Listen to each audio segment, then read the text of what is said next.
Oh, man. That was so close. Oh, yeah. Oh, that was great. Two streams. Whoa. See you later. All right, let's go. Best of 3? Best 2 out of 3. Let's go. Let's do it. Primetime League starts right now. But I have a feeling that the Fiora is not going to be. Oh my God! Picks up the kill, still dashing around. No way. Flashes away. Like, no way. The tires are gone. Apex fans can have pride in this group of Lions here. SK Telecom, good lord. Welcome back to the LCK. Welcome to Primetime League. I'm Irvington Business Third. This original gangster is David Freak Turley, and we're about to pop a cap in your buttocks, and that ain't no malarkey. Okay, yeah, whatever. On Monday, it was announced that the LCS finals would be heading to Toronto. What's up, Canada? We see you. We're showing our brothers up north some love, and you can check out all the action at the Air Canada Centre on August 27th and 28th. You know it's spelled center with an R-E because that's how everyone outside of the U.S. spells center. A. With Canada hosting the NA Finals, we thought it would be a good time to recap the top 10 things we love about Canada. About Canada. Yeah, hockey's pretty cool. We're playing at the home of the Maple Leafs, so that's awesome. The Toronto Maple Leafs, shocker that. Azale and Wild Turtle and several other LCS stars are from Canada. Also Justin Bieber and Nickelback. Just kidding, you can keep them. And poutine, because why not? That's delicious. I know. I don't know how made it with has freedom to be fries, made and then you put other stuff on top. It's just like we have fries, we have gravy, we have cheese. Let's do it. Come on. What are we waiting for? Over to Europe, and in a surprise move, Forgiven has been benched for motivational issues, according to a statement released by Origin. Peke will now be doing his best high impersonation by stepping into the role of AD carry as his team searches for their first win in the EULCS. It's gonna be interesting. Yeah, we've got actually an exclusive interview with Forgiven about the benching. Apparently, we couldn't motivate him to actually make the interview, so that's not actually going to be there. But hey, you know what? If this is anything like Dardoch and his liquid suspension, look, he'll be back in Game 4. We'll see what happens. Dual streams, as well, have seen a huge influx of games in the LCS across both NA and EU. There was a total of 44 games pounded. Woo! In comparison to last split, where there was only 20. It'll take some getting used to from our team of casters, but we're committed to never having a weekend off ever again.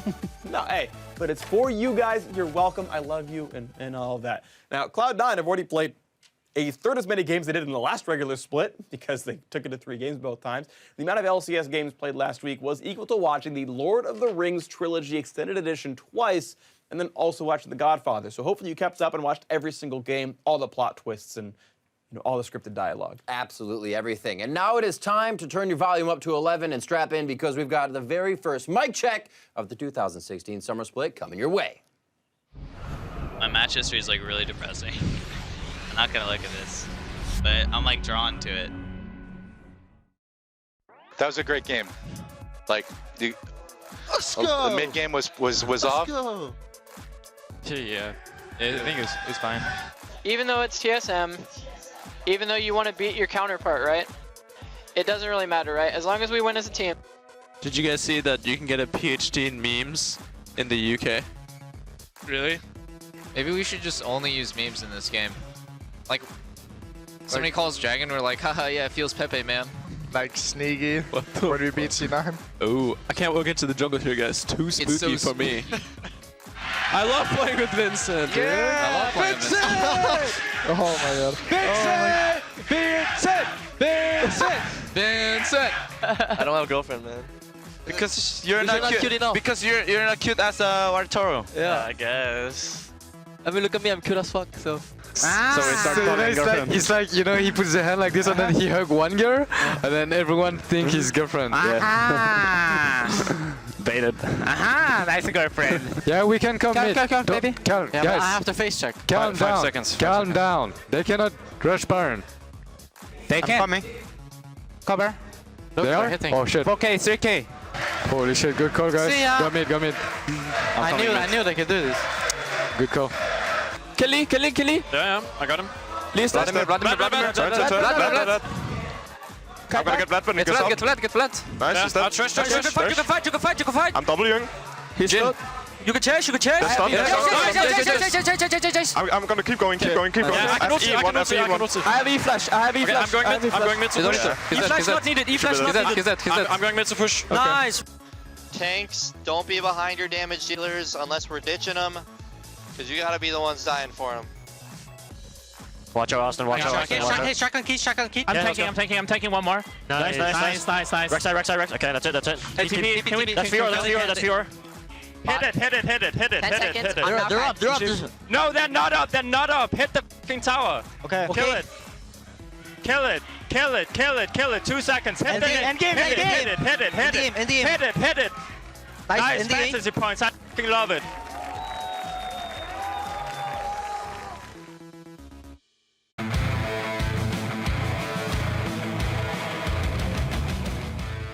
Hey everybody, Jad here, joined with Kobe, and we're doing Death Timers. So for those of you unfamiliar with Death Timers, it's where we're given a topic and we have 30 seconds to argue one way or the other. You can also tweet #JatWin or #KobeWin and let us know who you think won the Death Timers. Exciting. Or who is better. Yeah. The topic this week is most impressive week one for a North American team.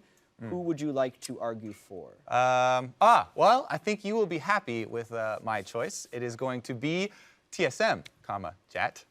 That's cheating, actually. Whenever you argue for TSM, you automatically get the votes of all the TSM fans. So anyone who doesn't like TSM, don't even listen to the segment, just #JatWin. Anyway, you have 30 seconds. Okay.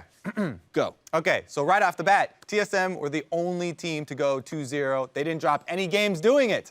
They weren't the only team to go 2-0 in sets, but they didn't lose any games. Anyway, Stumbling. I saw you there. You're slow. Anyways, they also did it in the fastest average game time, and they also had the biggest early game gold lead at 15 minutes, over 3,000 average gold lead for them. Plus, they proved that they are a multi-threat team like they advertised in the spring split. Not only did Bjergsen carry from the mid lane, Haunter had an amazing carry from the top lane, and what's more impressive, they did it with a new support. Biofrost had an amazing game. You stumbled a little bit at the start. But I corrected. I could see what you were going for. As soon as I Yeah. said that, you're Okay. like, I'm going to get him on this technicality. I can crush this. I'm going What to team are you say gonna pick? Apex. Apex? Was the most impressive. All right, ready? Yeah. 3, 2, go. Listen to the phrasing of the question, most impressive week one. TSM was in the finals last week. Apex was the last team to qualify for the LCS, yet they both beat the defending champion CLG. Ray looked like a god on Fizz, probably the best team fighting tank Fizz I've seen. Fair. Keen looked like he's come back to the LCS better. They have veterans on the team. They have multiple coaching staffs. They have a large bench to pull from. And honestly, it doesn't matter if you're 2-0 or 2-1. It counts for a win. They beat essentially the same strength teams. I felt like Energy and TL were the two worst teams in the LCS last week. And then they both played CLG, so their schedule was the same. What do you mean? They have veterans on the team. What kind of point is that? So does TSM. They have Bjergsen, double lifted. It's impressive, right? It's a lower tier team. It was still a good argument. Versus a higher tier team. I think I win. Who do you think won? You let us know by tweeting your votes to @LollySports, #JatWin or #KobeWin, or just #FreakLose because you that's like always him. a good one. That's always a good thing. Also, to you know what? want. It is Jat's birthday today, so just go ahead and tweet in JatWin. I won't be offended. It's fine. You can have this one. That's like some weird strategy for trying to win the game or Oh, yeah. something. The reverse #JatWin psychology. Because I am better. Thanks for watching Death Timers, guys. What happens when two teams go half the distance in a series? Apparently, they go halfway across the stage as well. Last week saw plenty of EU's favorite result. Splyce, Roccat, H2K, and Vitality all tied their matches, going a total of 2-2 on the week, and proving that 50% of the time, they were the best team every time. Meanwhile, the undefeated G2 Esports sit atop their throne, raining Benjamins upon their fallen foes. Now, if only they could print them on both sides. Bora's back. Sorry, Clyde, but Spirit officially prefers Yellowstar as his support. Fnatic sit in second place, along with Schalke No Fear, who just may pick up a few more fans after opening the split 3-1. That's a pretty good score if you don't follow EU football, by the way. Origin's abysmal performance has landed them at the bottom, next to Giants Gaming. Dropping all 4 games on the week, OG's coordination from their spring finals run looks completely MIA. Spoiler alert, if you think this has a happy ending, you haven't been paying attention. And finally, the Unicorns of Love stumbled out of the gates on day 1, but charged down their opponents in the next set to end the week at 2 wins and 2 losses. The performance of the peak Power Ponies remains, as ever, impossible to predict. Win, loss, or draw, the EULCS resumes this Thursday at 5 p.m. Central European Summertime. We'll see you there. Welcome to our PTL Fantasy segment where we teach you how to crush your friends. Nice. In this weekend's fantasy draft, got our wonderful, amazing, awesome stats guy here. Optimal Tim, how you doing? Optimal now, I guess. Optimally. All right, good. So let's talk about how fantasy works. Once again, to remind you guys, there's two different league formats. There's the best game in a series or the first two games of the series, regardless of whether you won or lost. And average fantasy points per game, though, of all games played is what we're going to kind of talk about here, which should be a reasonably good predictor for player performance. Yeah, pretty much if you're going to be in a 2-game league, you're going to value teams that want to win those first 2 games. 2-0, yeah. Yeah, pretty much. And then if you're in the best game league, these numbers will also accurately reflect that. And our predictions are going to take into account, you get wins, you get points. Okay, so reasonable expectations here. Let's talk about, first off, players that you really want to have in your lineup, studs. All right, well, the first stud you're definitely going to want to run comes from the jungle, and he's on cloud 9. So it's not high, it's Meteos. Oh, almost got that one. Yeah, he's actually has the second highest fantasy points per game from the jungle. And the big factor in that is the point that even then Cloud9 loses, he still puts up a very good fantasy performance. Okay, next up? Next up, we have his teammate in the bottom lane. Lemon? No, it's Sneaky. High? Oh, damn. Yeah, it's changed a lot. I could have said high both of those, too. And now they have 2 sub-supports, too. But Sneaky's the guy who's had the most fantasy points per game in both leagues, the 2-game league and the best game league. He looks like he's going to continue that performance when they go up against CLG and Phoenix1 this week, who give up over 20 points per game to opposing AD carries. Okay, who's last? Well, this one's a little bit of an interesting one. It's G2's Perks. Now, he hasn't been picked up a lot in every single league, even though he had a dominating performance last split. And he's going up against Splyce and Roccat this week, who give up the 3rd and 4th most points to opposing mid laners in the LCS. Of all 20 teams. All 20 teams, EU and NA combined. So it looks like he's going to have a big week this time. All right, so big point owners there. If you're one of the lucky guys who can still pick those guys up, then go for it. Next up, let's talk about duds. Now, these are popular players. These are guys that are in over 70% of fantasy leagues owned already by owners and are sucking. All right, so the first one, it's kind of a standout on Team Liquid. It's going to be their AD carry Piglet. He has a 93.8% ownership rate, and even though he may put up a couple of points this week for you guys against CLG, he's also going up against Echo Fox, who only let up about 13.47 points per game. That's the 13th lowest in the league. Oh, wow. Who's next up then? Next up is going to wind up being Sven Skaren from TSM. Now, it might be a little interesting because TSM's dominated NALCS, but they're going up against Immortals and Apex, 2 other teams that are also 2-0 in their matches. So against Rainover and Shrimp, you got to look out for if you have Sven Skaren. Okay, so popular player, probably going to be good, but chance they lose. Who's next? Exactly. And the last one is a little bit more obvious for you guys. It's going to be Forgiven on Origin. He's no longer playing, so you don't really want to play him. And his substitute, Xpeke, while he can be played as a mid laner or AD carry, might not be your best fantasy option, so you probably want to bench both. Well, it's nice. At least he gets to go the entire split as 0-4 given, and it won't change anymore, so I think it's perfectly lining up, just like G2 and A. It's great. We got all the memes here. Okay, so let's go on to the sleepers. Players that can be very good, but are honestly quite risky if you need some new players, you guys to look for, or at least keep in your bench for maybe a better day. Who's up? First up is Schalke's mid laner, Fox. Now, Fox put up 21.8 fantasy points per game. At least that's what he's projected to do this week. In his wins, it's even higher. So for Schalke, they're going up against, I believe it was Splyce first off. So they're going to have a pretty good week. Okay, so that looks pretty solid for them. If you need a mid laner, go for that one. Who's next? Well, we got a pair of Apex players coming up next. It's going to be Keen first in the mid lane.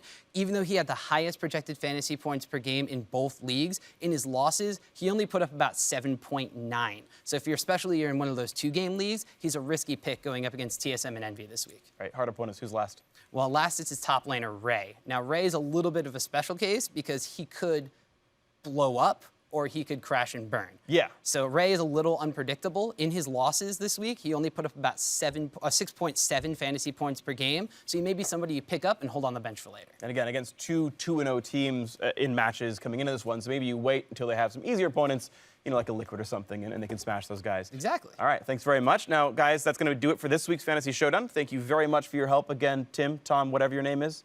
We're just going to do that one real quick. And remember, use all that knowledge because knowledge is power. Use it wisely.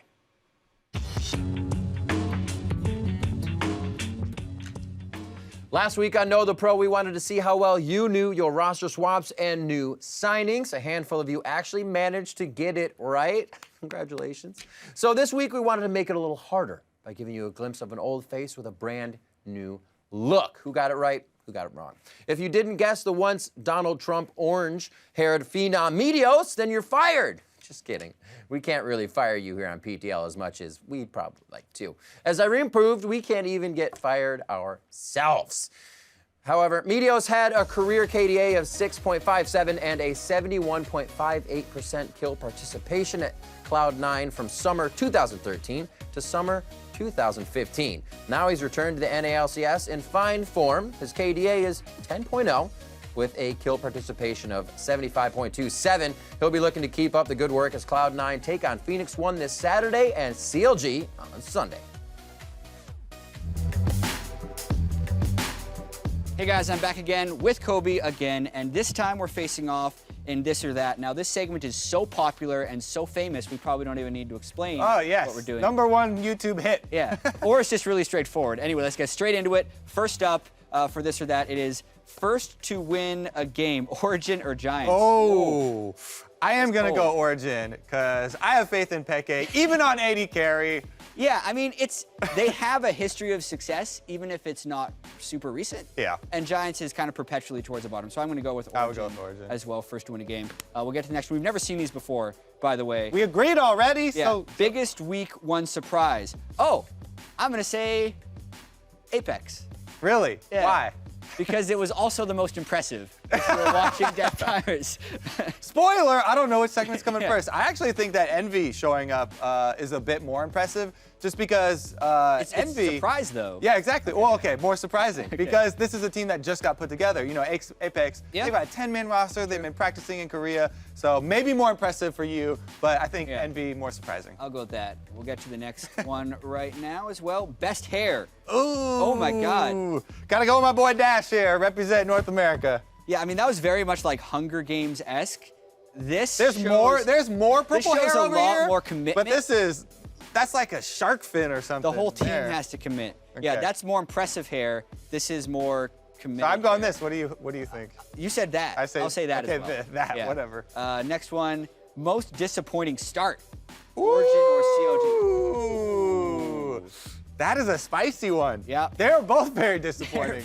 Because these are defending champions. Obviously, Origin are going through a lot of different things right now. I'm still going to say this for Origin. Like, they had roster changes, but, like, as far as disappointment, the expectations for Origin, wait a minute, what am I doing? I was going to say COD is not disappointing because I expected them to not be good coming off of MSI because they hadn't adapted. Yeah, not enough practice. Whereas I think a lot of people expected, like, Forgiven to be decent, and now he's already off the team. Plus, COG, they did lose, but there were some good moments for them, right? They had good plays. They put a fight. They did take some games. So I agree. I'll go with whichever. Double this. Okay. All right. Most dominant start, TSM or G2? Ooh. Both very dominant starts. Right? Yeah. Another tight one. I don't know. I kind of have to go with TSM. Just because they didn't lose a single game. Like, I mentioned all the stats. They didn't lose a single game. Fastest average game time, over 3,000 early game. TSM's really good. To spice things up, I'm going to say that, only because they had the best team in Europe and they made it better when they added the best bot lane. And then it didn't seem like they had any type of drop-off. Plus, their hype video was the best single-team hype video. Vacation prepped them well for the summer season. Yes, it was worth it. Okay. All right, let's go to the next one. The better Drake, 3 Ocean Drake or 3 Cloud Drake? Depends. Am I playing Hecarim? Yeah. I've been playing a lot of Hecarim recently. In that case, I would say Cloud Drake. That's probably the only case I would say that, because I really like the regeneration on Ocean Drake as a jungler. I'm going to say this because I have math to support this. Okay. Cloud Drake is less effective the more you get because you hit diminishing returns on move speed. You do not hit diminishing returns on health and mana reach. That's weird, though, because diminishing returns, you still get faster, and you also have percentage increases on your flat movement speed that you get later in the game. After 490 But I've been playing Hecarim. It's half as much. Hecarim's damn good without 3 Cloud Dragons. So that's that for this one. Do we have any more? We do. Oh, what the heck? Why would we ever choose the other person? Obviously. This is... They're trying to troll us. Good one. At least these are like our newer. Oh, actually, you know what? It's your birthday. I'll go with happy birthday. Thank you so much, Kobe. Not tacky whatsoever. Hit us up, Lolly Sports. Let us know whose side you're on using hashtag this or that, and at least try to humor Kobe this time and agree with him. I'm the nice guy here. I'm trying to give a happy birthday. It's all about you today. Whatever. It's getting old. We're done. We're done. Yeah, here. we're done. Yeah. All right, let's go. Let's go.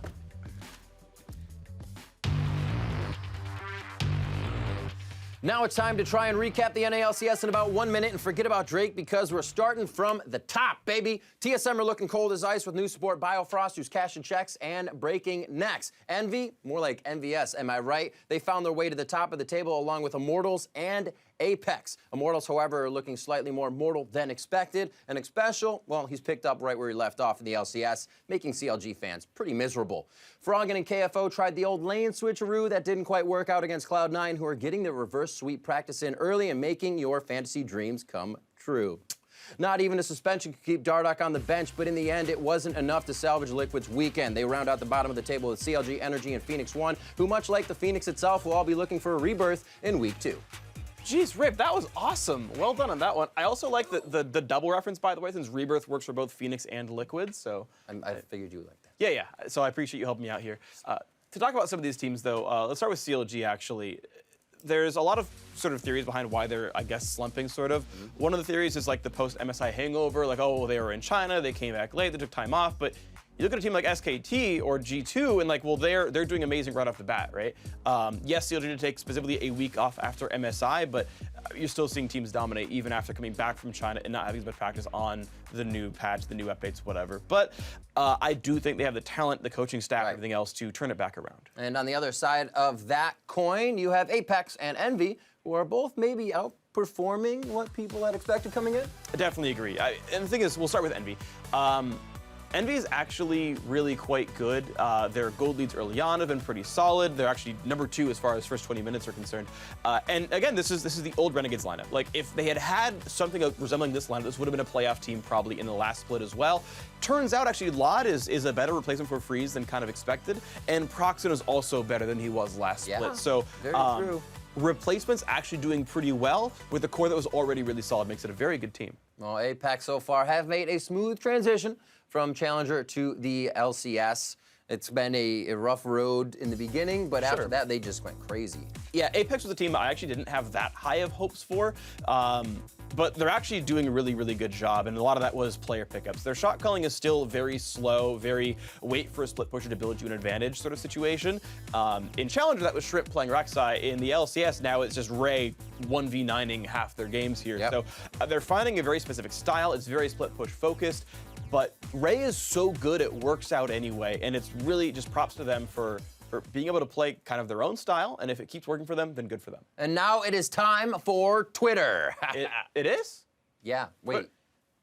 Oh, so I have to, Twitter's over this way. So I'll see you in a bit. Yeah, how about those summer finals in Toronto? Should be a good one. I should go to Tim Hortons with Wild Turtle, get myself a nice cap. Perfect. And now it's time for Twitter with Freak.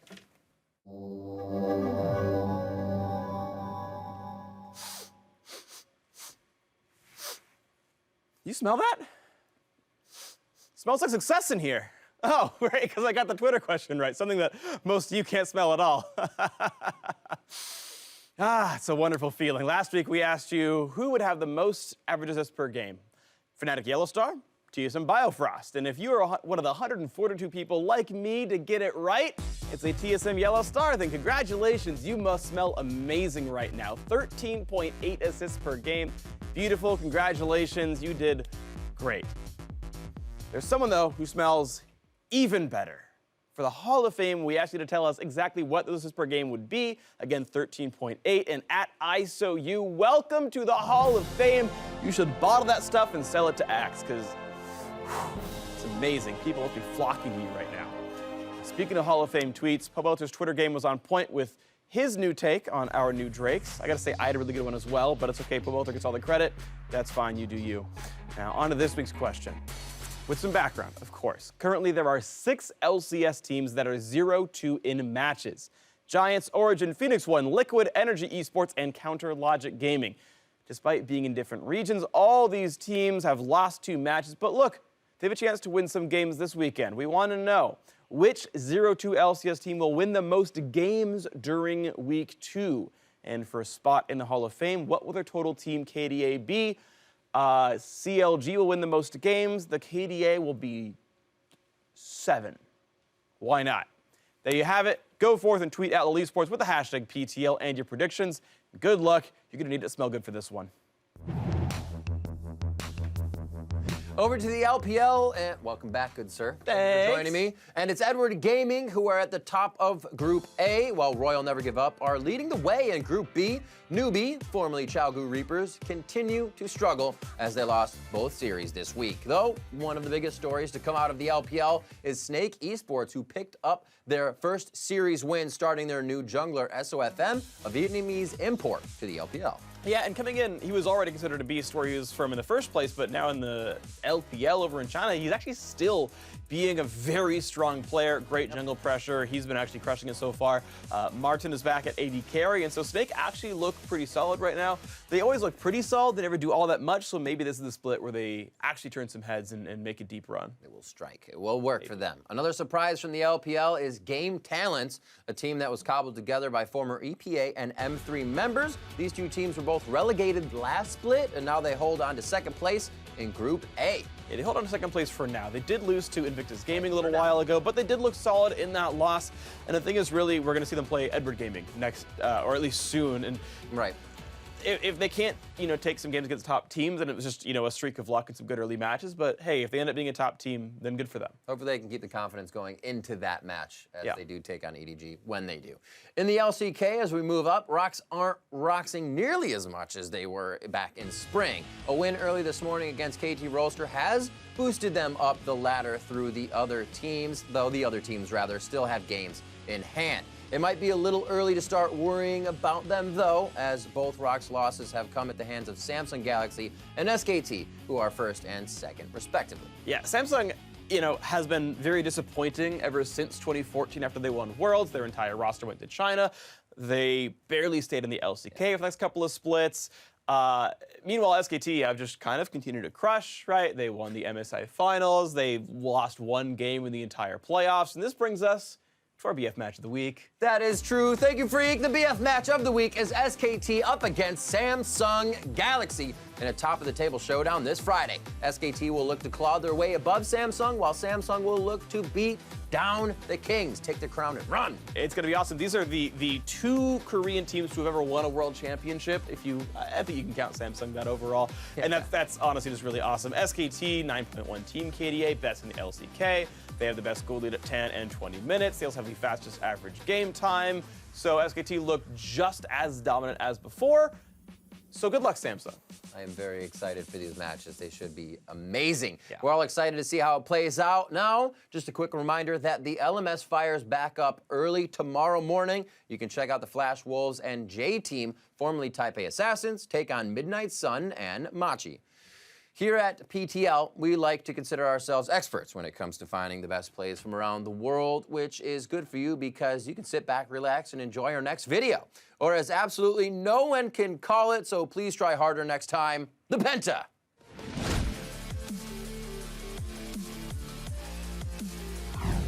Coming in at number 5, Cloud9's Jensen picked up the quadra kill. Uni very low, Chrono Break to start the fight. Looks like they are gonna tempered fade it. They pull back for now. Adrian gets killed by Baron.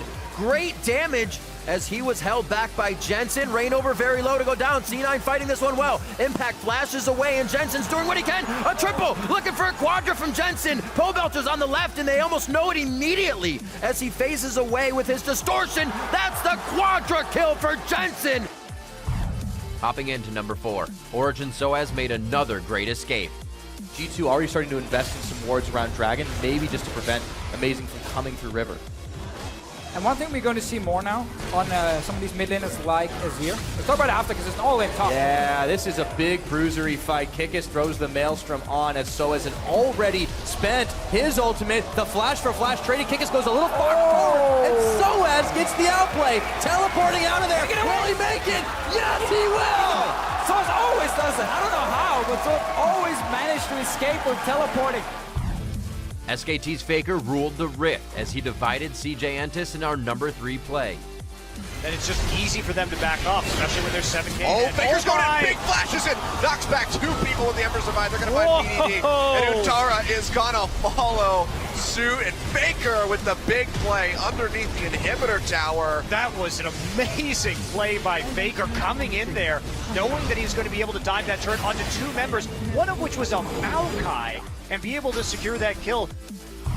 At number 2, from the EU Challenger Series, Misfits' Hans Sama put down both his enemies in this 1v2.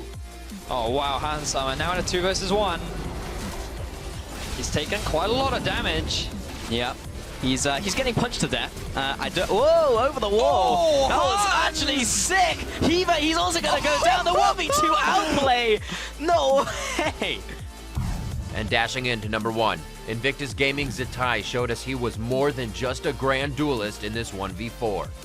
Now IG have to leave the bottom side, but honestly, a large amount of the damage has been done. The base is in shambles at this stage. Yeah, lambs to the slaughter, but the job has been done. Zatai, he will follow eventually. Yeah. Grand Challenge is down on Republic, but I have a feeling that the Fiora is not going to be... Oh my god, picks up the kill, still dashing around. The heal was massive, has the riposte, no way. Flashes away. Like, no way. Zatai is a god. He has to die. Please, someone, eat him, Savoki. He has no mana. Savoki's got, like, surely. Oh, it's a decent pillar right there as Zatai still trying to get the work done, but that should not have happened. That was a brilliant play out of the Fiora. We know you love your big plays, so help us help you by tweeting at LOL Esports, the hashtag the Penta, and we'll keep giving you the biggest plays from around the world. Now, non sequitur. Coaches are one of the most integral parts of any team. Though, have you ever wondered what they think about when they're standing up on the stage before the games begin? Well, we thought we'd check it out in this week's Last Hit.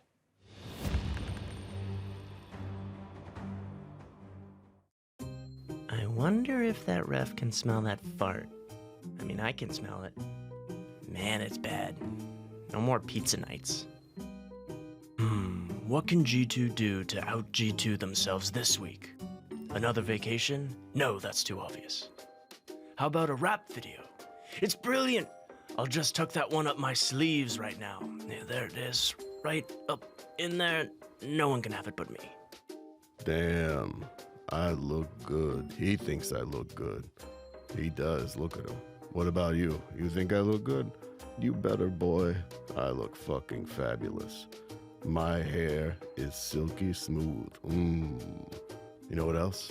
I have a voice like the purr of a wolverine. Yeah, baby.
think they are crumbling right now. They can be a good team, but I don't think they can win the split. Unicorns of Love absolutely destroying Origin in one final fight. I think our team is actually good at all stages of the game now. Steve can't put him down. It is Gilius who does it. It's a great day for Schalke 4. Gamers 2 and Fnatic are gonna be on the top. The reaction be fast enough. Gamsu over the wall. Parallel conversion doesn't really land on anyone. But Spirit gets it! Fnatic and Spirit gets it. If we continue working hard, I think we can be a lot better than we did before. And the reigning champ crew, they are still supreme. I'm pretty sure we will be number 1 or number 2. Gamsu is going to find his prey for a first kill, second kill on the triple. Oh, triple knockup from Trick, and that will result in 2 fast kills over to G2. Teleporting out of there. Will he make it? Yes, he will!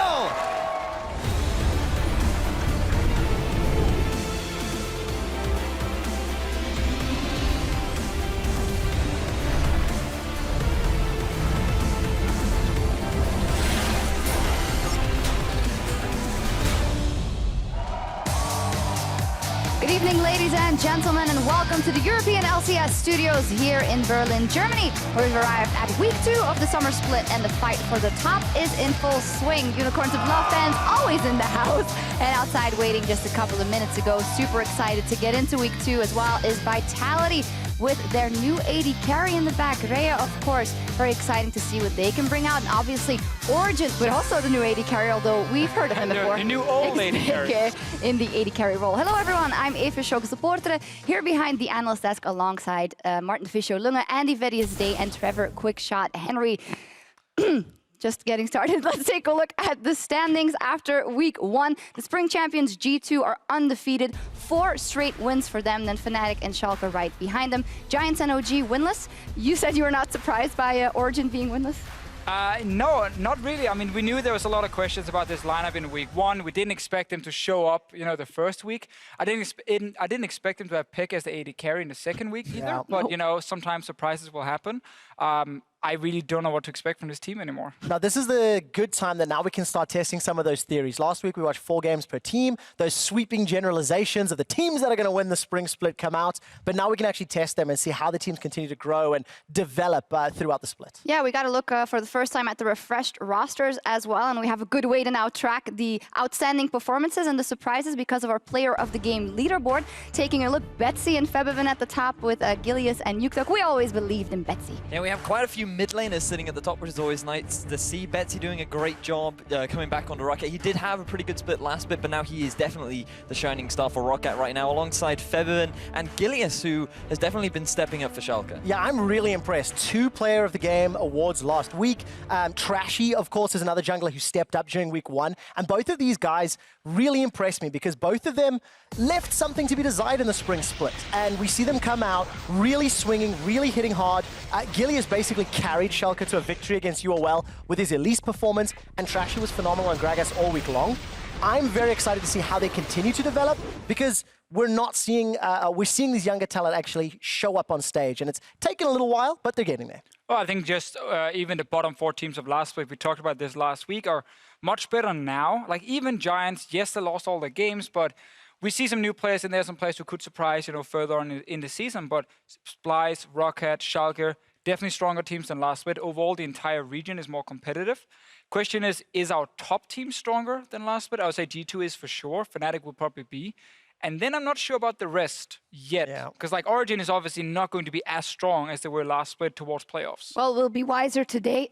It's okay. Splyce and Schalke will be our last match of the day up on the card, but we're going to start things off with H2K taking on the Giants, and then we'll see Fnatic versus the Unicorns of Love in the arena, followed by Vitality OG over in the studio and Rocket versus G2, and then Splyce versus Schalke, as said, will be our last match. I can't wait. That's the players I just talked about a second ago, Trashy versus Gilius. Splyce and Schalke, they looked good in week 1. Splyce, they still have some issues to work through in terms of their shot calling in the mid game. But again, young teams developing, and I want to see if they can continue playing well. And not only should we look for Trashy and Sorry to interrupt. That's you all there. right. I don't know if you will look at Trashy and, of course, Gillis, but I also think Sprattle and Copy deserves like some mention here. Copy had a great performance as the AD carry and Sprattle on support.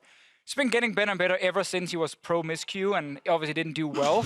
And then he got removed from Elements and back on the lineup. He's actually getting much better, so I'm pretty excited to see that match. Did you just say that on purpose? Yeah, because people called him pro miscue because he had such a bad start. That low-key flame, There's though. a little bit of accent in there, but also it was what people called. Various. I'm personally excited to see our first game between Giants and H2K because I have a lot of optimism for Giants. I think that they can still pull it back. Yes, they had a really rough week 1, but it was against G2 and Fnatic, who a lot of people would consider top 2 teams right now. So I still have faith, especially in the mid lane and Knight. I think he can be a promising rising star. Well, we'll see what happens. Obviously, the teams are also on 6.11. They've been preparing a lot for 6.10. Now another patch. You mentioned Knight. What will we see in the mid lane? Any big changes? Vlad is probably still going to be the big contender in the middle lane. We have already seen a couple in the Challenger Series. We've seen a lot of priority on taking him away. Azir did experience some nerfs this patch, but he's still likely to be quite a powerful pick. His mid to late game is still very impactful. Kindred and Lucian, while they also had a couple of hits, they'll still likely be picked. Maybe just not as powerful and as much of a priority as we've seen in the past. Basically, this patch was a live design team who were very angry at some specific champions. And they're like, okay, we have like these 7 champions who are a little bit too strong, so they nerfed all of them, same patch. Obviously, Vladimir was left unchanged, which is why he's probably going to be the most banned champion together with like Ryze, who is still a bit too strong. But everything else is actually very fair now. Like even Nidalee, Kindred, who were considered such a strong pick last week and for the last month or 2. Now you can actually leave them open and you can pick around them. You don't have to ban them. Same for AD carries with Lucian. Same for a lot of top lane changes. I actually think this meta is going to change quite a bit. Mainly because top lane tanks have been nerfed again. And it opens up for a lot of these new picks coming in, like more bruisers, split pushers, which will automatically change the entire meta, obviously. We'll see what happens, but we also want to know what you guys think at home, and we want to ask you which champions will move into the must-pick ban category on 6.11 and why. Trevor, who would you must-pick ban? I mean, Vlad's the obvious choice. You know, we've mentioned it a few times. I'm more excited to see what else will come out as a must-pick. You know, Vlad is off the table, even though Swain took some hits, maybe he's going to rise in popularity. Betsy had some great performances with him last week. FLICKR's Anivia this week was impressive. I'd love to see Anivia coming out. We were talking off air about what champions we could see on 6.11. Oh, that's yours? And Bird is the word. Okay. That's the one I want to see. Okay. We'll see what happens. Interesting. You really have something to say. I just want to, you know, I want all of us to pick one champion we think is going to show up. Nami.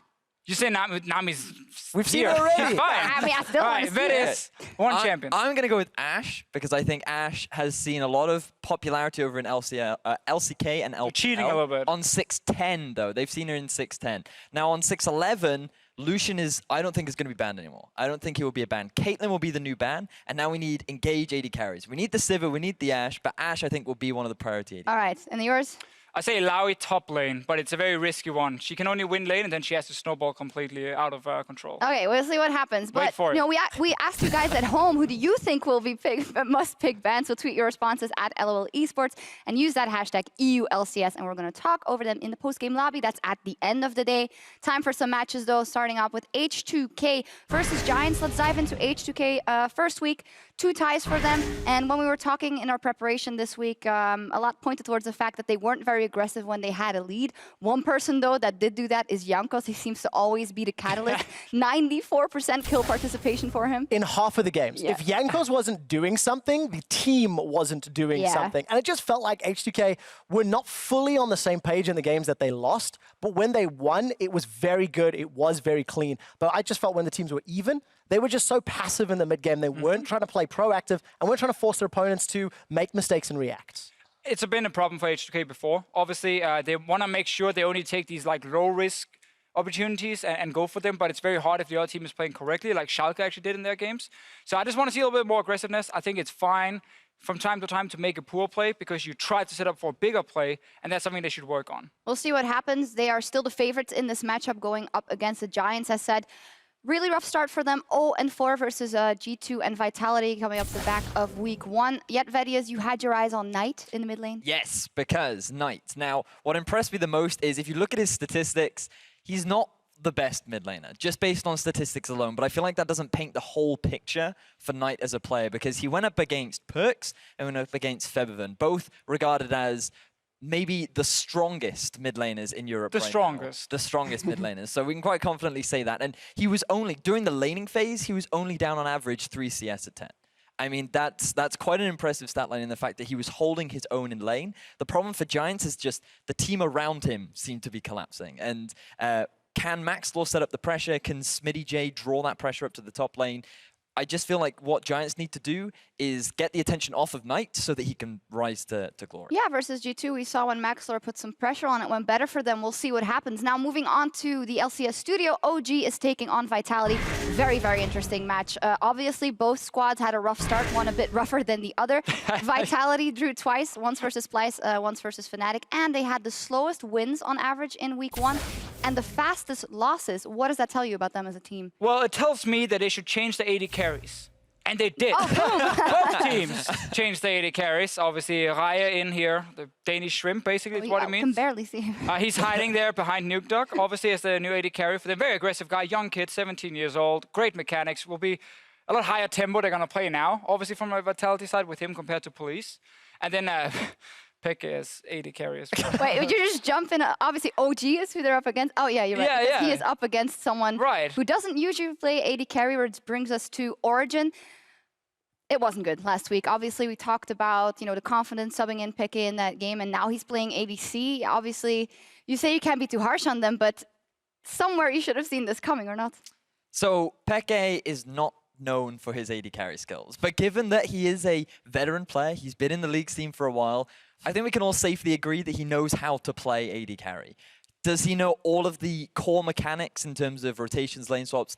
Is all that knowledge there? Perhaps not, but in terms of the mechanical prowess, I still think PEKKA should at least be able to hold his own in the bottom lane. Yeah, but the thing we need to see is how well he's going to match up in terms of this dual lane dynamic, because solo queue ADC versus competitive LCS ADC and, the duo and, zoning is going to be completely different. I am also very interested to see whether or not Origin can actually step up in terms of their shot calling and communication. In spring, the players were outspoken, saying PEKKA brought this level-headedness to the game.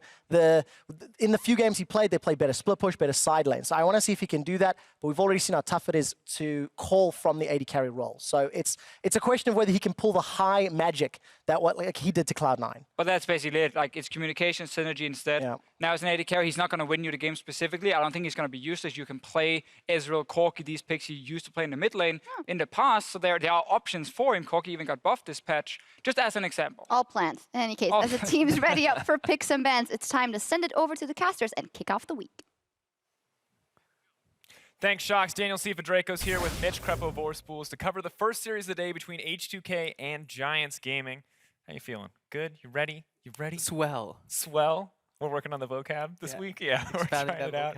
All right, let's just jump right into things. Let's take a closer look at these two squads, starting with H2K. Of course, in the top lane, it's going to be Odoamne. In the jungle, Yankos. Mid, Ryu. AD carry, Freeze. Support, Vander, and their coach, Prawley. Yeah, H2K. A little disappointed in what they brought to the table last week. Definitely top favorites usually when you expect, when you mention H2K, when you mention Freeze coming in for Forgiven, that's when you think, you know what, things will be the same. Macro style that probably likes to play, not too many risks, high rewards, but it wasn't there last week.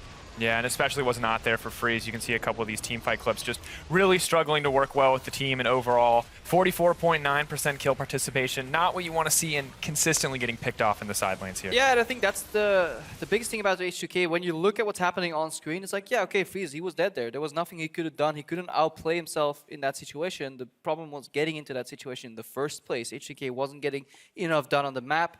Eventually, they kind of hit the snooze, and then the other team punished.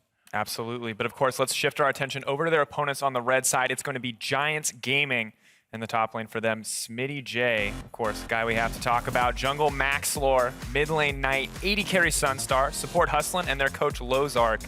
And a really rough first week for these guys. I mean, Giants, they started 0-4. That is some people maybe expected out of them. We saw a glimmer of hope in Knight. That was kind of our focus point when we came into the story. It's like, guys, let's talk about Knight. Let's look up how good he is. Turns out he's not that good. I think what Vetti said on the desk is right, though. He's holding his own in these otherwise very one-sided games. So maybe as the season moves forward, maybe as their schedule isn't quite as difficult, he may be able to get a chance to grow here and show off in these games. But yeah, he had really good individual moments. But then overall, if you look at his stats, how they rank against other mid laners, he's still not quite there. But this is definitely a player we need to track in terms of evolution. And we have to remember that this Giants lineup went through a couple of changes. They have some young players that aren't really used to the LCS. So we need to see how it evolves. But they need to start improving quickly because all these other teams are working on things past the fundamentals. While Giants, they're still working on the fundamentals. Absolutely, and one step behind overall, but as you said, new roster, maybe it can pull these things together pretty quickly. But of course, looking down to the bot lane as well, Sonstar, another one of the players on this lineup that's struggling. You can see massive CS deficits for him at 10 minutes, maintaining up into the 20-minute mark, but still, not where you want to be. A consistent 10 CS behind is not a good stat. That's the benefit of falling behind early. At least you maintain that throughout the rest of the game. But yeah, that's about the best thing we can say about Sonstar. Underperforming individually, as well as not finding his role within the team very well. Needs to improve. Luckily for him, Freeze is underperforming to what people expected from him. We still need to see the Vander Freeze bot lane come out swinging, as many people, including myself, thought it could have like a hint of lane dominance, but it hasn't shown so far in the LCS. Yeah, and this is a great opportunity for him to prove it. As you mentioned, Sonstar, another struggling AD carry. And if he can't be lane dominant here against someone who's struggling similarly as much as he is, where are we going to see that? Who else is going to give that up? Because right now, these guys both struggling, both some of the weaker AD carries right now, and they really need to kind of shift that perception really quickly in these early weeks if they actually want to have an impact for their teams. And that's the thing about playing 4 games every week. The progression rate is much quicker. The amount of games we see, the sample size to base our opinions on is just vastly larger. That means we can really see evolution a lot quicker, but also you have less time in an absolute sense to improve. Of course, though, now as we get into picks and bans, this is 6-11, so a lot of changes here, and we'll have to see what these bot lanes end up picking. Braum taken off the table, Rise following up as well. No surprises there that this is still not on the permaban list despite the nerfs. A couple of comfort champs taken away here. Braum for hustling. They don't want to play Azir themselves here, H2K, so they just want to get rid of it. And Vladimir being out, I think, is a champion that we almost see 100% ban rate, I expect, because there are so few must bans that are left. The Official touched on it a little bit. This is a rather balanced patch, with only, for me, Rise and Vladimir truly standing out. Then obviously it makes it very easy for either team to say, you know what, I don't want to risk playing against that champion. Let's just ban it out. Definitely something to consider. Of course, H2K up until this game had 100% ban rate on Vladimir. They always made sure to ban that champion out. Never wanted to see it, never wanted to put it into someone else's hands. This time around, Giants are going to take it, which means it's going to free up H2K to ban that Nidalee away from Maxlore. Still very powerful. Did see some nerfs this patch as well, but I think a little bit stronger than Kindred comparatively after Kindred was also hit incredibly hard. Yeah, I'm going to keep my eyes, especially today, on how the bot lane 2v2 meta evolves, because if you look at over North America, there was a very high priority on even Zyra support, picked very often over the likes of Bard, which we thought was like tier 1 last week, and did some research into it, saw some matches as well. A very, very lane dominant character with a very easy poke and harass style. We may see that picked up later on. High utility in teamfights too. Yeah, absolutely. But of course, the bans are coming in very quickly. First pick Trundle on the side of H2K. Still an option for that to be a flex pick here, depending on what's locked in. But despite the nerfs, Maxlore still opting to go with this Kindred here. Must still be pretty comfortable on the champion. Victor backing it up as well. Interesting to see first pick priority going over to this mid lane. Yeah, the core of Kindred didn't get changed though. The champion still does things well, what she always did. With some of the mid lane bans out, and early Victor seems to be emerging as a top tier pick, and there's not that many counter matchups that punish him that hard left, especially if you get some early upgrades on the Hex core. Like his lasers just gonna be evaporating waves, making him very easy to play, and just yeah, highly potent in team fights. It's definitely scary to know Victor ulti, how much damage it can push out. So the Giants, they're already building towards a team fight comp with Victor and Kindred. That is very clear. And H2K, whenever you draft Trundle, you're playing at least a 1-4, maybe a 1-3-1. So definitely already in the first few picks, we see them building towards different results. And very different, especially as the second rotation is locked in on the side of H2K. Maybe we have teamfight on the side of Giants, but I'm seeing a lot of pick potential coming in from H2K. We've got the Ashe, these utility AD carries that Vetti has talked about on the desk, as well as the Elise. Get those fights started on your terms from H2K. Yeah, Ashe Elise, this is of a foregone era. This is a combination we have seen in the past of League of Legends. You need to have some synergy with each other. you definitely want to start firing from off-screen. Never want to fire that arrow in vision, because then it's very easy to dodge. But when you can surprise people from Fog of War with some good pink wards, vision denial, Ash Arrow is definitely a tool you need to have in your arsenal, especially on 6.11. Definitely. And I think what's really interesting here is how H2K have kind of adjusted coming into this patch.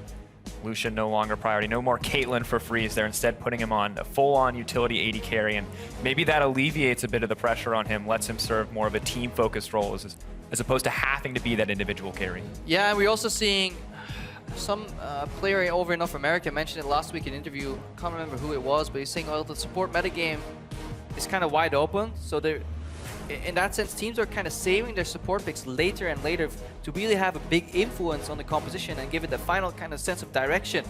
Here we see H2K as well, leaving it until the last rotation, seeing like Giants, what are you going to pick? Are you going to pick melee support? Because then we have a little bit more liberty. Or do we need to win the range support war? Where you pick one and we pick one that's either cheesier or stronger in terms of poke potential. Giants have drafted Sivir Karma, a lane that lanes incredibly dominantly if it can push. But if you can challenge the push, then obviously with Ashe plus PokeChamp on bottom lane, you can actually have some interesting bot lane dynamic. And of course, just so hard to deal with that Sivir and that Ricochet, clearing out the early waves. Karma as well, an incredibly strong pick in the early game. But it looks like you're going to get your wish, Crepo. It was a priority in North America. It's made its way into Europe. That is going to be the Zyra support coming in for Vander. And let me preface this by saying that I absolutely hate Zyra support as a player. I told many players this when I talked to them, it's like, why is it good? This champion must be bad. Then I got home yesterday, played a couple of games, they got my ass handed to me multiple times by Zyra players, and it's just, she has easy gameplay to an extent. Her ass pattern is very easy to pull off, and it's just very consistent, and it's incredibly annoying to play against. So this is definitely what H2K is looking for. Lane dominant lanes on the side lanes with Trundle and with this Ash Zyra, and then having the TF survive in mid lane.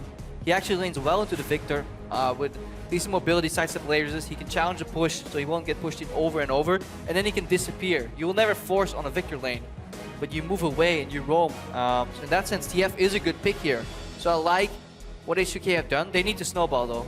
Make no mistake, with a pick comp like this, they need to get ahead in the early to mid game, because obviously the super strong teamfight comp from Giants will get ahead if they're allowed to group. Absolutely, of course. Kindred and Sivir, as well as Victor, both such high damage threats. And while the changes to Kindred obviously have impacted her early game immensely, eventually that Dance of Arrows will start to hurt more. Maxlor, I don't think he's going to get to that 8 to 10 stack range where it really starts to hit like a truck, but still something to consider. And of course, when you have a tanky frontliner like this Maokai, your team comp overall just excels in those team fight situations. Yeah, we've seen some changes to the stacks. Even if you get a little bit lucky earlier, you won't get the natural snowball path as we've seen before, because then the stacks start shifting to more difficult targets to take later in the game, only on those epic monsters. Definitely need to see if these Kindred players are aware of that, incorporate that into their gameplay, or just ultimately weaker. Yeah, interesting overall. But of course, looking at the two team compositions on your screen, if you think H2K can pull it out with the throwback Ashe Zyra lane, tweet out hashtag H2K win. Or if you think Giants are going to be able to pull it out with the old-fashioned murder train, the Sivir Karma, tweet hashtag GIA win as we get into our first game of the day in this best of two between H2K and Giants. Yeah, you don't want to be a lone straggler left behind by the team when the pain train comes along. First off your face, if you're like Ashe, Zyra, Twisted Fate, like one flash Twisted advance with Smitty J is enough, so we need, and by we, I mean H2K, need to keep that guy down. He does have a favorable matchup here. I wonder even if Giants want to swap. Will be interesting to see. You can have the discussion in one sense that you dodge the Trundle Maokai matchup, but on the other hand, you open up the map, and if you open up the map with an Ashe and a Twisted Fate on the board, that may not be the best idea in the world. Definitely something to consider. So much map mobility, map pressure with the Twisted Fate and the Ashe. One of those alts appearing anyway, or anywhere rather. A lot of pings. A lot of pings. Of course, moving in. They are going to get that ward, a nice little consolation prize from this early aggression. And Zyra continuously spawning plants here. Interesting to see moving forward. Of course, relatively calm in the early game. Doesn't look like anyone is moving for the lane swap quite yet. Calm plays. Backs coming out from H2K though. Looks like they may want to shift to the top lane. I think they're just trying to get a read on this one. Yeah, definitely trying to get a read on it. Bot lane is a skill matchup. We need to see whose poke is stronger. I think Ash Zyra does have the edge though. They just have, easier poke and more repetitive to land. Sivir rather has a spell shield. I don't think they can manage as well. This might be one of the few matchups where it's counterintuitive to do a camp because you lose too much.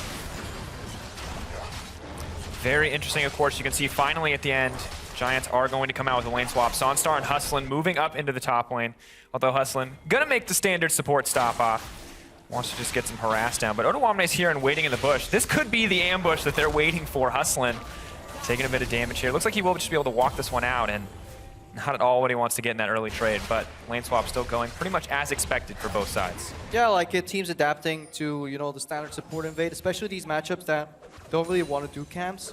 Like these lane push matchups, they can clear out a camp rather quickly. But they obviously get a big advantage from just pushing in early, pushing on the tower.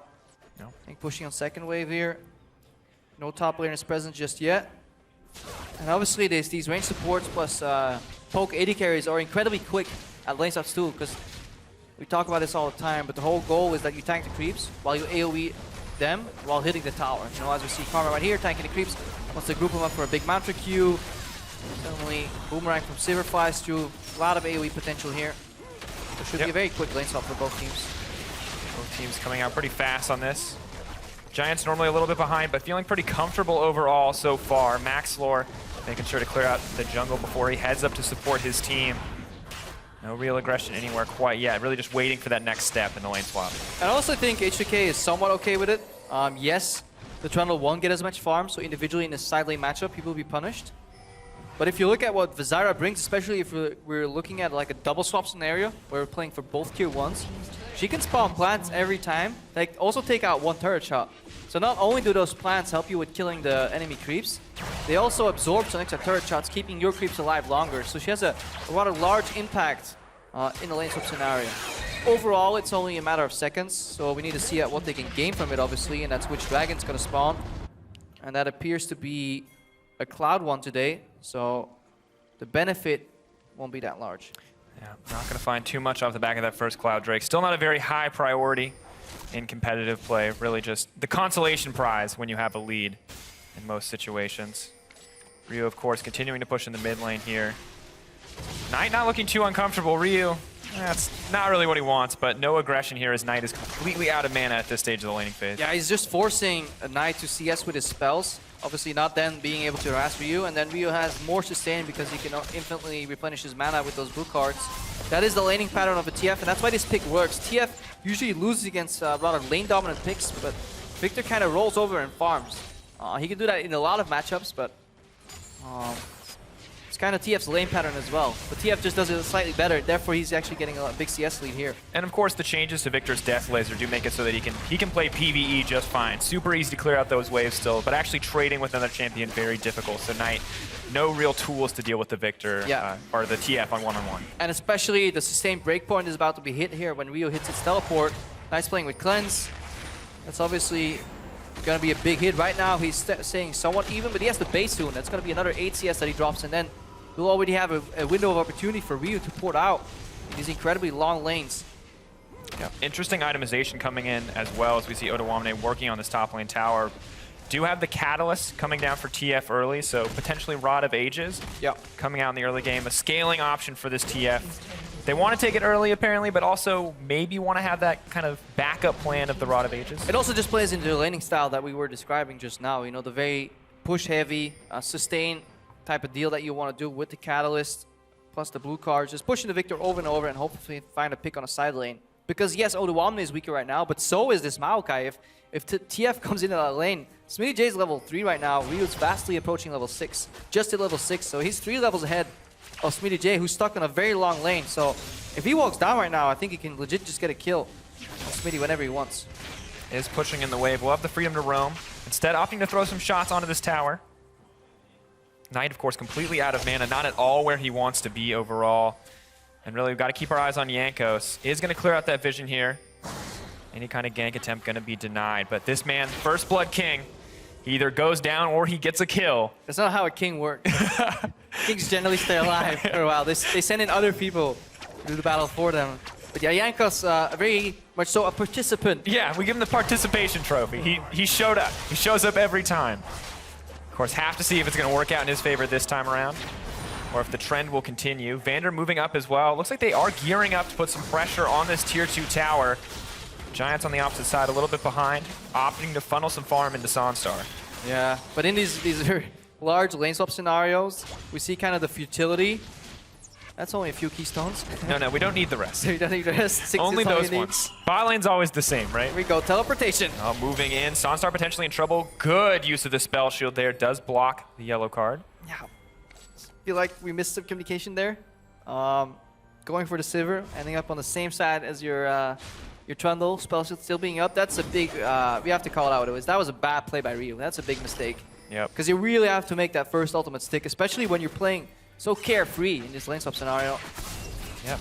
Only has so much more time, too, where he's actually going to be able to keep this Victor pushed in. Maxler throwing down the mounting Dread. In goes Jankos. Quick flash over the wall. Vander in the pit as well, but he's just going to have to flash to safety.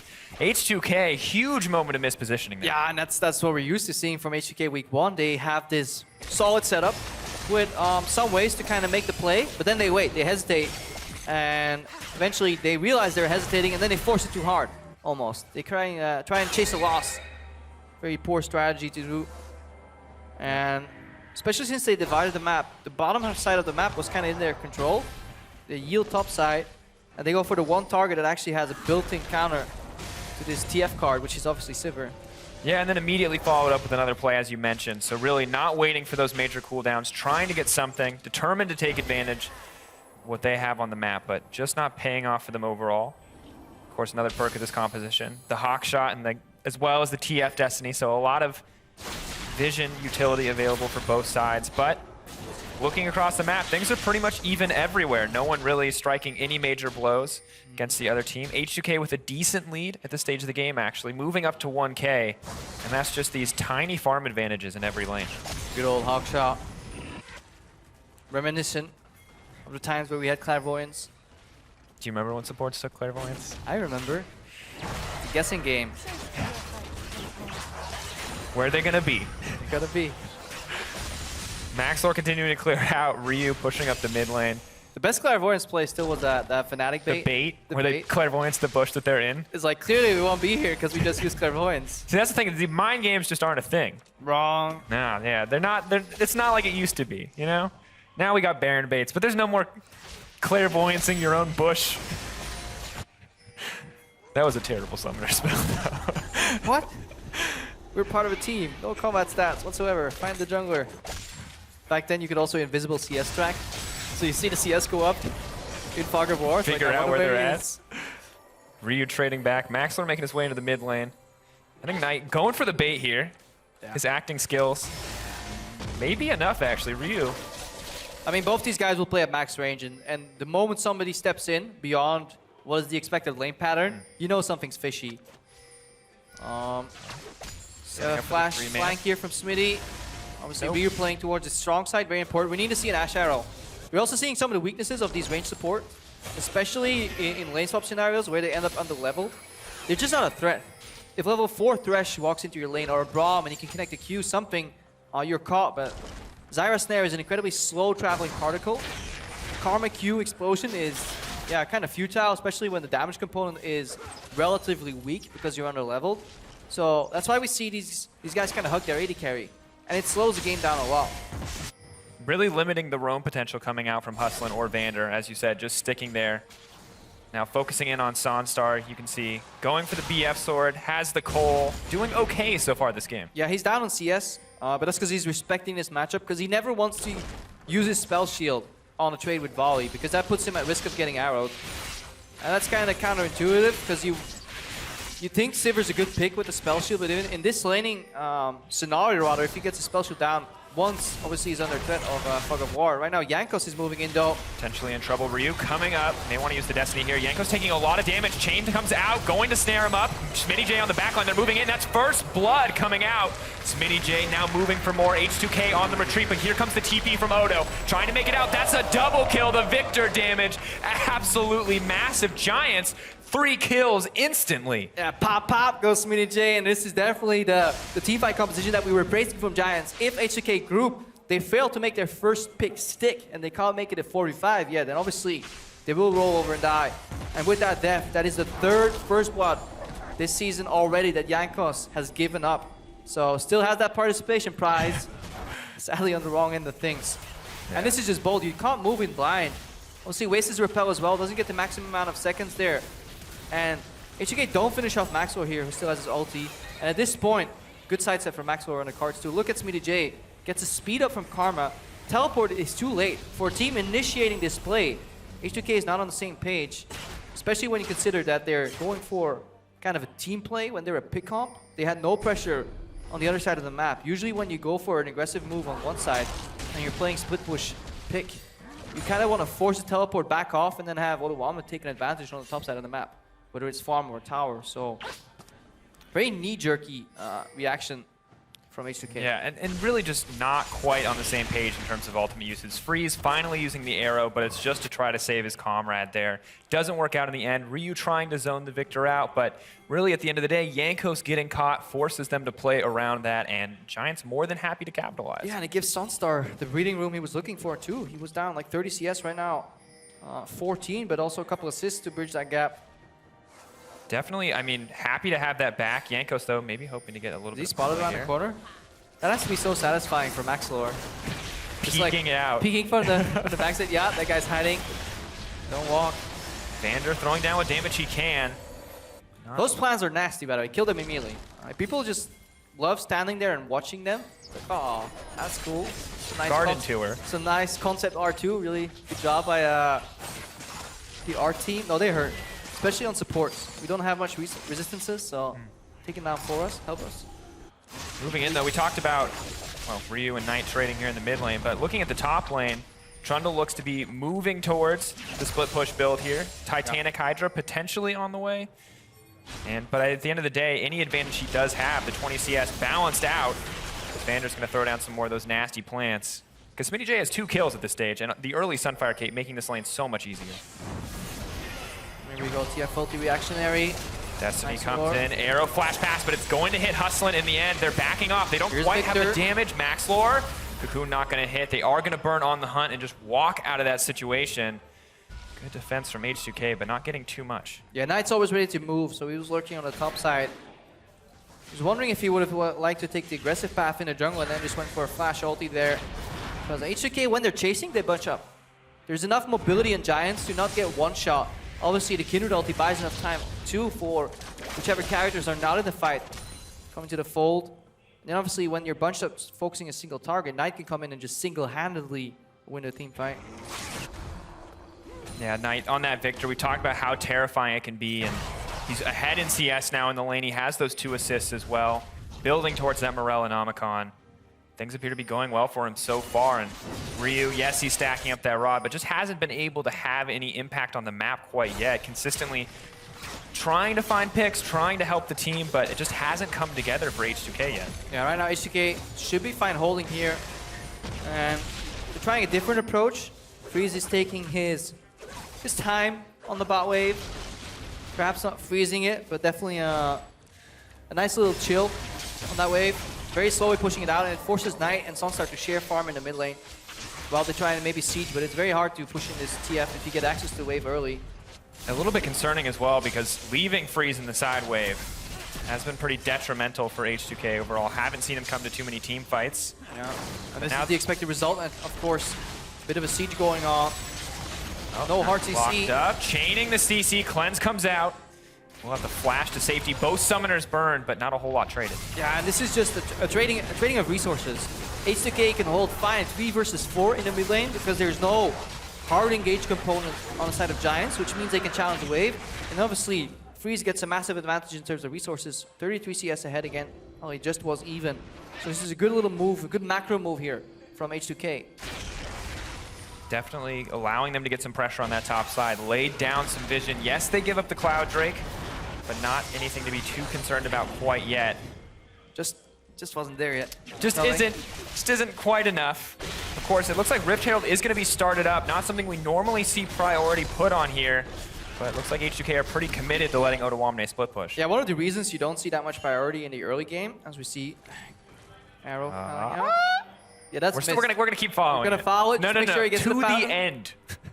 Now we're just tracking the karma. Hustle and settling is very important. Of course, you can see on your screen out of combat movement speed, and now Rift Herald going down in the favor of H2K, but Ottawamne is taking a lot of damage. Maxlor's burning pretty quick, though. The Trundle does hurt, but he is going to drop in the end. Lamb's Respite goes down. Knight sitting in it. There's no way he's going to drop. The heal comes in. H2K on the way. The double kill, though, for Knight. Ryu in the back line trying to get something. Zyra ult will stop Smitty J. If they're trading back, that's the 3 for 2. Looking to make it more. Hustlin's overstepped, and H2K, what a turnaround. Yeah, H2K turned around because they have a distinct members advantage. They go for the objective, and this time everybody's around to join the fight, whereas Sunstar is stuck on the bottom lane. Yes, he gets the push, he gets the tower, but these little picks snowballing individual members like Ryu and TF is what H2K want. They want isolated kind of gold. They want a couple of members to be very strong so they can decide where to make the picks. Giants, we'll see running the team fight. They don't really care who the gold goes to as much because they all have their role.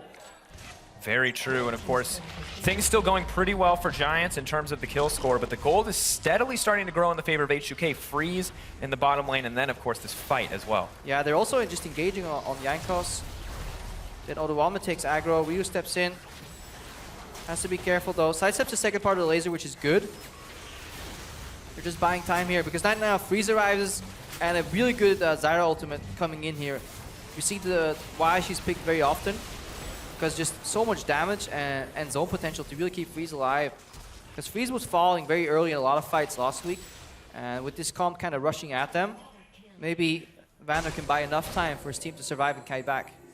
Yeah, worked out well now, but the pressure's on in the mid lane as Giants start to push in. Vander's still waiting on the cooldowns for that Stranglethorns, and the tower will drop in the favor of Giants, now evening out the turret score overall.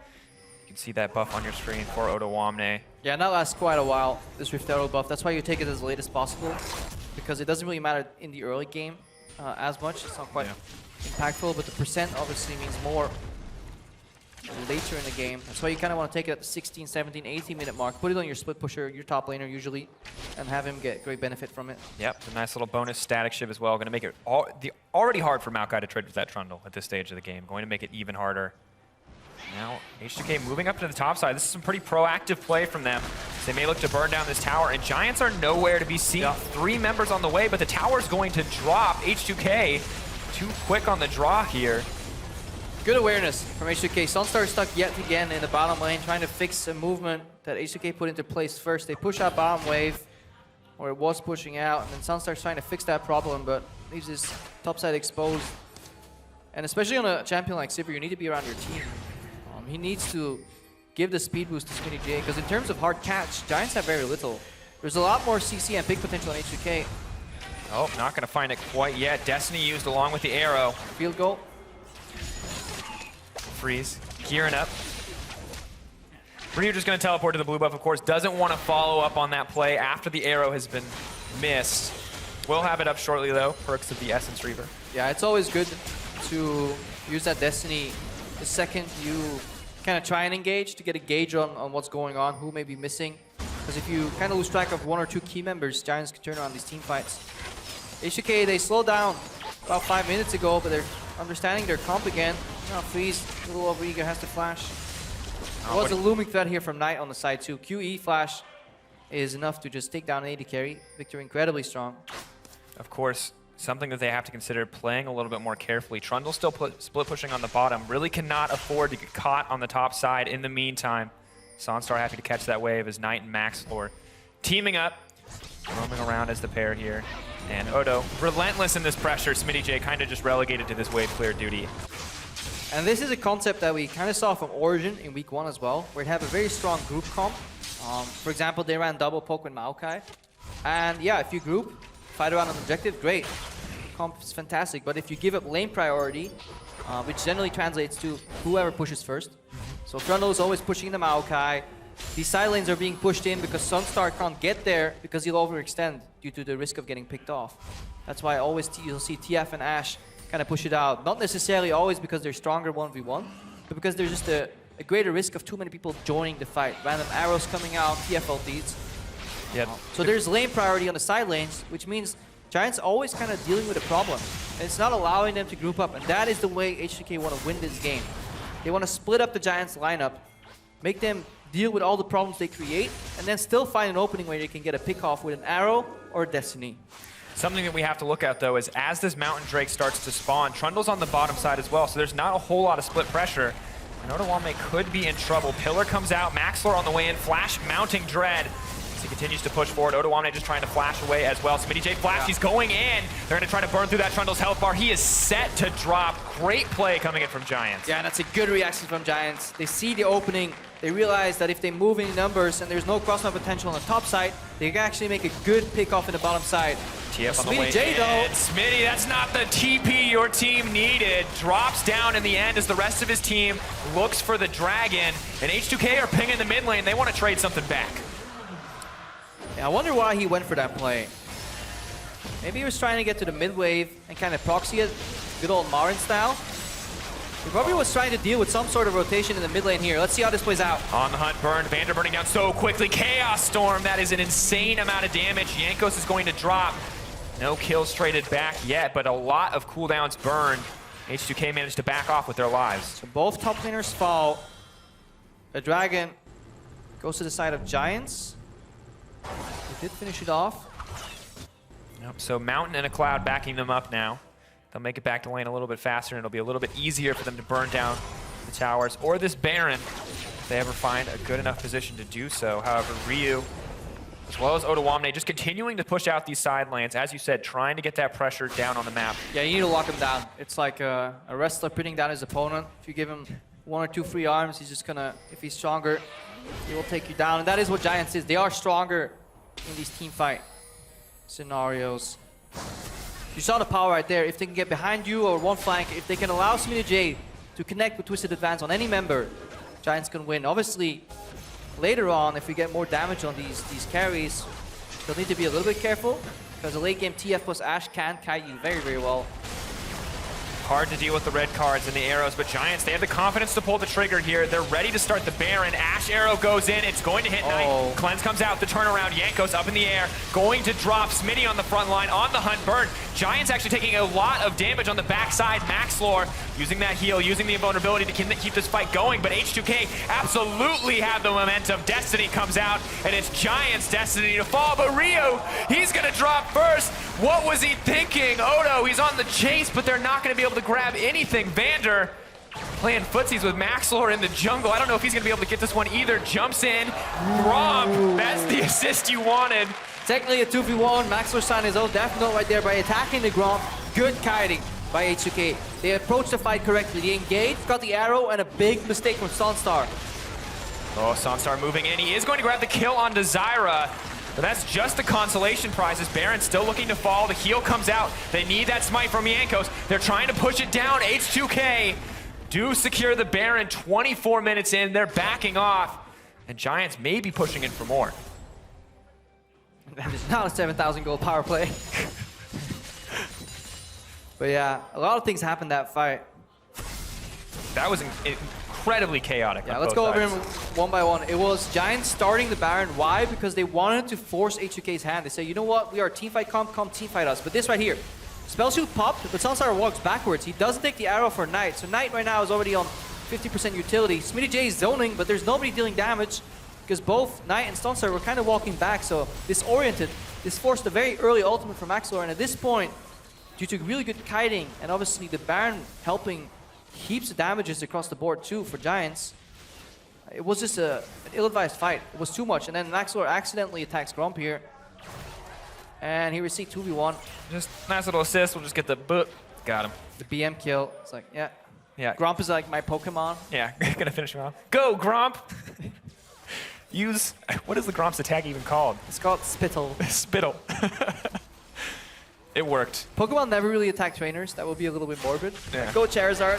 He tried to attack Wolf, right? Because Wolf is like Kindred's Pokemon. Of course, as we get super sidetracked here. Tower is going to drop in the mid lane. H2K, though, now have that power of the Baron in their hands and may look to continue pressuring. Odawamne, he's doubled up on the buffs. Glimpse of the Void. Got the Baron buff as well. Happy to push out in the bottom lane, but he's just going to back off. He sees Giants retreating. He doesn't want to take any risks here. Definitely strength in numbers. Giants can easily still win a fight if the Victor ultimate plus laser connects on a key target. So need to be wary of that. Also, we saw SmittyJ walk forward. See a pick off here on the Maokai. And when alone, obviously, he can get taken down. It will take quite a while. Ryu's tanking too much. Arrow goes wide. Just barely missing, but as you said, Ryu tanking so much damage from the tower. He's going to have that Rod of Ages to heal up, but it looks like he's just going to back off. TP, of course, available for him as well, and H2K will walk away with the turret unscathed. Yeah, the planted turret zone is enough to take down these outer turrets. It may prove difficult to take down the base. But we see H2K, they're understanding how to play the game. They want to take down SmittyJ in scenarios where he can't impact the team fight. So either where he overextends to zone, as we saw in the Baron fight, he was trying to defend his team, but his team was not using the time where he was tanking damage to return damage of their own. Then obviously he dropped.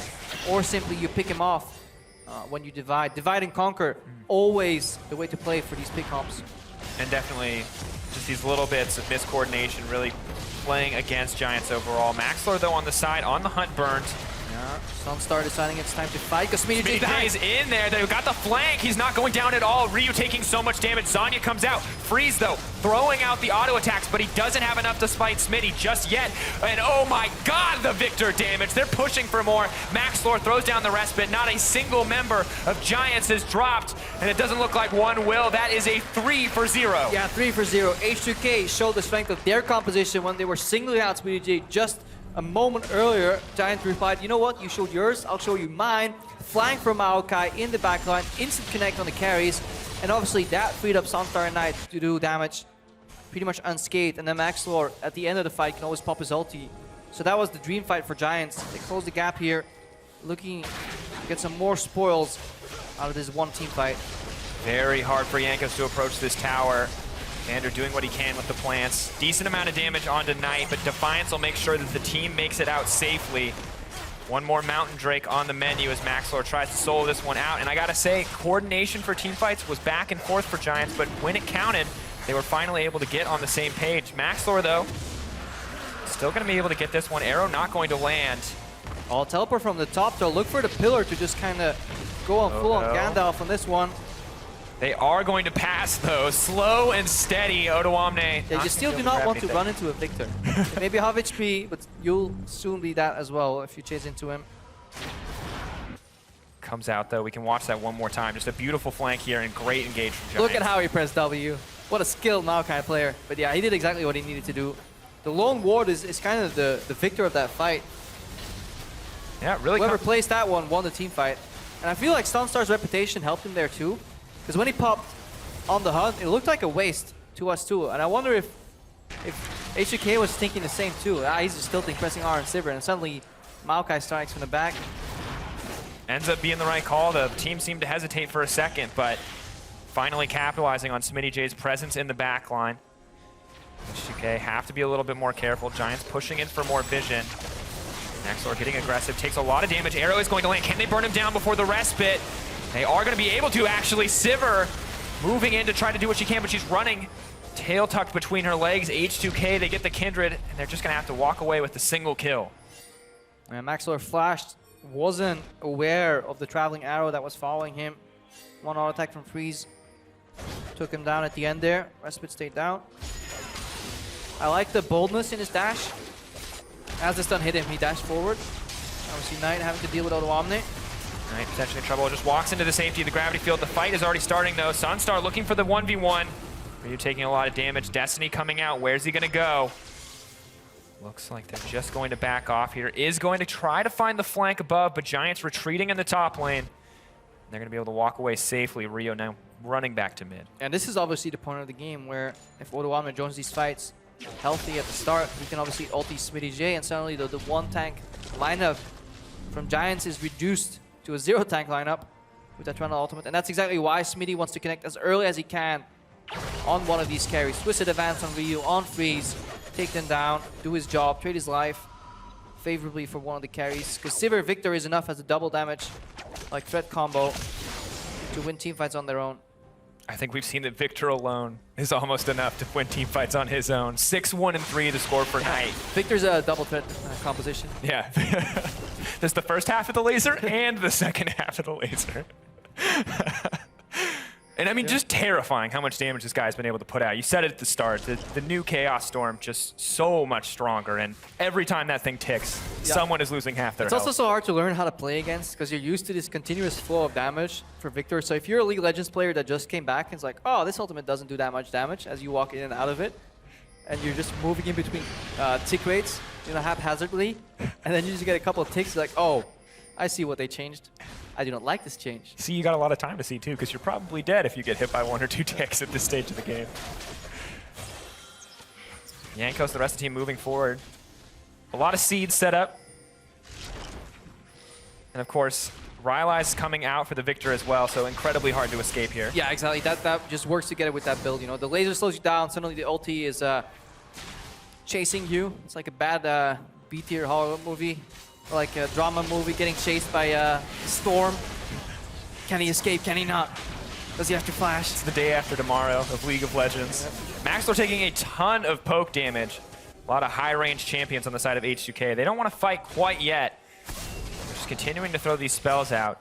Baron, once again, the point of contention for both these teams. Cloud Drake next on the way, but not really an objective worth fighting over. Flash moving in, great coordination here. Maybe looking for more gravity field drops. Maxlor is gonna get the Lamb's Respite down. Here comes the re-engage. Ryu, the sole target of the Chaos Storm, moving in. Stranglethorn, Smitty J in the backline, but he doesn't get Jankos. No, the Sapperling will seal the kill, but they get one back. Smitty J finally falling, but he does get the jungler. Yeah, and this is where you really need to shift your playstyle on the fly. It's very hard to play Maokai. As we were joking, it's like, you look at the Flash W earlier, it's actually quite hard to play Maokai in some of these scenarios because sometimes your role is literally to do what Smitty J just did. Hard peel going forward, but his entire team was kind of kiting backward just now, so he too should have fled from the fight. Let's see this again. The layering isn't quite perfect. Ryu card just came out a fraction of a second too late, and at this point, Giants, they're disengaging, but Smitty J is stuck in his back actually trying to peel, so in this scenario, there was actually not much he could have done other than possibly cancel the teleport. Yes, he teleported in, so he probably should have just canceled straight up his teleport. Yeah. But it's so hard to read that in that scenario. I don't think anybody could have made that read. Very, very difficult call to make, and if you don't teleport, the team fight can just turn against you so quickly. The team just couldn't follow up on the Zyra ulti. Once Zyra puts her ulti down, you can't charge through it. Half your team will at least get stuck, and then it's a very easy cleanup and very easy target selection for H2K. So that's why these fights are incredibly hard to play at this point in the game from Giants if H2K are the ones driving them. We need a surprise. Giants, they're looking for a random pickup, a flash twisted advance, so that the Zyra ulti is kind of reactionary instead of part of the kiting process. Yeah, both teams with the tools to just blow someone up if they get the opportunity, but can't afford to join the fight second. Oh, Knight's kind of stuck on the side here. Yeah, that means the Baron has to be stopped. And that means bot lane is getting pushed in because, as we mentioned earlier, no teleport on Maokai, which then the reactionary play from Giants is going to be, guys, we have to start Baron here, 4v5, withstand the poke. All comes out, great block from Sonstar, no one else going to get it. Baron steadily dropping, TP comes in from Odo. Smitty J once again alone in the back line. Giants grab the Baron, that's a huge buff to their power, but Odo keeps throwing out shots. Storm comes down, Lamb's Respite saving the day here a little bit for Odoamne. Will the tick stack? He's going to have to flash to safety. Smitty drops, Ryu maybe looking for the flash over the wall, doesn't have it, and Giants once again. Yeah, and they have improved recalls, so while this teleport from Ryu comes out and finishes out the tower, it will not net any more benefit. It all started with the arrow connecting on Hustlin, but there was no follow-up, and it was all about saving Private Smitty J from Maxlor. Ball enough time, disengage, and then Smitty J did the good thing, sacrificing his life so his team could get out of there. I gotta say, good focus coming in from Giants, knowing that they just wanted to burn down the Baron, not looking for that fight. H2K going to pick up their first Dragon of the game. Definitely not the one they may be excited about, but let's take a look at this team fight and exactly how this went down. A beautiful block to start it off. Yeah, was it though? I think Hustlin got hit by it, but you didn't see him because he was kind of knocked up by the Baron. Regardless, Smitty J moves forward while his team then focuses off Baron. There was no steal from H2K. Lamb's Respite, the team realized they're going to lose this fight, so they all kite backwards. There's no more Destiny available, and they get out, so really good split-second decision-making from Giants, because they found themselves without teleport, stuck on the wrong part of the map. Their base was going to shambles, so this was the only call they could make. It was risky. They made the right call, got the Baron. It looked a little iffy when Knight was kind of cut off, but there's a reason H2K didn't commit for him. It's because he has Cleanse, and he can always turn around after the arrow hits and just evaporate Ryu when Ryu wants to teleport in. Yeah, you just put the gravity field on the TF ulti, whack away with laser and ulti, Ryu will have to zone yes, and then you walk away. Pretty easy to disengage in that scenario. Victor, of course, if you ever want to enter his personal space, you're going to have to tank a lot of damage. And of course, looking at the top Gotta befriend him. Yeah. Give him some cupcakes. Please. Or alternatively, you make him come to you, which not really an option for H2K at this stage of the game. While Giants have been pushing in, one of the strengths of this composition with the TF, the Zyra, and the Ashe is that it's pretty easy for H2K to clear out those waves, even with the Baron empowerment. How does one enter Victor's personal space? Flash cocoon. You just don't give him a time to react, right? Surprise. Maokai hooks usually help. There you go. They're on the wrong team right now. Yeah, of course. We talked about limited options here. All right, now we need to see if they can hold off the siege. You have a couple of good movement blockers, plants slow you down, pillars make it so you can hit your poke, but in raw teamfight prowess, SmittyJ will still be a little bit tanky. Oh my gosh, Vander. Yeah, welcome to be Zyra support. SmittyJ moving forward. They're just going to take this one down pretty easily. Gold still in the favor of H2K. And even with Odawamne ulting Smitty right now, it'll take too long, I think, for H2K to focus him down. Because there's so much damage on the back end of this fight. Look at Knight, look at Sunstar, what they can do here. See if H2K can hold. Looks like they are just going to be able to clear out the wave. Neither side ready for a fight quite yet. Freeze hoping to find that arrow.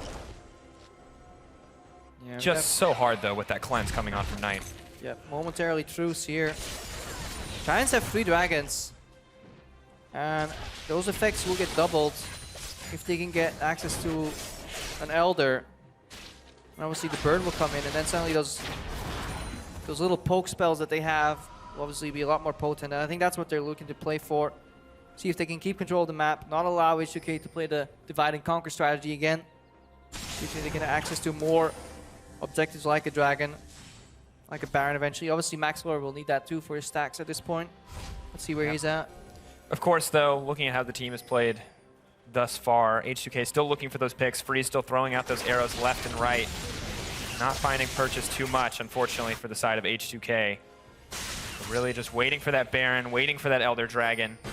One more opportunity for Giants to find a team fight. In the meantime, H2K really need to figure out how they want to play this, because without picks, it's going to be nigh impossible to win a lot of these fights. I wonder if it actually makes sense for Maokais to build kind of a revive into their kit, get the Guardian Angel, under the assumption that you go in, you get ultied by Trundle once, and you die. And then you just spawn again late enough that all your resistances are restored. Maybe more beneficial than trying to just get a lot of them and have a relative large amount stolen, but still have enough left over to deal with the fights. Something to consider too, especially for SmittyJ, who has consistently been running into the team fight. Sometimes a little too ahead of the rest of his teams. Yeah, sometimes it was also his team's fault, you know? You're the one dying. It's like, oh, Smitty. It's like, guys, I'm just trying to save your behinds here. Of course, though, the strategy from H2K is coming out. They're looking to split up the team. Smitty left to try to perfect that inhibitor, but it's not going to happen. Giants, in the meantime, will be able to grab that tier 2 tower, but with H2K breaking the first inhibitor, this is a huge pressure advantage in their favor. Yeah, and it's honestly a mistake. It's hubris from Giants to assume that they can take down something on the other side of the map while not losing the individual split push. Remember, there's also teleport from Ryu, now arrow on the back end. It's going to land on the hustle, and Destiny comes out. He will get the stun. Good flash from Ryu. That's the pickup. SmittyJ TP's in, but it may be too little too late because Odawamne is here as well. Looking for the chomp, both using the Randuins. Looks like they're going to be able to make it out. Odo backs off, but H2K, huge advantage. Yeah, the right approach for Giants with the life lead has just been to secure their side of the map, have some backup for Smitty, because there's no reason to go for outer tier 2. You will never breach the base. They couldn't breach the base without the Baron. How are they going to get any advantage? They couldn't do it with the Baron, rather, so they can't definitely achieve it without the Baron, so they kind of spread too thin, and they allowed Odawamne to take the base. And there's nothing to play for on the map other than Dragon and Baron, which haven't even spawned yet. So I think this was a bit of a map mistake from Giants. Going for a tier 2 tower on the other side of the map, really no benefit at all, and a cost far too large to take at this point in the game. Yeah, and unfortunately, one of those areas where younger lineups do tend to falter is this late game decision making. And while Giants have had some pretty shining moments in terms of team fighting prowess and 1 or 2 moments of coordination, the mistakes are still very much there for this young lineup. Yeah. And now it looks like Elder Dragon going to be the focus. Ryu doesn't have flash this fight though. That was a good zoning field from Victor here, and a flank potentially from Smitty J. He gets sniffed out, but he's doing his job. He's just threatening from the side. Maxlor sidesteps. Great side step on the arrow. Smitty J maybe looking to go to the back line. H2K trying to burn down the tank first. Great disengage with the Stranglethorns, but the Lamb's Respite comes out. Ryu looking for the flank on the back line. Here he comes. Gold card up and available. Knight burning down in the meantime. Freeze is going to grab that kill. Ryu getting ripped through, but there's a great Zhonya's for the team. Oh no, Maokai drops. Sunstar is next. What a play from H2K. A triple, a double, the full house. That's going to be the ace. Yeah, turn and burn, full house for H2K. They sniff out Maxlor, engage him in, force the engage, and then they kite. And then Ryu repositions later in the fight. H2K decisively stronger in the late game. Giants not just quite there yet. Next is going down. H2K happy to pick up that first win in the series, and despite some hiccups, despite some lost team fights, still managed to close it out with confidence. Yeah, that's just game 1. We could at least see both these teams understand goals of their competition at different points in the game, but also we saw them get punished for just not thinking far enough ahead. H2K at times early game needlessly grouping. We're not syncing their engage, but then Giants as well trying to get too much at once. Very hard later in the game, but we also saw the power of this Trundle ultimate, why it's considered, especially here in Europe, one of the higher tier picks in top lane, because it just nullifies the other tank and something you're playing 1 tank versus 0. Exactly, and you saw Smitty J get burned down, but additionally, Vander doing very well with that Stranglethorns, the ultimate coming out from Zyra, really making it difficult for that run-at-you composition to actually get on top of the team from H2K. Yeah, and he only died twice. As Zyra, that's probably the equivalent to going deathless in a game. It's so easy to die on that champion, so he definitely did his job, biding his time, throwing out snares, and then just kiting. What makes me sad is I can't make the joke about mid-maxing your damage value by using the passive, because it's not the same. Gone are the days of the true damage team fight shot. Unlucky.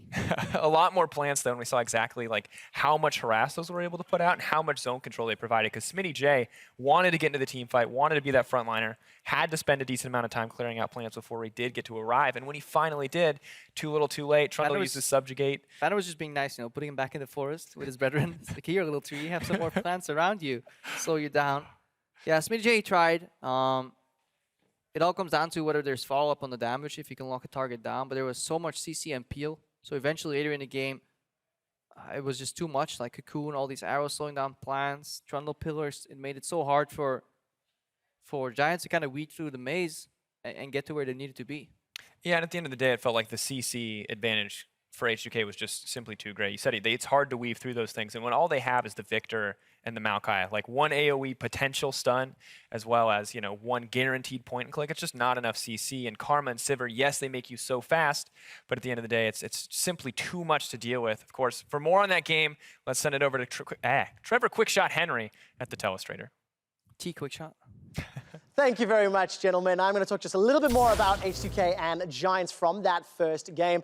As you can see, the game kicks off, and it starts with a lane swap. H2K and Giants, they traded objectives up until 10 or 11 minutes into the game. Freeze comes out with a 30 CS advantage, and then Yankos gets a little over-eager. The First Blood King is the one that gets first blooded, but a very, very good teleport from Smitty J allows Giants to get themselves on top of H2K, get themselves a triple kill, and start the game off looking very strong. This actually allowed Giants to temporarily hold on to the gold lead before H2K were able to use that pick comp and able to bring their way back into the game. About 6 or 7 minutes later, around the Rift Herald, we're going to have our second replay. If we can pull it up onto your screen, H2K are looking to punish Giants. You can see they've just secured the Herald. Giants looking to defend, looking to bring themselves back in, and a bit of a fail flash from Smitty J.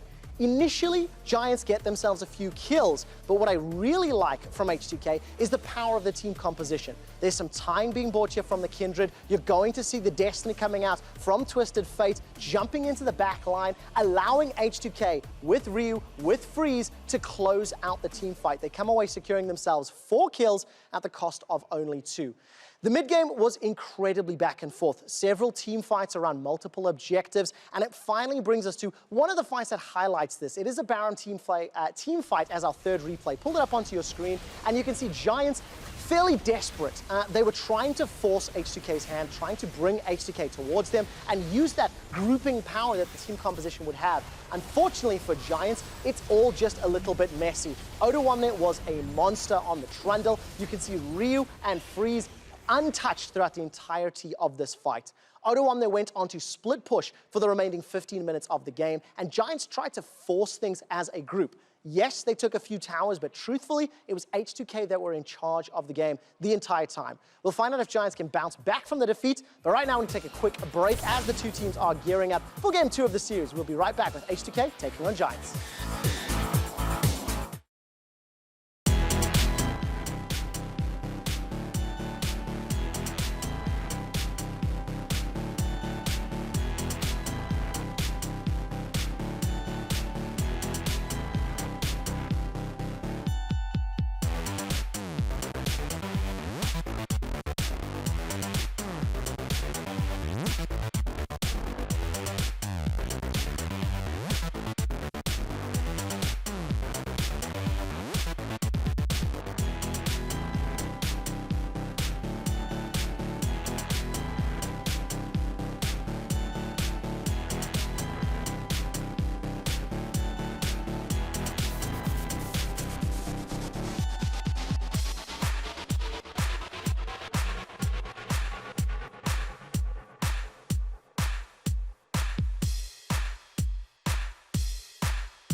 Welcome back, everyone. After taking game 1, H2K is looking to go 2-up this series against Giants as they load up for picks and bans. But of course, looking back at that first series, Vander is going to come out on top as our player of the game. And I have to repent, Zyra is a great pick. I'm having troubles with admitting it. So like denial is the first stage, but First eventually step. we need to get to like admitting the fact, because Vander had 19% of team damage there as a support. He did more damage than Oruamne. He did more damage than his jungle Jankos, and that is the power and the strength of Zyra, because she goes unnoticed. And honestly, if you want to spend time killing her, you're essentially wasting it because you're not focusing the main targets. But if you don't, well, she's killing you. And additionally, it feels like once you lay down that Stranglethorns, once you lay down that ultimate, your value to the team fight is there. Yeah, like, you've done what you need to do. Like, walk away. You're fine if you die. And the other thing that's so tough about it is, I mean, AD carry feels like the only champion with enough attack speed to actually burn through those plants to actually, like, get rid of them in team fights, because 2 or 3 of those sprout up on the back line, and you're just dishing out so much damage overall. Yeah, or you need to be really good at like geometry. I think like lasers actually hit them too, so you need to just angle it correctly. But then you're thinking about how efficiently you take down plants. You're not even hitting the team, so you're not worried about, you know, the actual carries on the team. You're spending 30 seconds thinking about the support Zyra before you go into a team fight, not how you're going to kill the TF or the Ashe. So obviously a very good performance from him, and seeing Zyra as a very popular pick, I'm sure we might see it across the league because it seems to bring a lot to the table. Oh yeah, I think it will be back. Again, I asked some North American support players, and yeah, even after I was like, yeah, it's good. Press ulti in team fights, die, but yeah, it's good. I'm like, okay.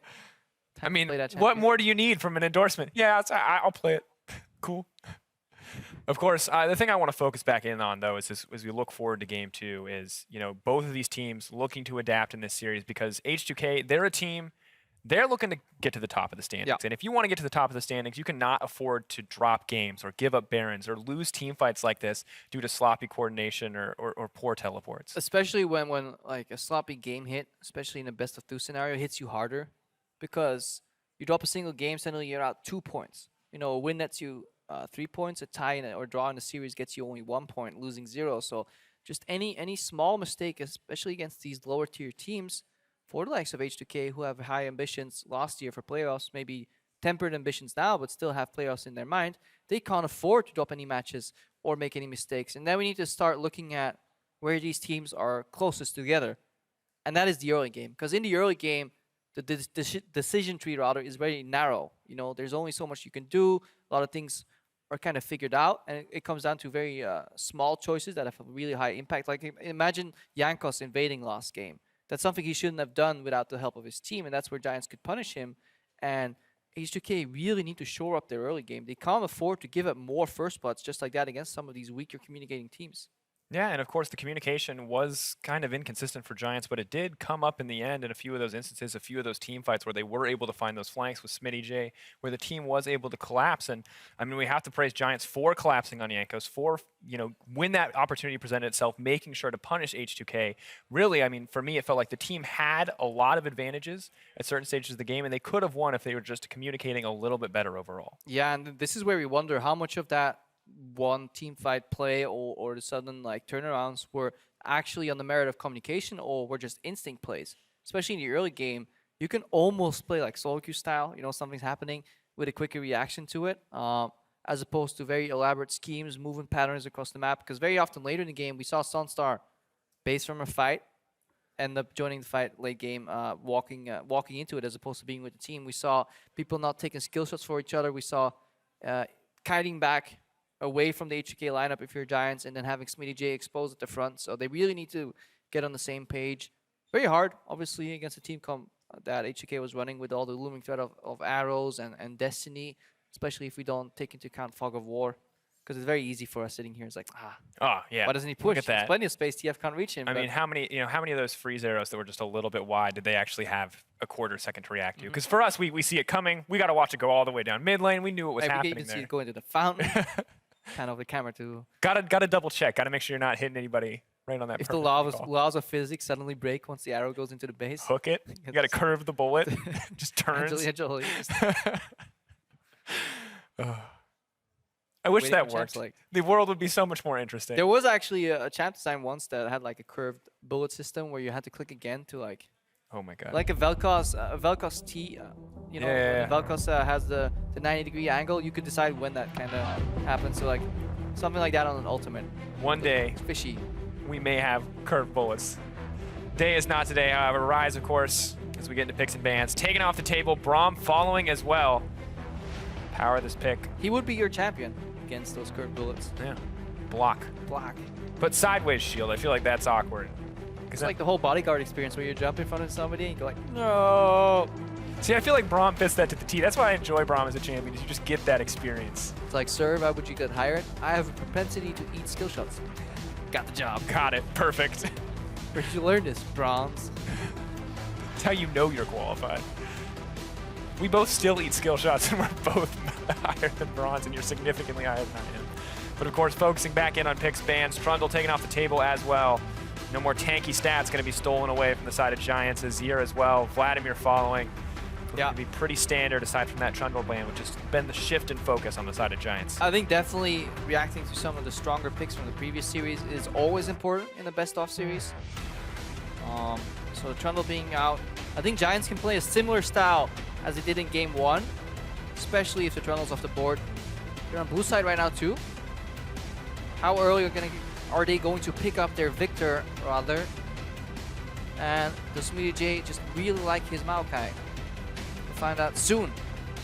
Is of course a big question. Fizz the final ban. Nidalee going to be the first pick, given over to Maxlore. Some nerfs on this patch, but still a powerhouse in the jungle and some interesting focus coming out from Giants. Yeah, from my limited experience on 6-11, it feels like she needs to snowball just a tad right now to be as efficient. But she still has a very high clear speed in the jungle. The strengths are still there for Nidalee. Absolutely. I mean, keep in mind, of course, Pounce cooldown slightly lowered in the early game, and additionally, the passive range significantly reduced, 5,500 to 1,400 when you're chasing. It's a small tweak. Small tweak. Just a little adjustment. Just gotta. It's like, yeah, okay, passive range is nerfed. How much?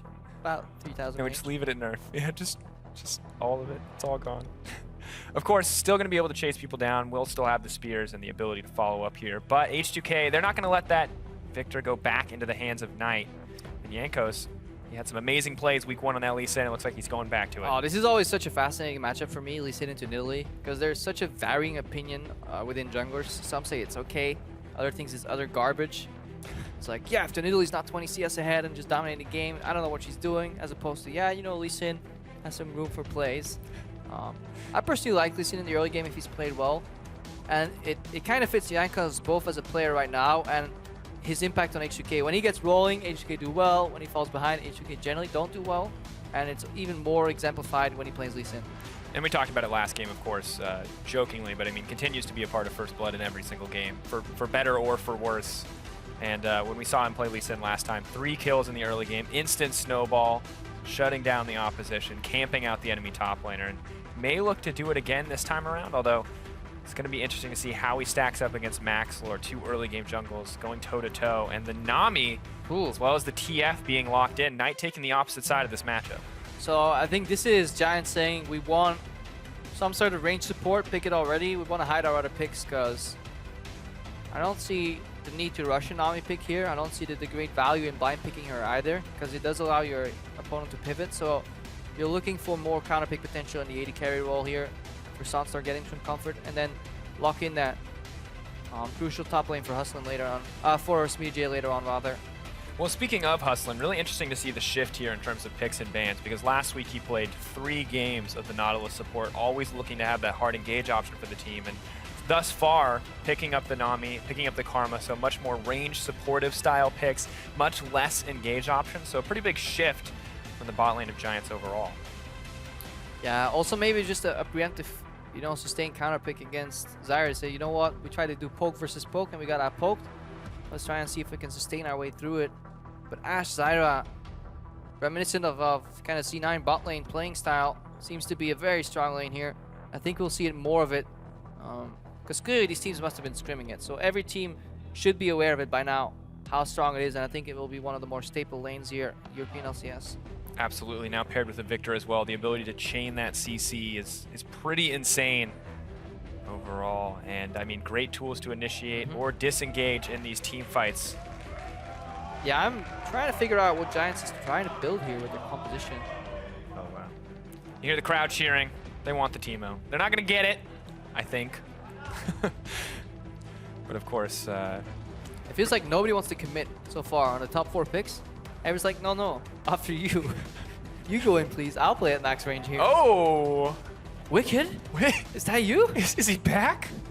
All right, well, Wicked's going to be happy about this. Spending some time in the challenger scene. But of course, Smitty J picking this one up for Giants.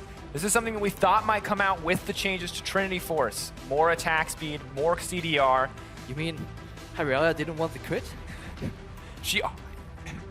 No, you get the 1% in the runes, and that's enough. That's all you ever need for Irelia. But interesting, I mean, this composition from Giants, one, has no tank. No tank. It's literally snowball or bust. Both in the individual jungle matchup, as well as the kind of what TF needs to do, especially with nobody creating space for him. I'm just so afraid when Giants enter any teamfight scenario, and Irelia dashes in, but behind her, Stranglethorns gets laid down, and suddenly the team can't follow up. What are they going to do? I guess they'll just skip that part and just start shooting from afar. TF Destiny over, Tidal Wave crossing the jungle, Jhin with the ultimate from Sunstar. If he's always late to a fight, at least he might pop his ulti right now. Get some added benefit right there.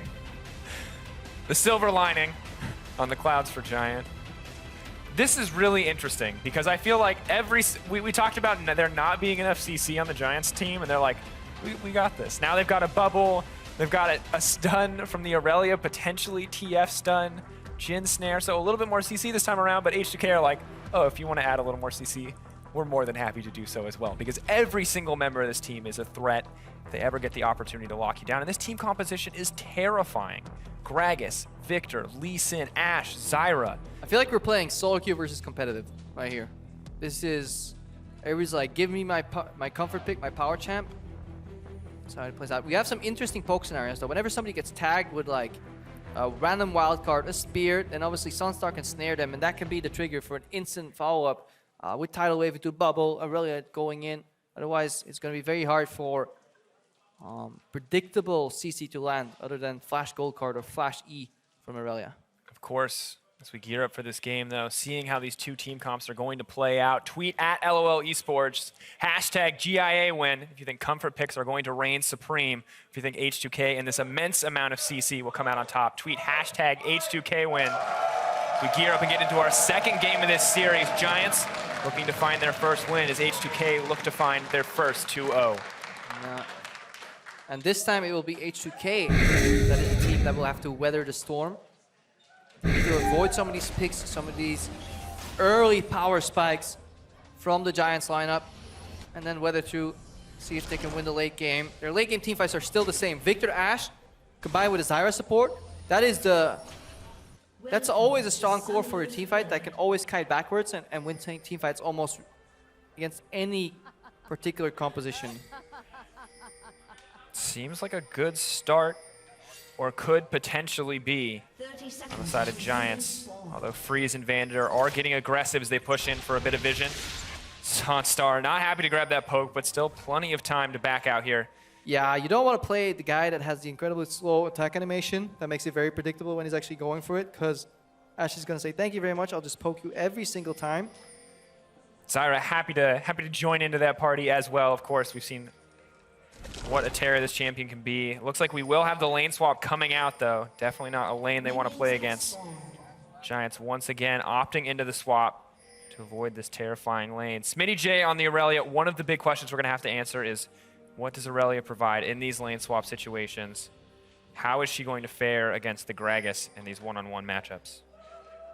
Yeah, it's a good question. I mean, Irelia, I feel like always needs a laning phase. Historically, she wasn't always very strong in lane swaps, but it may still be for the better here for Giants, because playing that the Nami Jhin into the Ashe Zyra seems very rough. But then again, you pick your support early, you kind of pick your AD carry, and you still end up with a losing matchup. For me, that means you're losing the draft, right? And just a really interesting pivot here from Giants in pick ban. I feel like we saw such a defined composition coming in their first game. In game 2, it feels significantly more chaotic. Oh yeah, it's definitely across the board here. It's I think people coming with multiple solutions to the same problem, but a not very coherent one. Perhaps the best way to sum it up. Let's see. We went over how these lane swaps get played. It's slightly weaker on the side for Giants. Like Jhin is not that good in lane swaps, and neither is Nami. So H2K with a very innate advantage. It does seem like this Ashe Zyra is the new silver lane, where they do well in 2v2 and they do even better in lane swap. Definitely a lot of power here. You can see using the spells. We always talk about this. Clearing the wave with the spells, throwing in a few auto attacks to make it easier. But between Gragas, Ashe, and Zyra, relatively easy to burn through those creeps. And well ahead of the lane swap on the side of Giants at this point in the game, because the tower burning down so quickly. I mean, there can't be a starker contrast. I may have to retract my statement on Giants being okay with this lane swap. The wealth of AoE abilities on the side of H2K to take down these minion waves, as opposed to what Giants is working with. Just big advantage in terms of clear speed of those minions. Odo more than happy to pick up some CS here. Fully attempting to bounce the wave. Vision already placed by the remaining members. And this looks like a massive fumble on the side of Giants. Tower will drop eventually, but not before Ashe and Zyra are already in the lane. Smitty not going to get any opportunity to farm out here. Yeah, this is where you almost have to cheese, where you have to wait for Ashe to kind of walk and see if you can give her, because if you play tit for tat, you may find yourself too late. And that's what H2K is exactly respecting here. It's like, guys, we need to be a little bit careful. This is the 6th consecutive game where H2K have been in a lane swap. We can't go as far as saying that they have played for it. But if there's any team that should end up in the lane swap every game, it has to be Prollies. Happy to play the more macro focus, and things looking a little bit better for the team. He loves that word, by the way. Macro? Yeah, you just overuse it. Macro. Like, how's your macro day, Prolly? Are you having a macro good time? Some macro trades having in the mid lane. Wow. Do you like macro TF into macro Victor? Because for him, it gets overused as like any part of strategy. I feel like he should be in front of us with a very disappointed look on his face. I mean, he's probably somewhere with a very disappointed look on his face. Or he's smiling, right, because he loves it. I don't think he's actually listening to the cast. Coaches have access to team audio. Yeah, no real time to listen to us banter about his hated words. He's missing out on my quality analysis. Poor Prolly. He'll never improve as a coach. Yeah. You're a cruel man. Oh, that's sarcasm. I know.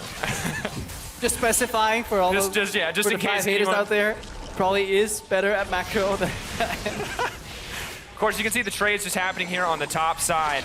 Will eventually end in the 2v2 that Giants were so determined to avoid. And while the gold does remain even for now, H2K are once again starting to build up a lead. Ryu trading incredibly confidently in this mid lane. Yeah. And Knight really just picking up what he can. Yeah, whenever H2K is dealing with the minion wave, Giants is playing whack-a-mole with the plants, trying to step on as many as they can before Vander can let them spawn.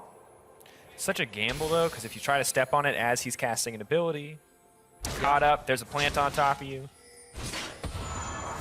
Ping's going down in the middle lane. Trying to keep track of that Twisted Fate. Knight not quite level 6 yet. Knight going for a different style here with the Ghost, as opposed to the TP Twisted Fate for multi-global.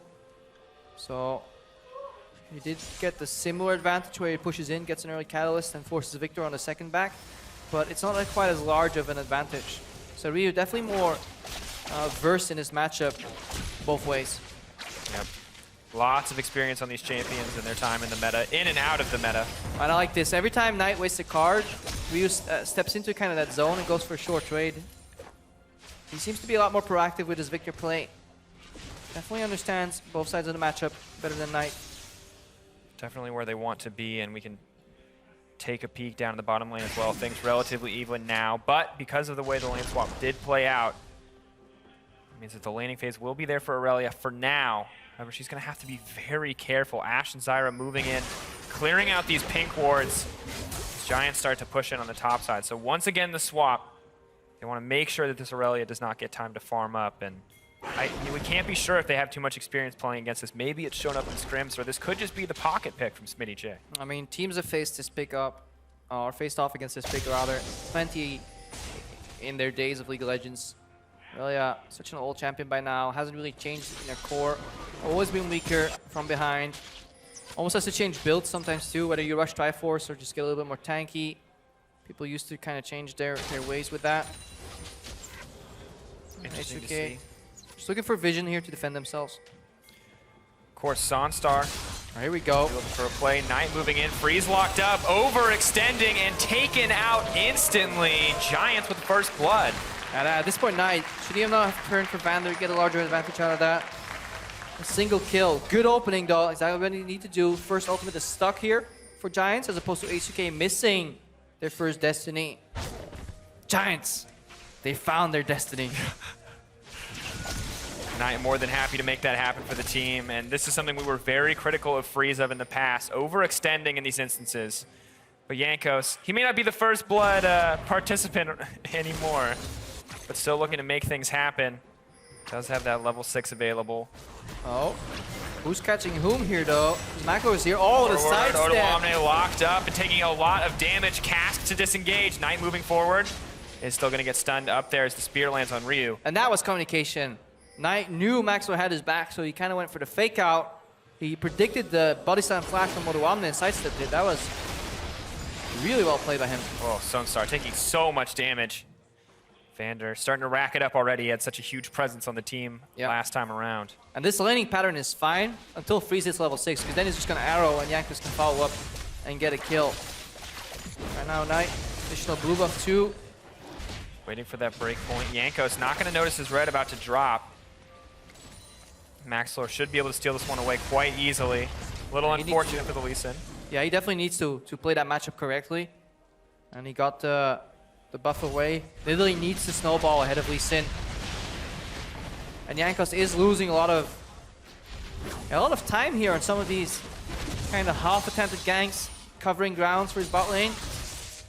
Smitty's doing his best to catch up and farm. Yeah, doing well so far, 52 to 55, not that much of a difference, but the Nidalee, 46 to 33, approaching that 20 CS difference. So definitely a solid lead there over the all, but the rest of the lanes remain relatively even. Gragas now with a decent lead as he manages to catch that wave, so happy to have that one, and Smitty working on that Stinger, the new component for this Trinity Force. Trying to be able to trade effectively, but no tanky options coming out yet. So it looks like just rushing right to that Trinity Force. Yeah. Don't think we're going to see any tanky options on Giants. It's just going to go in flying, overwhelm them with damage or die. It's probably going to be the mantra here. Have to see Knight a little bit more comfortable in these trades, but still taking so much return damage from Ryu on the back half of that laser. Yeah, if you can't get him pushed in, Victor actually has solid trading potential. You have to walk into Q range. Jankos looking around again though. Maxor a full level ahead it seems. Ooh, and found out. Fat chunk of damage, the difference between that completed jungle item and the pieces on the side of Lee Sin. So Jankos giving up a lot of that farm. Maxlor continuing to grow this lead. Actually giving a gold lead over to Giants overall, 16.3 to 15.6. Yeah, and I like that they're grouping with each other right now, because individually hustling can easily get picked off, but together with Maxlor, they should be fine, fending for their own. Sunstar is being kept in the game. Freeze has to be careful because the looming threat of Destiny is always there. This is Giants' time. They have an earlier ramp, an earlier power spike here. Good trade from Knight. They're definitely in control of the early to mid game, and they need to get as much advantage out of it as they can, because later H2K obviously get ahead. Yep, have that tanky front line. Aren't going to get that dragon, however. Sunstar is throwing up some damage on the backside. Jankos happy to block that bullet for Vander. Ryu getting aggressive in the mid lane, so a lot of trades back and forth, but Giants happy to pick up the first dragon and extend their gold lead to 1,000. This stage of the game, but as you said, they need this lead. They have to get ahead because their team comp has so many vulnerabilities. Yeah, especially then getting a Mountain Drake is really good, because these high damage comps, they struggle with obviously tanking Baron, but later on, Giants can do it very quickly with the amount of just sheer damage they have across the board. Obviously, Aurelia can tank a little bit, so that's how they want to snowball. They want to take control of the map, and then they want to get these big kind of epic monsters, take them down, the Baron, the Elder, see if they can snowball. Pings coming out from H2K, figuring out their lane assignments. Vander and Freeze sticking together. Real roam opportunities from the Zyra support. Talked about it before. Too squishy, too immobile. To really wander safely like that Bard or one of the more tanky picks. And they're hiding their weaknesses well here, Giants, with their lane assignments. Putting Sunstar, low mobility, predictable clear, easily caught out on Jhin. They put him in the mid lane, and they swap TF to the side lane. That obviously removes one angle for Destiny. He can no longer join the top side of the map, so that will be for Maxlord to take care of. But he can add pressure here. Pushing bot, moving to the mid lane, see if he can get that mid lane tower down. That's the one that H2K want to defend here. That one falls, the map opens up. And Giants can play. And all it takes really is for Ryu to step on a random trap and eat a snare. Max range. Could be enough. You'll have to cleanse out of that one at least. So now it looks like TF gonna have to be very careful. Knight not opting for the cleanse or the teleport this time. Means he's very vulnerable to those arrows, and Yanko's moving in to clear out the vision. H2K seem ready to set up the pick, but we just haven't seen them pull the trigger quite yet. Tidal wave into, is it Deadly Flourish?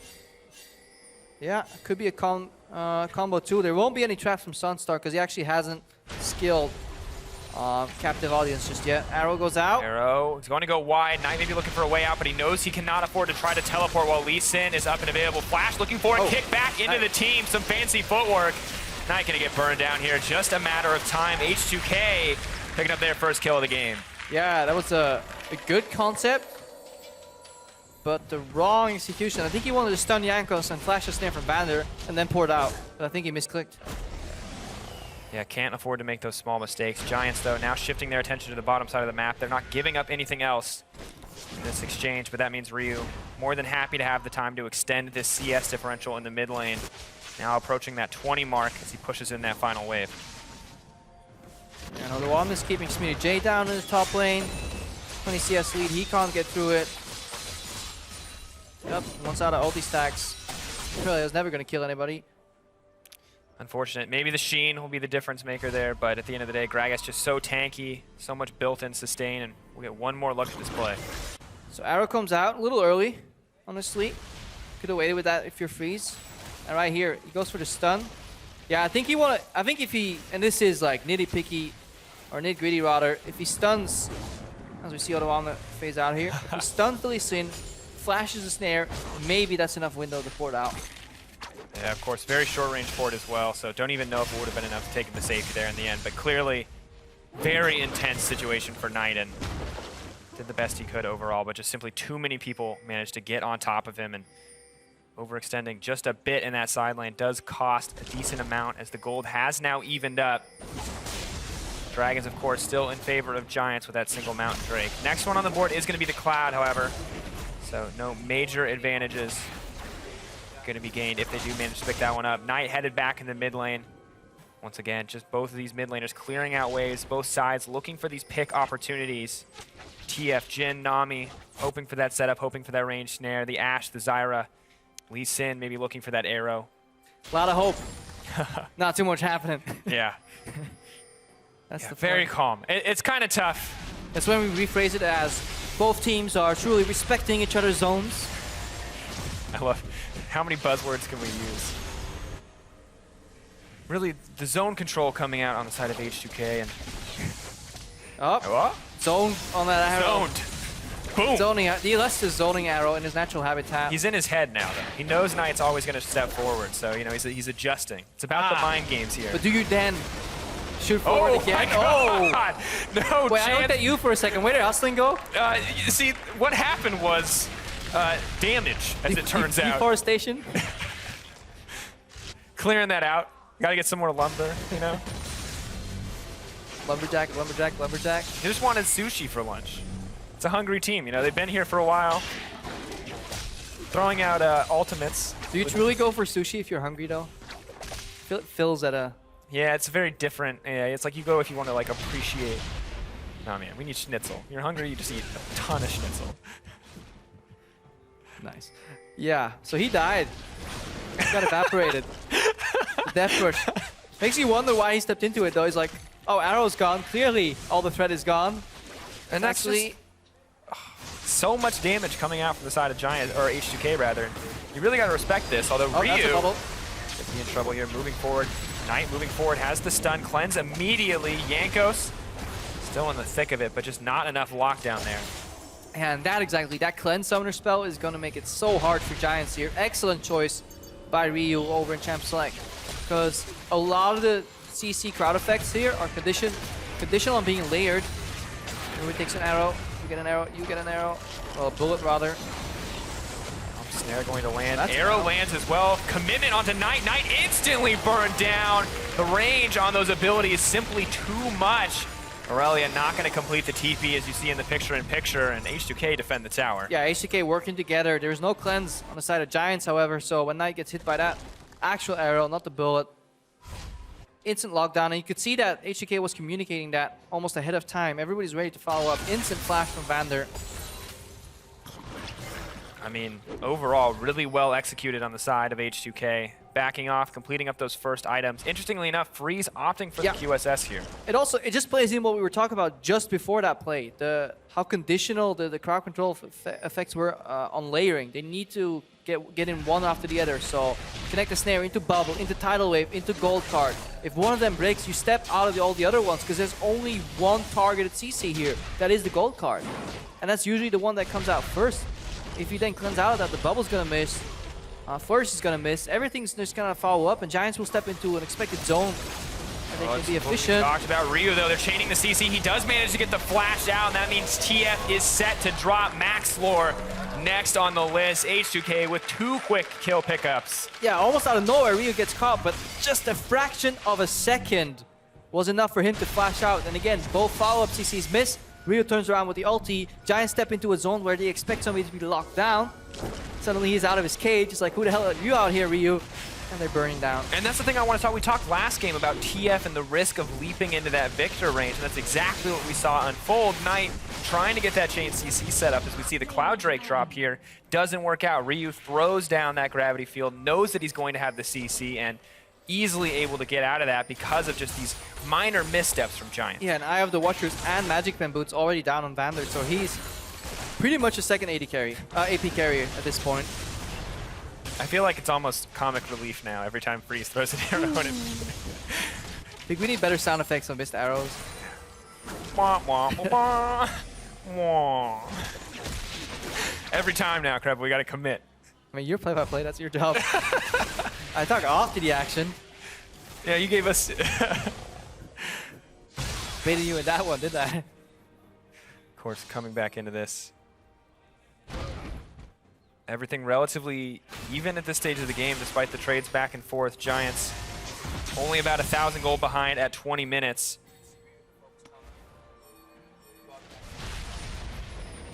Things appear to be fine moving forward, but both teams still waiting around those major cooldowns, waiting to layer that CC. It's Shrek the game. Layers. Yeah. Exactly. An onion of CC, but the Giants right now, it is making them cry because they really can't find a way out. They tried a couple of times, didn't succeed. Oh. Ankus gets hit, moves to his teammates. Jumps out. TF ult coming in as well. This could be an overstep. Knight kicked out of the zone, though. Is going to get burned down pretty quickly. Will run out to safety. Nami happy to provide that movement speed. All right. Just to trade a cooldown. Yeah, that was a good stun onto Jankos because he almost wanted to use Knight as a vessel out of that fight. And they needed to make that play right there, right then. Because there was no teleport on Onuamne. Smitty had his from canceling it earlier on. Arrow comes out. Not going to find purchase there. Knight with the quick sidestep. But suddenly Freeze once again. Alone under the tower, doing what he can to defend. But there are more members moving down. Freeze trying to get the kill on the Knight. The flash out, not going to be enough. Smitty picking that one up. Giants descending on the tower. Yeah, I think even if he gets that kill, it's not worth using your QSS flash for it. At this point, just yield if you're Freeze.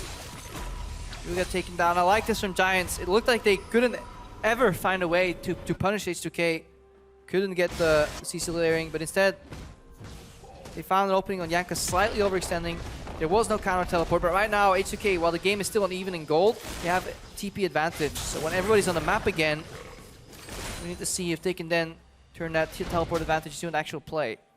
And we'll get one more look at this exchange in the jungle. The danger of getting hit by just one auto attack or just a bounce here from the Nami W. That was for Tiny Snare, and here we need to see Jankos. He kicks him out, but he gets stunned right there, and then gets dropped because he was trying to use Knight as a vessel out.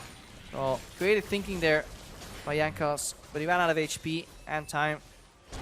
Yeah, and really interesting to see the confidence coming in there from Giants. A good first step for them as a team, and it's working out well. I want to kind of focus in on the bot lane here, because we have the QSS from Freeze, which makes a lot of sense. But this Jhin build, it's been a while since we've seen Jhin.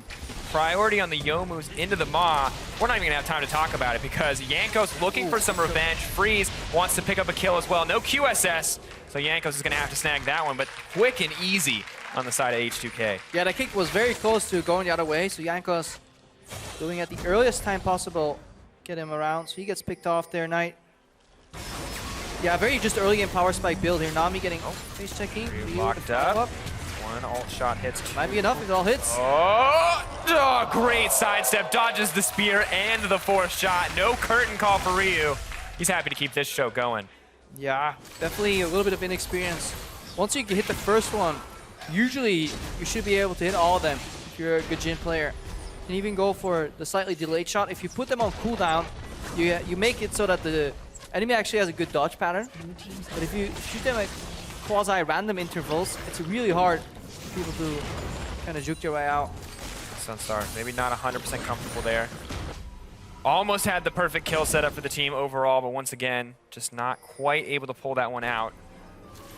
Surprisingly, despite all of the action across the map, the gold remains even, and this is pretty much entirely due to the massive CS differential in the mid lane, as well as the steadily growing one on the bottom side of the map, 215 to 191, and of course, 139 to 86. Jankos pretty incredibly far behind here. Ooh, nice flash from Maxlor to dodge that arrow. Good arrow from Freeze this time, forcing summoners. Maxlor defending kind of the entry point to his mid laner Knight, now in the top lane.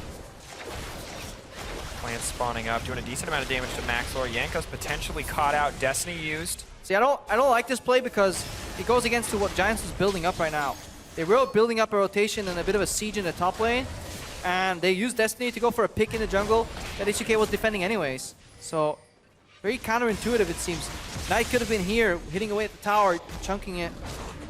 Obviously, you always want to pull the trigger, see if you can make a pick. You don't have the full vision, you don't know how many people are there. But still, a rather presumptuous Destiny here. Waste of cooldowns in the end for Giants, and they need to go back to the drawing board. Yeah, of course, Knight has been incredibly aggressive on this TF, consistently going in there. You can see 1, 4, and 2. Happy to help get the kills for Giants, 100% kill participation, but making up 2/3 of his team's deaths. Looking forward. Freeze and Ryu, though, holding up the mid lane, and the rest of the H2K waiting in this brush, hoping to grab a pick. They want to grab this Mountain Drake for themselves. This is where their team composition is really going to start to be strong. Yeah, defending objectives, definitely agree there. Using the Zyra ulti, if you can get into a choke point, it is so hard for these non-tanky Giants lineup to enter. So they definitely need to look to cross now. Giants right now are looking at tier 2 tower in the top lane. But Smitty J disappeared somewhere. Be moving into the mid lane to try to burn this through this. Smitty J, of course, burned down in the meantime.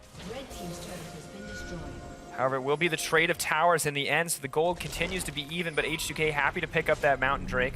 Their second dragon of the game overall, and you know, just minor missteps for Giants, still making good moves to get it back, but we'll get one more look at this.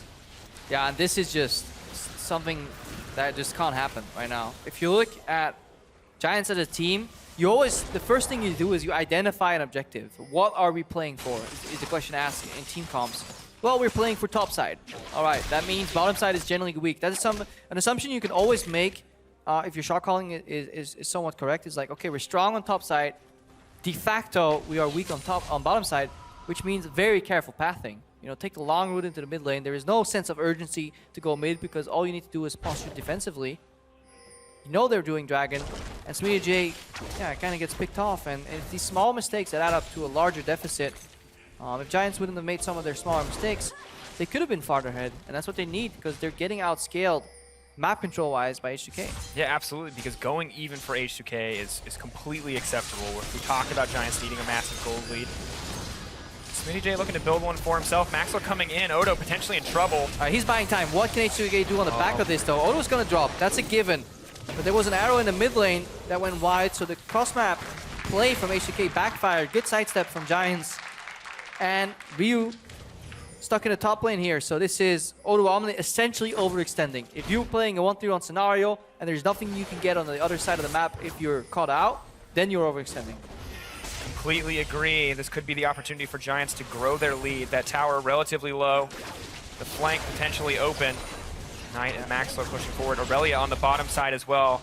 They may look to turn this into 2 towers. They keep the pressure up, and H2K have to respond. Yeah, you can definitely see the rotation kind of written out in the map here. Zero vision in the jungle. The wave just arrived at the second tower here. Really solid play here from Giants. And this is kind of a 3-phase play. Let's see if they can get any fight out of this on the side of H2K. Giants, they can kite their bottom left of your screen. Teleport. Waiting for it. Here comes Odo, maybe looking for the engage. No flash to disposal. We'll have the cask in just a second, waiting for it, but the disengage is so good, and the arrow goes completely wide. Ooh, we have to question these arrows from Freeze at this point. I mean, the occasional whiff is okay, but it's definitely lackadaisical. Definitely not what H2K wanted. Really hoping to find that engage. You saw Jankos aggressively moving on those front lines, hoping to find a kick, hoping to find an opportunity to go in. And now Giants, gold lead once again in their favor. 5 towers to 3. Baron up and available if they do want to take it, and they may not have the tools quite yet, but if they keep getting picks like this, it should be a pretty easy game for them. Yeah, I mean, I wouldn't say easy. Hang on there. Okay. It's a big leap there, but Picks, definitely... we'll let them get Baron. Baron will make things easier. Baron generally helps. Picks are definitely translating into advantages here, and this is all off the back of that pick in the bottom lane that did not get answered. They went mid, rotated bot. They picked off the easiest objectives, though. The outer turrets right now, Giants. And H2K, a lot more condensed here. Arrow comes out. Remember, there's a Mikhail's Crucible available on Hustlin. So anybody else can take the arrow for him, and he will repay that debt in kindness with a good old cleanse.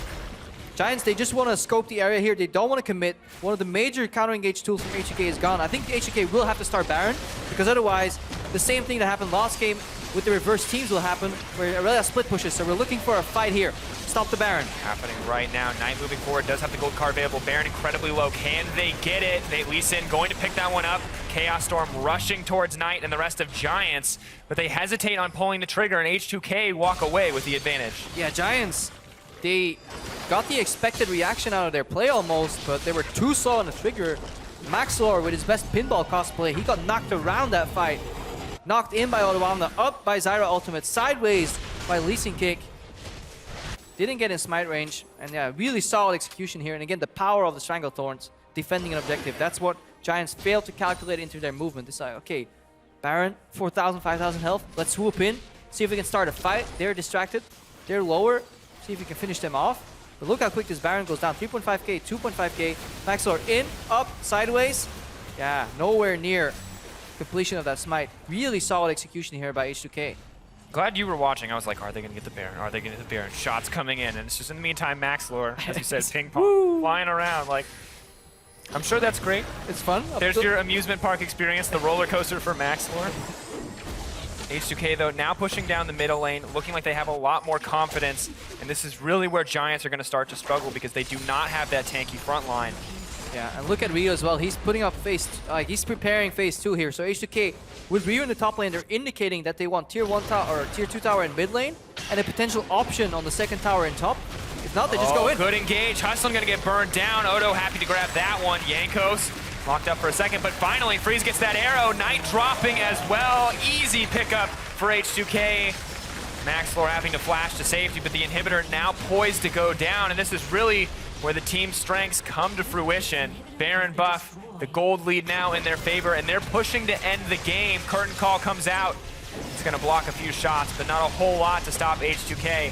Smitty maybe looking for a way in here. Yeah, these plants can always tank a couple turret shots too. Curtains are closing here, 5 versus 3. Hustle's gonna spawn.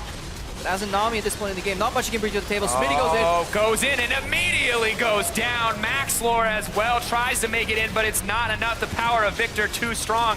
H2K don't even have to care about the PvP anymore. All that's left is to burn down the Nexus, but they're going to give the triple kill over to Ryu. He kind of wants to make it a quadra, and as H2K look to set him up for it, they also look to get their first 2-0. A little bit of BM here as they hop into that base. The shutdown comes out, but it is simply not enough to stop the 2-0 coming out from H2K.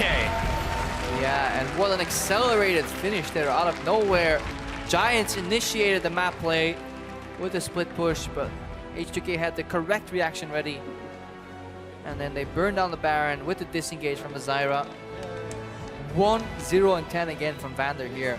Same build, Magic Pen, Eye of the Watchers into Leandri's second AP carry. H2-1, H2K, H2-1, H2K. You can see the team on your screen happy to have their first 2-0 after tying it up both times in the first week, and really stellar performance from them in the end there to make that composition work, but still I felt like some pretty big points of weakness. Yeah, definitely weaknesses to be exploited here, or to be shored up by probably a little boot camp.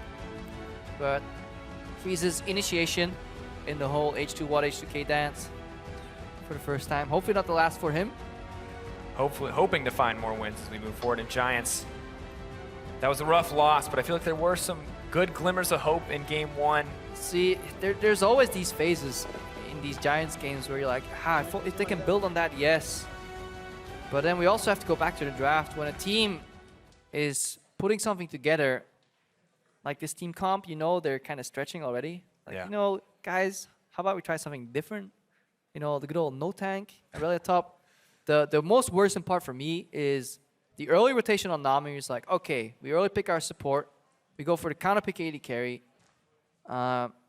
We see the enemy bot lane and we still don't have an answer. They knew they were playing against Ashe Zyra game 1.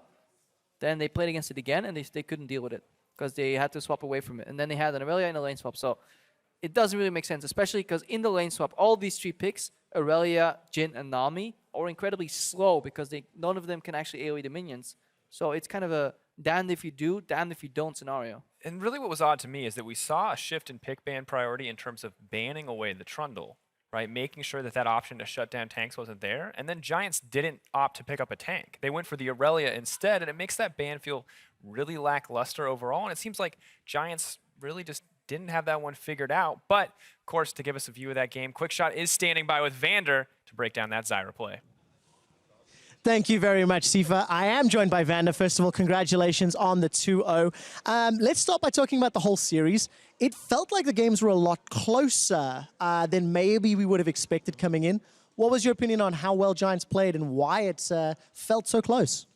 I think both games we did really big mistakes. In the first game, we invaded too fast with Elise, in my opinion at least. Jankos disagrees there, so he says we didn't follow up as fast as we should have. So they have like 3 kills there, and then our champions don't do that much when we are behind Ashe Zyra. We should really work on catching someone and one-shotting, right? And then without map pressure is really hard. Then second game, it happened again. We had control of the game, we were catching them off, and then Lee Sin got caught, and then Ashe stayed at the tower a bit too long. So yeah, it's just a bit sloppy game from us, I think. Little bit of a sloppy game. How would yourself and H2K, maybe Prolly backstage, look at fixing some of those mistakes that happened during the course of the game? Those mistakes weren't like really macro game or something. I think just people were maybe the stage effect, I don't know, just getting caught a bit.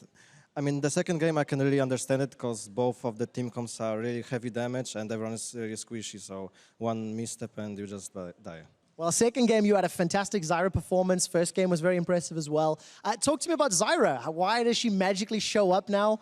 Is it 6-11, or is this something that just H2K are pulling off? Well, you saw in NA last week, when I saw them playing it, I thought like this champion's really weak and they played bad. But I played some games and we came to the conclusion that she has a lot of strength, she has a lot of damage, and if you play smart and around her, she can work. Like, she cannot engage. She has flashy, but it's hard to pull off. So it's more like kite back team composition, and then I think she can shine. Well, talking about team composition, the Twisted Fates in Game 1, the Ashe in both of them, how is it playing with now Freeze as well as some of these different champions that he's pulling out on the new patch? Well, it was really hard for me first 2 weeks to play with Freeze. He plays really different than Forgiven. He's more team player and much less. He's much less focusing on himself, and it has both pros and cons, right? I had to adjust to it. And first games with him, I played like really terrible. I didn't know what to do. So it's getting better, I think. I think we both are getting better together. And about the picks. TF, I think he was strong before already. You could see like Origin banned in last playoffs against us every game. Just Azir, Azir was banned, Victor was picked, Fizz was banned, Azir was banned, and then Ryze and Vladimir. So when the 4 champions on middle are banned, then TF is the next priority, I guess. Yeah, it helps when all the rest are locked down. So anyways, congratulations on the 2-0 and the 3 points. We're going to head back up to the casters to announce the player of the game. Thank you, Quick Shot. Of course, player of the game after that compelling series. For Game 2, it is going to be Ryu. Yeah, it was close. The man in the mid lane, but it was a close battle between him and Vander, I do believe. Yeah, very hard to decide, honestly. Both brought a lot to the table. I think at the end of the series, one of each, one player of the game each is definitely worthy. Could have gone either way. I like what Vander brought to the table. I think he perfectly summed up the Zyra pick too. Really gave us his thought process, so good interview there. For H2K, all lanes up so far, I think. So we need to really start judging this 2v2 lane potential of Freeze and Vander a little more down the split once they see us getting challenged in the laning phase. Because Vander was hinting at a completely different style, and I want to see how that plays out in the early game in standard lanes. Yeah, especially because in the lane swap with that Zyra, it did feel like they had to hold hands and follow each other around the map. And I'm really wondering how Freeze will hold his own, if that support does want to roam, or if they're going to play together, how they actually do play together in a 2v2 situation. She does shine a lot more even in just a standard lane scenario. So that is definitely the power of that pick. Definitely want to see that come to fruition. I feel like that's a pick that would have worked very well with Forgiven too, where you just want to poke on a tower, let him push up, so we take a tower, and if you get engaged, counter-engage. Definitely want to see more of that Zyra, and I think we'll actually see it draw some bans as early as tomorrow. Yeah, maybe even later today, depending on what teams have seen in scripts. But of course, we're going to step away for a second as we ready the riff for our next matchup between Fnatic and the Unicorns of Love. Stay with us. We'll be right back after this. Say something, I'm giving up on you. Maxlor, I'll be the one if you want me to. Maxlor? Why don't you sing with me? Trying so hard to go on the mic check. It's like you didn't get in this time. Not at all, actually. Freeze locked up, overextending, and taken out instantly. I healed you. Kill bot. Kill Nida. I'm on main. Drake. Push a bit. Okay. Finally, Freeze gets that arrow. Knight dropping as well. Easy pickup for H2K. The 2-0 coming out from H2K.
Welcome back to the coverage of the European LCS Summer Split. I'm Quickshot. I'm joining Crepo on the desk as Fnatic and the Unicorns of Love are getting ready for Game 1 in this best of 2 series. Let's talk about the matchup at hand.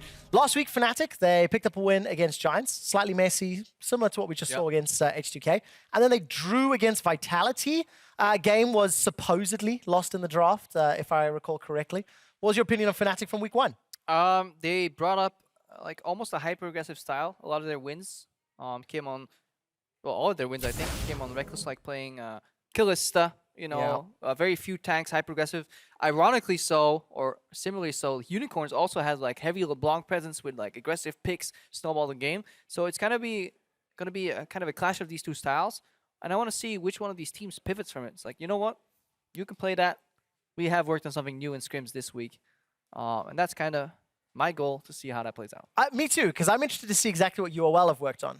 It's nearly impossible to judge their week 1 because they got smashed by Schalke, but then they destroyed Origin equally so. So you've got these two ridiculously different performances. And it's like Exile and Move, they may as well have been different players because of how drastically far apart their performances were. Yeah, so not only are they so far apart in both these games, it's like we're measuring these teams with like different measuring sticks. Like one day they play against, you know, a weak Origin, and that's kind of the system where they measure in like the empirical system or whatever. They measure in inches and stone and suddenly pounds. And then the next day, a lot more logical approach. We measure them in the metric system, but we need to start measuring against the Fnatic system to truly see where the Unicorns stand here. I think the more, Is that the most effective measuring stick we have in the European LCS? Stick? I don't know. We'll need to see how well the Prodigal King returns. Yellowstar, suddenly the solver of all problems and everything. Now, you touched on Exile and his LeBlanc. This is a kid straight out of solo queue, you know, got a lot of potentially. You say that like straight out of Compton. Well, you know, it is one of those things. Are we expecting him to pull something else out, considering how different this sort of mid lane meta is now? You know, with Vlad taking priority, we've seen some Twisted Fates, the traditional Victor still showing up. I mean, there are so many picks that already have been played in mid lane. You always need to make an effort to go different. And I think you can just take one of those like little niche picks that have come out. Vladimir is super strong. You can definitely expect him to master it. If he hasn't, that's already a ban that is forced to be done here by the Unicorns. But yeah, like we've seen picks like Anivia into the Vladimir, into the Swain, like LeBlanc's Twisted Fates coming out. You can still play Fizzmid. There's just a wealth of champions out there. I really want to see the Anivia personally, but before we get to picks and bans, let's take a look at those starting lineups. On the blue side, it is Fnatic with Gamsu in the top lane, Spirit in the jungle, Febiv in the mid lane, Reckless, your AD carry, and of course returning Yellowstar and their coach Daylor. Pretty good week 1, except for that split series with Vitality. We'll see if they can pick it up today against the Unicorns of Love. Yeah, and you see how the drafting evolves, especially against these Unicorns who had a similar style. Obviously for the Unicorns on their side, let's go for a quick run through their roster. Top lane is still going to be Vizicachi. Move in the jungle worked very well with their mid laner Exile. AD carry Veritas combines with Hylissang to make the bot lane. And as always, we still have Fabian, Sheepy, Malant. I think so. Malant? That's good. You go with that one. Malan. Malan. I don't really know if there's French heritage there, but that is an aside. Well, I once spoke French, and he's like, huh, you're speaking French? So at least he recognizes the language. Okay, that's good to know. That's how far we can definitely... I wouldn't, I'm afraid, so I wouldn't be able to help out there. But yeah, 6.11. You've seen a few games now here in EU. We've heard some crazy ones. I forget, I've been on the analyst desk, had the pleasure of looking at 4. There was an Irelia over on stream 2. We're on stream 1. That was locked in. What are we expecting from these two teams? Because Fnatic, they already played Zac last week, and it left something to be desired. Let me leave it at that. I mean, they can just go for hyper-aggression again. That is my gut feeling. To predict the future, one must look into the past, and that's what they played, like these skillistic comps. Reckless seems to be one of the few players that actually consistently brings out the Killista. But AD carry meta has been blown wide open. I could easily see Reckless Yellowstar play Ashe Zyra. That seems to be a bot lane that has been dominating both North America and scrims because the laning pattern is just so poke heavy and there's just so much kite and counter engage that it's very hard to catch them. So you almost need a gank, but even then it's risky. So you see Febiv standing out of his chair. That's generally an indication that we get to talk longer. Oh yes, I would assume so as well. Small technical problem on stage. I'll give you guys an update as soon as I get one. But then for Unicorns, you know, we touched on sort of the Fnatic expectations. This is still a team that has a lot to prove, right? You've got a bunch of players who have got some backing, some Chachi and Hylissang. They've been the core of UOL for the better part of 2 years now. And they've got these rookies, these new guys in between them, Exile as well as Move and Sunstar coming in there. Sorry, not Sunstar. To fill out the jungle and ADC roles. Yeah. How do they impart some of this leadership and new patch, new stage, especially after a very, very weird week 1? Yeah, fitting in like 3 new players, Veritas in the AD carry role, somebody we don't really know too much about. Other than that, Hylissang came out at one point saying there was quite like some synergy there already. It's going to be a lot of searching here, especially if you enter like 3 new variables into an equation, it's going to be very hard to see where it goes. If you have like the same 4-man roster like Fnatic and you plug in one guy, you can definitely gauge the influence, especially in the case of Yellowstar, what he brings to the table in sheer experience as opposed to what they had. With all due respect, let's be honest about Klai and Noxiac. Yellowstar isn't far off in terms of individual skill. And even if he was, the amount of shot calling and leadership he brings, he just gives everybody a +1. Yeah. So the entire team is innately already better. You can't put a value on the experience and the captain or leadership ability that Yellowstar brings. I have heard from production it is a mouse-related problem that Febevin, I believe, is working through. I want to talk a little bit more about some of these weird and wonderful picks because Reckless has got the Callista, 3 games played, 18-4-23, phenomenal stats. But what about Veritas' Twitch? This is a champion that we've seen infrequently, seen him a couple times in LPL. Do you think there's still some room for the Twitch despite, the prominence of some of these other utility sort of team fight style ADCs? Yeah, they play Taric Twitch, right? Yep. And the goal of that combo is actually having the Twitch kind of disappear in lane, have the proxy stun from Taric, when he links to his AD carry come out and he suddenly starts casting a stun out of nowhere, you're stunned and Twitch engages. They never got that down. When they played, was it against Schalke? I believe they played against Schalke. Can't remember, but I know the combo. Let's just assume that they did. I do think the enemy bot lane they played against was respecting it a lot, but even then, they couldn't gain anything off that zone. And then in team fights, yeah, sure, Twitch can pop his rat-tat-tat and then get invulnerable, but very often he'll get gid before, or people just ignore it. So we need to see if he can really have a higher impact on the game. Yeah, we'll find out shortly as players are slowly starting to filter here into the lobby. And of course, we will jump into the second series here of week 2 for Fnatic. I think big shoes to fill now. Last split, obviously with Yellowstar departing to NA, Fnatic ended up placing 3rd, got themselves some championship points. But the eye is definitely on the prize, looking towards Worlds, looking towards a strong summer showing. Yeah, but Fnatic, they had this mid-season kind of surge where they improved when they went to IM Katowice. They played more games there than they had in the regular season together. And that's why I think moving to a best-of-2 system or, hypothetically best-of-3, any large amount of games is just going to be really good for an organization like Fnatic, as opposed to I see limited benefit out of it for the Unicorns. Unicorns, traditionally, over time, have shown limited growth. Hit their kind of shallow ceiling pretty quickly and always had this nature or this element of chaos in their gameplay. Whereas Fnatic, you could definitely see marked improvement both towards like key moments where like playoffs where they then ramped up the practice, kind of had everybody locked inside. Yeah. Talked to some of the players, they're like, yeah, I haven't been outside in 2 weeks, man. Life's rough, but we prepared very well and it pays off. So I definitely want to gauge and track the constant improvement week to week from this Fnatic roster. And it's something that you need to start evaluating more and more from maybe the Western teams when it comes to the support structure around the squads. Yeah. Yes, UOL has been around. This will be their 4th split within the European LCS, but with Schalke joining, taking over the Element spot, at what point does Schalke also get more involved? At what point, hopefully, do Schalke bring some of their expertise in other traditional sports also filter through some of those policies and principles to the esports side? Definitely bringing the wealth of maybe coaching knowledge, contacts, sports psychology, all these teams, they're leveling up. At this point, I feel trading a similar player for another may not be as impactful as actually getting additional coaching staff if you need to start dividing budgets for some of these teams, because infrastructure is so important. Clashing personalities can do so much damage to a team, more than individual plays can make up for. And we've seen it through in time again. Like Season 2 was just a band of merry men, and the team that actually came out on top was the team that could prevent each other from fighting and clawing each other's eyes out best they could. It's like, congratulations, you haven't argued in a day. You're now a professional League of Legends team. Come quite a while from it.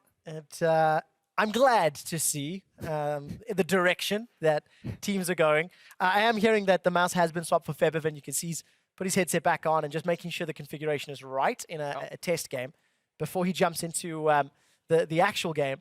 But looking at some of the stats, something that stands out from last week in particular is that your two top-performing laning ADCs is Reckless and Steelback.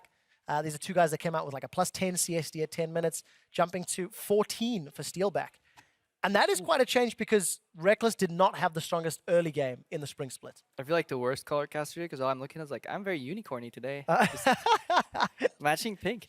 Yeah, lane dominance for Reckless and kind of Steelback, both trained in the school of Fnatic. Yeah. Both under Yellowstar, who is like the opposite of lane dominant support traditionally. Not his style. Due to the picks though, obviously it's hard to not be lane dominant as Kalista because otherwise you're really doing it wrong. I wonder how she lanes into some of the newer picks though, because if you have Kalista playing into an Ashe, it's you kind of need to close the gap, kill her in one go, or you will just get poked to death. So some very interesting lane dynamics. One with Veritas and Hylissang, I've picked it up. Hylissang has always kind of shied towards maybe the Alistar and the Thresh, not really the range support gameplay master. I think Morgana's the only one, but even that is more of a skill shot kind of land Q win. Yeah, that was kind of I classify them more as like these one-shot comps where even as a Braum, you kind of look for your moment, go in, connect with Q and auto, and then kind of burn somebody down with a Kalista too. But when Hylissang really was famous for his Morgana, he played with Vardax, and they played Morgana Jinx. It was binding into traps, into follow-up, one-shot. That was their gameplay, and that when the gameplay moves into a more poke-oriented situation or sustain, I don't think Hylissang shines through. Yellowstar, on the other hand, I think is more his bread and butter. Yeah, it's something that Yellowstar's been doing for many years. Since he transitioned to ADC in Season 3, to support from ADC in Season 3, got a lot of experience under his belt. Yeah, it's so weird. I was watching a VOD the other day, and it's like, wait a minute, it's the wrong role. And it's like, oh yeah, that guy actually played. Been around a very long time. Very, very long time. We got a quick glimpse there of Gamsu, because this is a guy that I want to look at. Especially with the top lane meta changes. There he is. There we go. Fantastic. Thank you, production team. As we now are he also has a mouse and a keyboard. Perhaps also some problems. Yeah. Don't know about that. We'll see. I mean, it looks pretty convincing. Daylor comes there too. He's like, let me stare at this. You know, something's not working. It's just like the intense. Okay, that's usually what fixes it for the team. You have to project manage. I'm hearing from production that the PC is being swapped. Daylor's here for some moral support. It's gonna be all right, Gamsu. A rare smile from the coach of Fnatic on screen. Like there are more PCs out there. But listen, let it go, buddy. What I wanted to say, we're seeing some more split pushes. We're seeing some more carry picks in the top lane. I saw some pretty good Fioras over in NA. Irelia was played earlier today on stream 2. We've seen Nara a couple times. If this meta moves away from tanks, do you reckon Gamsu's going to have a problem? No, because he does play Nara. And he must have practiced enough of these split push mashups. The only kind of factor that I want to see if any of these split push matchups evolve into a point where teams can actually take towers, because it feels to me that even if you're behind on the split push, there's not really a matchup out there right now that actually whittles down turrets in the 1v1 scenario. Yeah. And I think if Nar comes back, it's actually one of the few picks that can. I think Fnatic can like move around at these, like, how do you say that? Like they can deal with it. You know, split push comes back. That was their bread and butter for the organization in Season 3. They were one of the first teams to adopt that style. Obviously, it was like, yeah, but Crepo, those are different players back then. But at least Yellowstar still understands that, and he can teach his players how to deal with that. Feb's also a pretty smart player. He knows how to play side lanes. So, and if it moves away from tanks in top lane, somebody has to tank. So it'll move back to jungle, likely. You can't play lineups with just 0 tanks because they're volatile. That makes sense. That makes sense. All right, ladies and gentlemen, I'm hearing that the tech problems are being worked on. So, Crepo, as fun as it's been talking to you, for now, we're going to do a quick live check-in into EULCS1, where Origin is currently taking on Vitality. Ult comes through. Just checking on the Baron, although they had the ward down. That comes out a little bit after. Yeah, it was a fresh ward from Kasing, so Raya was like, I'll check it with my ult, don't worry. And Kasing's like, hey, these things called wards exist. I mean, as an AD carry man myself, I didn't know that. Oh, flash forward. Okay. And Kasing flashed, or Hybrid flashed on back, and Power of Evil now looking to chase down the Spider. Emo Plague is on. Is it going to be enough damage? Not quite. You can see, though, how much Vitality are having to reach for these engages, reach to try and get any kind of punish. Now Mighty Bear has been pushed back. Amazing and Co may very well just look for the Baron. They don't commit to it right yet, but Peke wants it. They're hesitating on baiting. this one, trying to bait it out. They do go ahead and start it with just 2 Ghost Blade pops. Soaz looking to zone around the side, but Mighty Bear has already healed back up off Fountain Power. Powers no ult. They're not doing this. They look to turn it around. Soaz is going to knock Cabo into the wall. That's not nearly enough damage, but the culling comes out. The wave goes up. Vitality, can they turn this right now? Forcing the flashback from Origin just by being 5-man stacked. Not enough damage from Origin, and Soaz now a little bit isolated as Amazing comes around to give him some moral support. They're just opting out of the fight. Opting out, nobody has died yet from this one. Origin were looking a little bit in 2 minds there. I mean, at first, it looked like they wanted to go aggressive. Peke dashed over the wall, but then Amazing didn't follow. They didn't commit to it, and it bought enough time for Mighty Bear and Vitality to get back up towards that river. Now Vitality can fairly easily push down this turret, maybe a second one, but Amazing is looking for a flank if they overextend here. Some easy gold they could bank on that, finally grabbing the outer turret. At Origin, still looking to try and punish them on the backside of it. Amazing comes around the side, and the Prey Seeker narrowly just hits. Soaz is tethered, and he just walks away from it. Vitality know how to disengage this one, but we've got a Drake. Yeah, keep in mind that is only the 2nd tower that Vitality have been able to secure in this game. No dragons secured by the team either, so they've been really struggling. They want to go and try and punish, try and just rush the dragon. This could be a risky thing. Look, Rhea is on his own. Kissing takes half his health in damage. Yeah, see if Rhea can get back to the rest of the team. He does use the Arcane Shift. Dragon secured, but the wave is incoming. Will they be able to find the damage? They turn away. Origin give that one up to Vitality, and their opponents breathe a sigh of relief. But now Origin, they're looking to pull back up into the top side here. I don't think they can rush down the dragon right now with Vitality still fairly healthy. Vitality are missing mana, but that's about it right now. Just clearing vision away. Origin aren't able to get anything off of it. This game has really been stalled out by Origin not really wanting to commit to anything, and Vitality being able to at least deflect some of the engage attempts. But then they haven't been able to punish. They haven't really followed up on all of that deflection. Amazing takes a quick taxi just to clear away the vision. Just want to make sure Vitality are in the dark on that Baron. But you're right, Vitality, they've been taking fights, but just like Origin were unable to do last game, they haven't really gotten too much off it. This time, they rushed the dragon and they managed to get out real quickly. Now Amazing might be caught, but he does have the Guardian Angel and some team members close to backing him up, and he won't take too much more damage. Very tanky on this Rek'Sai now. Soaz on the bottom side has his TP. Cabo doesn't quite have Ghost available yet, but his teleport is up. He's not sitting in the bottom lane opposite Soaz, though. So the problem for both teams, actually, is that these fights have been very shallow. It's been like one person gets caught and that's it, and everybody else backs away. It's just been little fight after little fight, again and again, and Vitality have not had the opening they needed, which I guess is partly Origin not giving them that opening, not making that mistake to overextend.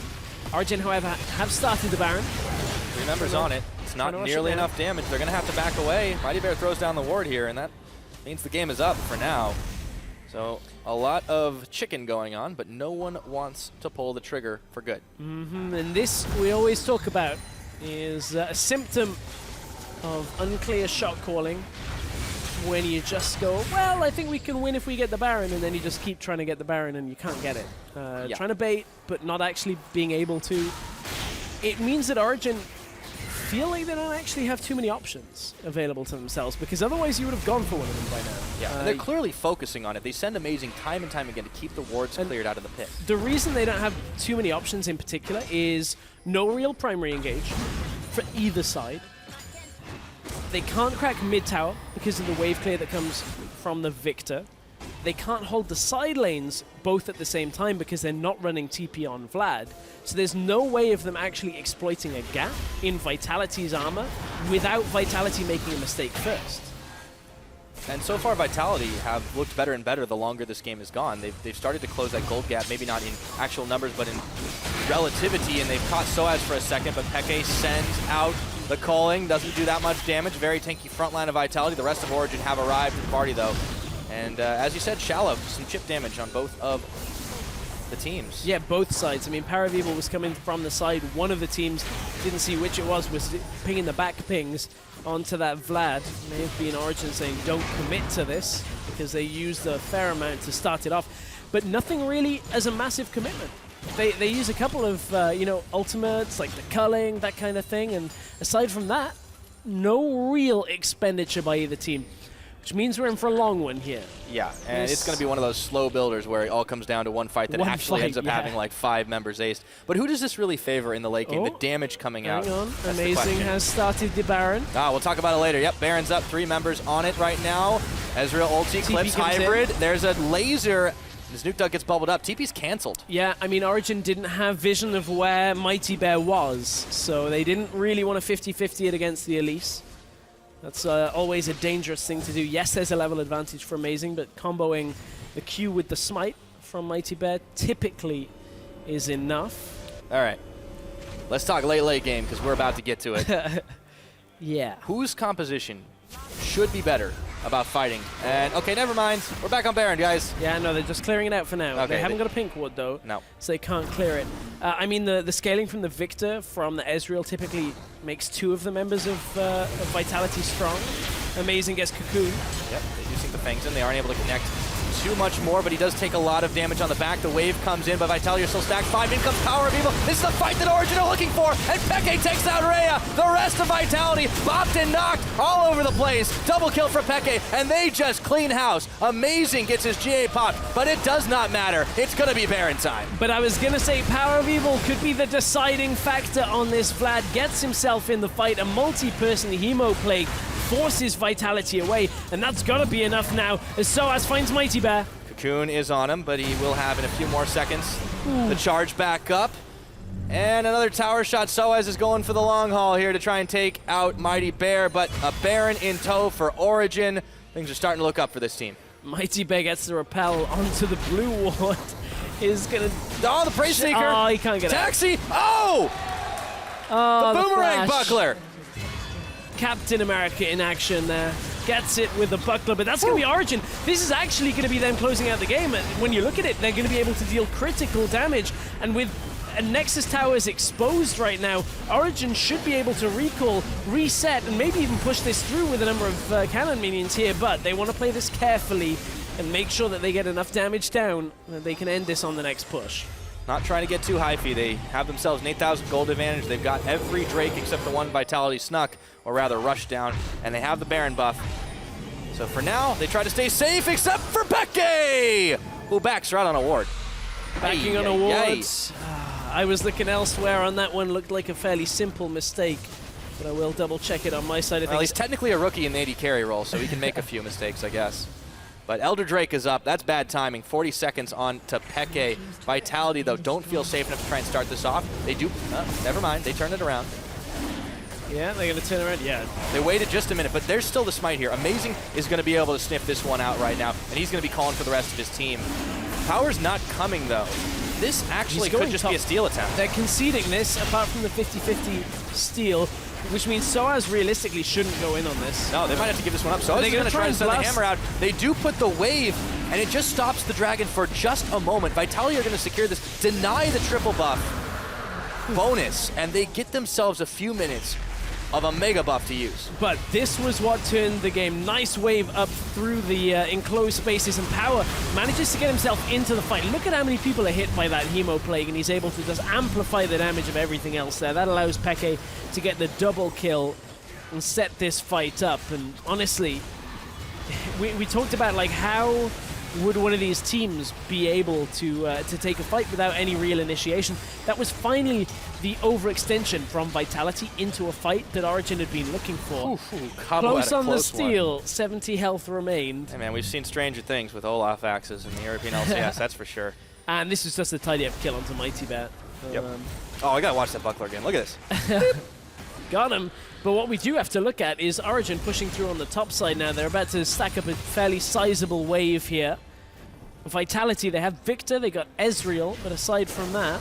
They've got the Elder Dragon buff here, a little bit amplifying their one Mighty Bear. Infernal. Mighty Bear tanks a lot of damage after being bubbled up, but not a lot of damage. Not actually a lot. He's got a lot of armor, it's okay. Well, here's one of the problems here is, yes, okay, Lucian typically wouldn't do too much from that, but this Lucian build with the Black Cleaver, with the Ghost Blade, without the percentage penetration that comes from the Last Whisper items, you actually really struggle to deal with tanks in the late game on Lucian, which is why we'll actually probably see Peke swap completely, sell the Ghost Blade once he's kind of item capped on his current items, and look for the likes of a Last Whisper instead of the Black Cleaver.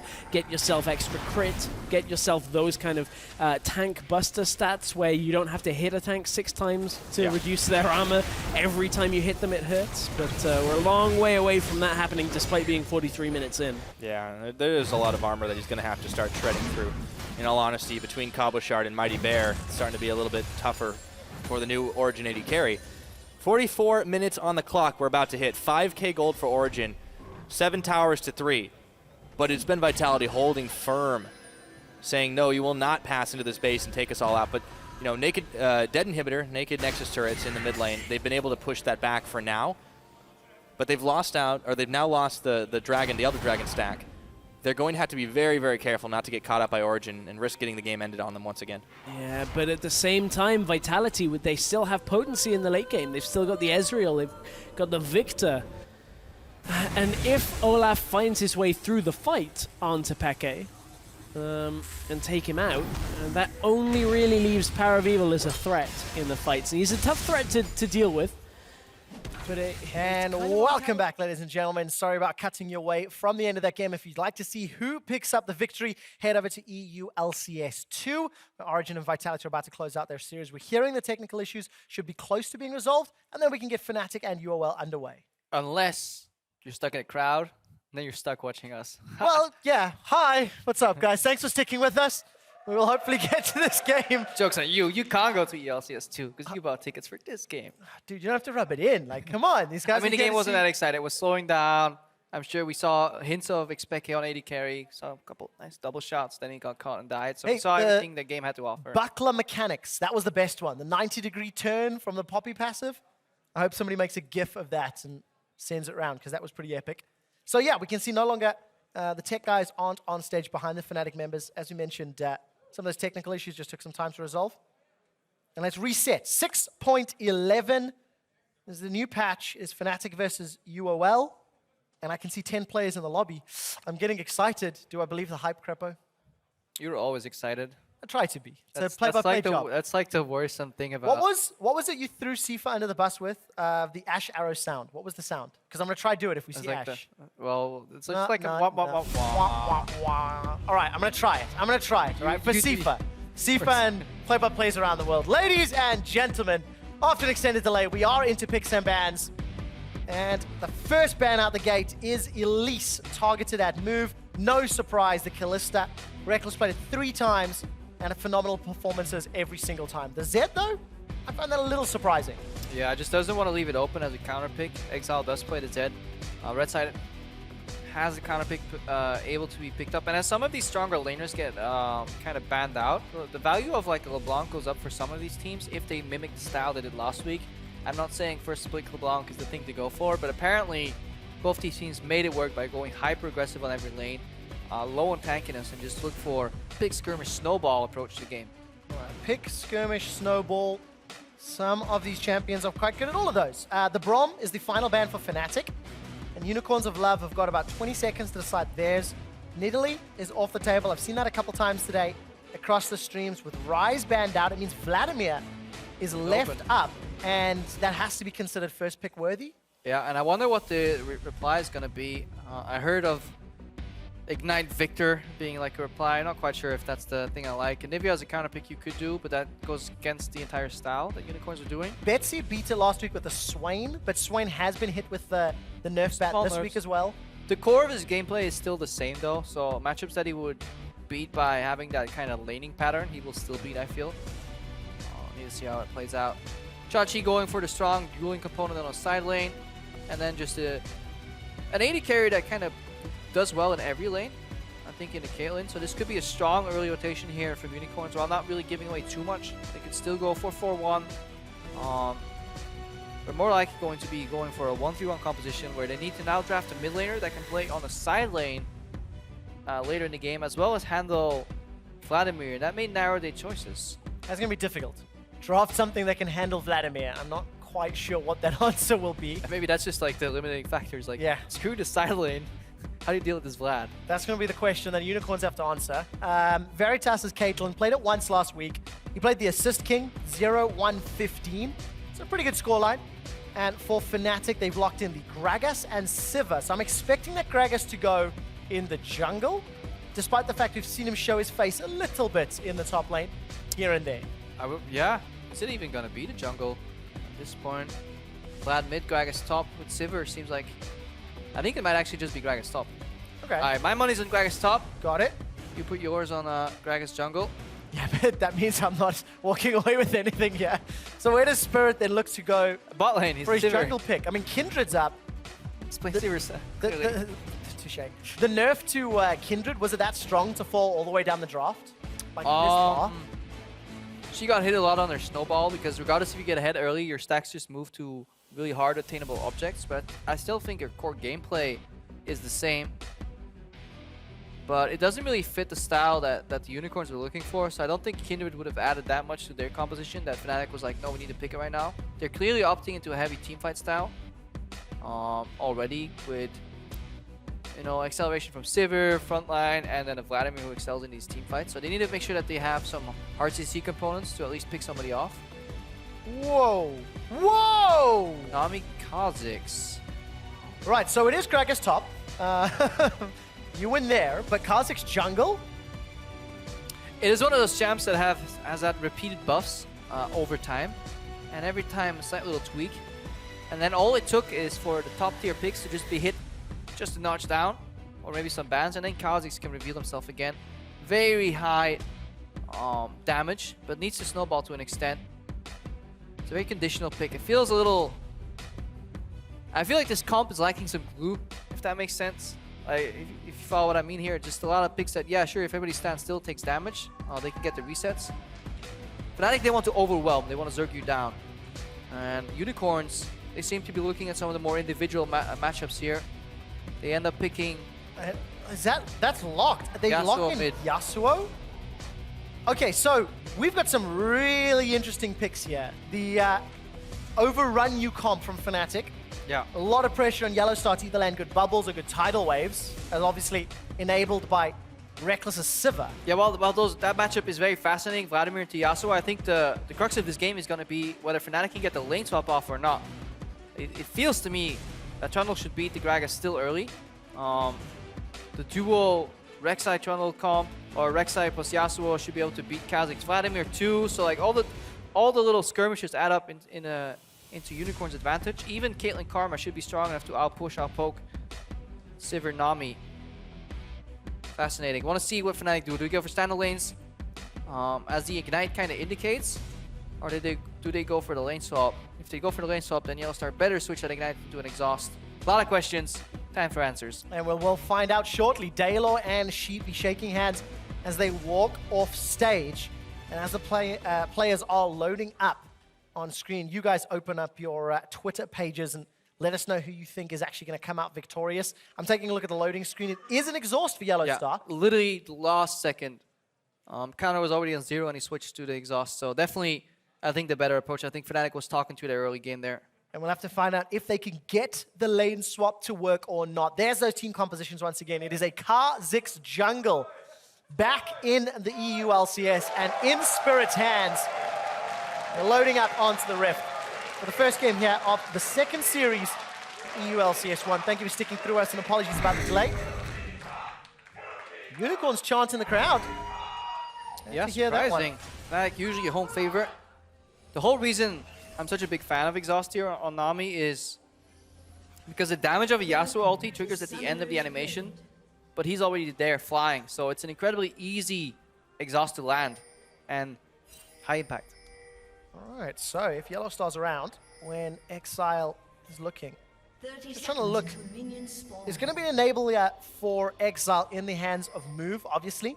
I think Chachi's Pillar also does it. Yeah, that minute second. If you're spamming R hard enough, yeah, but you got to be really, really on the same page to make that work. You just tell your Yasuo spam R, I'm going to Pillar. It's not like... Make it sound so simple. You make it sound so simple. The wonders of voice comm.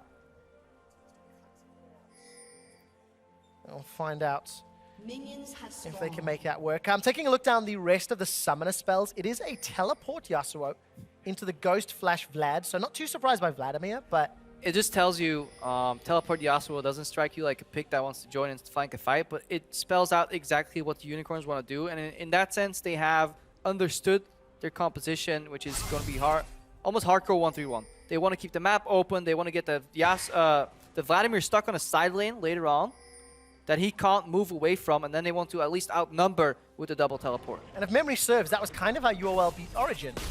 They, split Origin up, they played the pick comp, they played the map on multiple lanes, and talking about the map, UOL somewhat calling the bluff, matching this lane swap, so Reckless and Yellowstar gonna have a tough time of it for the next few minutes. Yeah, they walk in though, so level up is at the 9th creep of this lane. Really good trade here from Yellowstar. I think we saw a Thunderlord spark from him. That's actually a cool topic because there isn't a good keystone to use for Nami, because everybody's like, yeah, use Wind Speakers, but Wind Speakers only procs off you healing, and Nami can generally just only heal herself and an ally in a fight, if not just the ally. So that's only one target where you get Wind Speakers. You get a larger relative impact to the game with just these Thunderlords posts. Yeah, it seems to be working out. Look at the relative hit points between Veritas and Reckless. Yeah, that's mainly because, so see, an example of how strong Exile is. He's attacking a lot of minions though here on the back end. So much damage and a tower shot. Yeah, Februn will always get more damage on the back end of the trade because he will turn around, do some more damage, as Exile is moving away from the minions though. So we always need to look at the trade entirely and not just the start. Yeah. To go back just a little bit, Veritas and Hylissang had control of the wave and they refused to push because they got traded off by a really aggressively trading Yellowstar, who will now sustain up. So Fnatic understood the goal of this lane a lot better because the laning pattern, Unicorns played as if they were up at camp, whereas they should have focused on the minions and got level 2 first. That's enough about that lane. Let's track Spirit and see where he goes. Currently showing his face middle. Exile's using that sweeping blade to push over and over.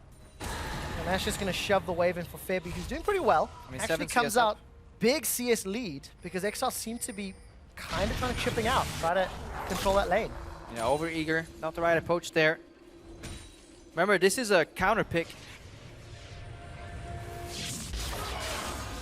In the mid lane here, Exile picking Yasuo into the fully expected Vladimir. Let's see if he just maybe drop some CS. First game on stage. Had a long pause too. This obviously impacts these newer players a lot more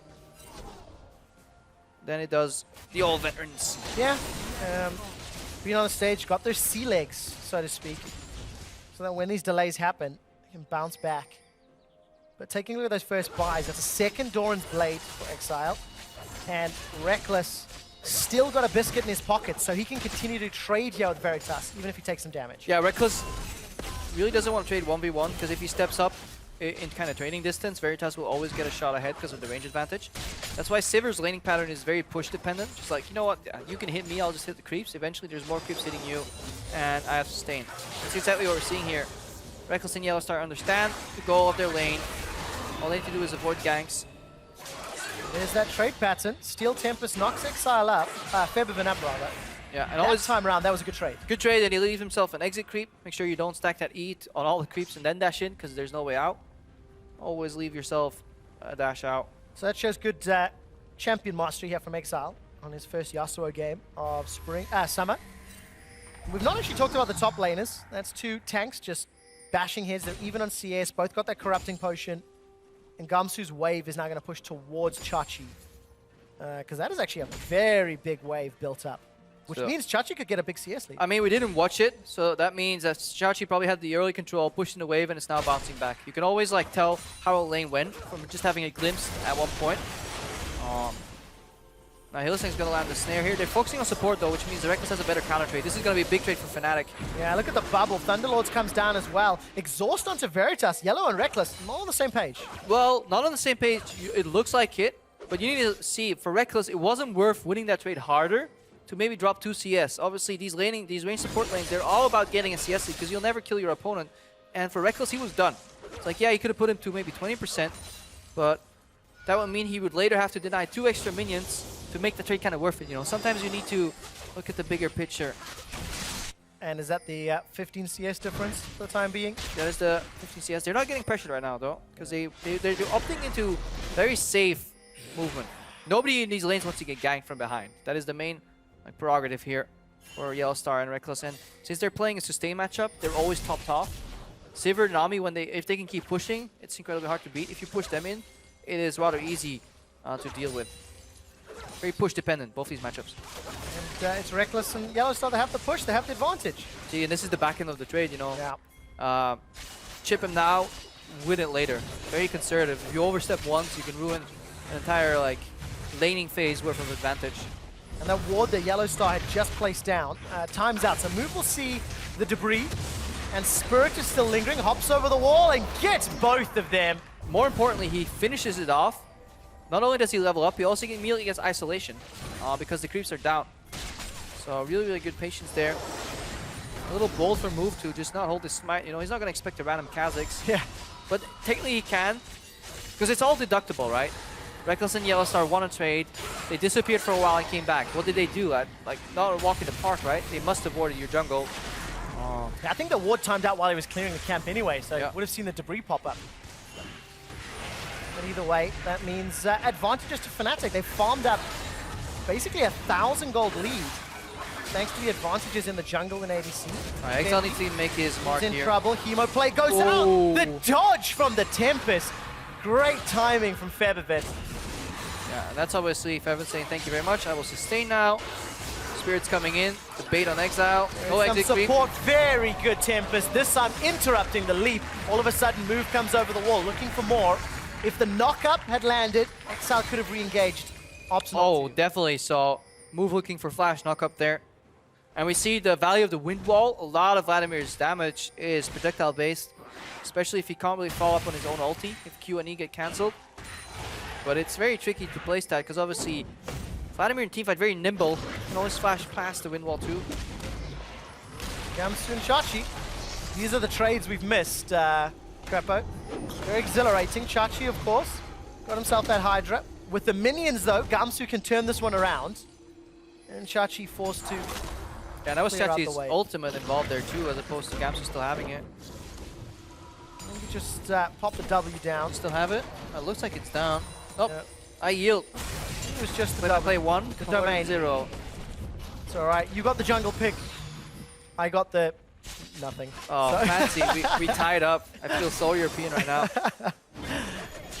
Crepo, another Cloud Drake this time around. It seems Stream 1 has more Cloud Drakes. I'll have to get our stats bender to take a look at. Although yeah, he'll be very happy. He's like, you have a request about the game? Yeah. Some highly analysis. Can you count the dragons for me? Although it kind of evened out. I think across the board it was 1919, 1913 for the 4 respective elements. Yellowstar can take a lot of damage from that Mantra Q. Gets rooted down, and Spell Shield from Reckless blocks some of the trade. And it's all about whoever's pushing this lane that will get dominance. So while you're clearing minions, you get some bolts to the face, especially Caitlyn. If she can push in, she gets access to these high-range little auto attacks. Get you down here. This poke, Featherman will be fine. Should be. Exile went all in, but his cooldown on that ultimate is around 80 seconds. And look at Veritas, forced all the way back. Both ADCs have already come back to lane, plus 20 CS for Reckless, but he's got 2 additional longswords to just the dagger from Veritas. So every time that boomerang goes out, that is really going to hurt. Yeah, Veritas needs to get more traps down. Exile right here, just going for same, you know, not really making a dent into Featherman, but at least having the push pressure. Constantly recharging that shield on the wave, so make sure that Vladimir can kind of out-sustain him in that regard. Move is going to have that tremor sense, so knows Yellowstar's around. The Yellowstar knows something up. You can smell the fishiness. Look at Spirit. He got hit by the Q. So hanging out on the side. There we go. Spots on. Move is in trouble. Spirit's going to chase. No leap, no flash. Not going to dive into Veritas and Hylissang. Move, I think, a little lucky to get away. Oh, I like this here by Veritas. See, spell shield down, instant ulti. And then zoning Q by Hylissang. This is out, but yeah, you gotta play around spell shield in these Sivir lanes.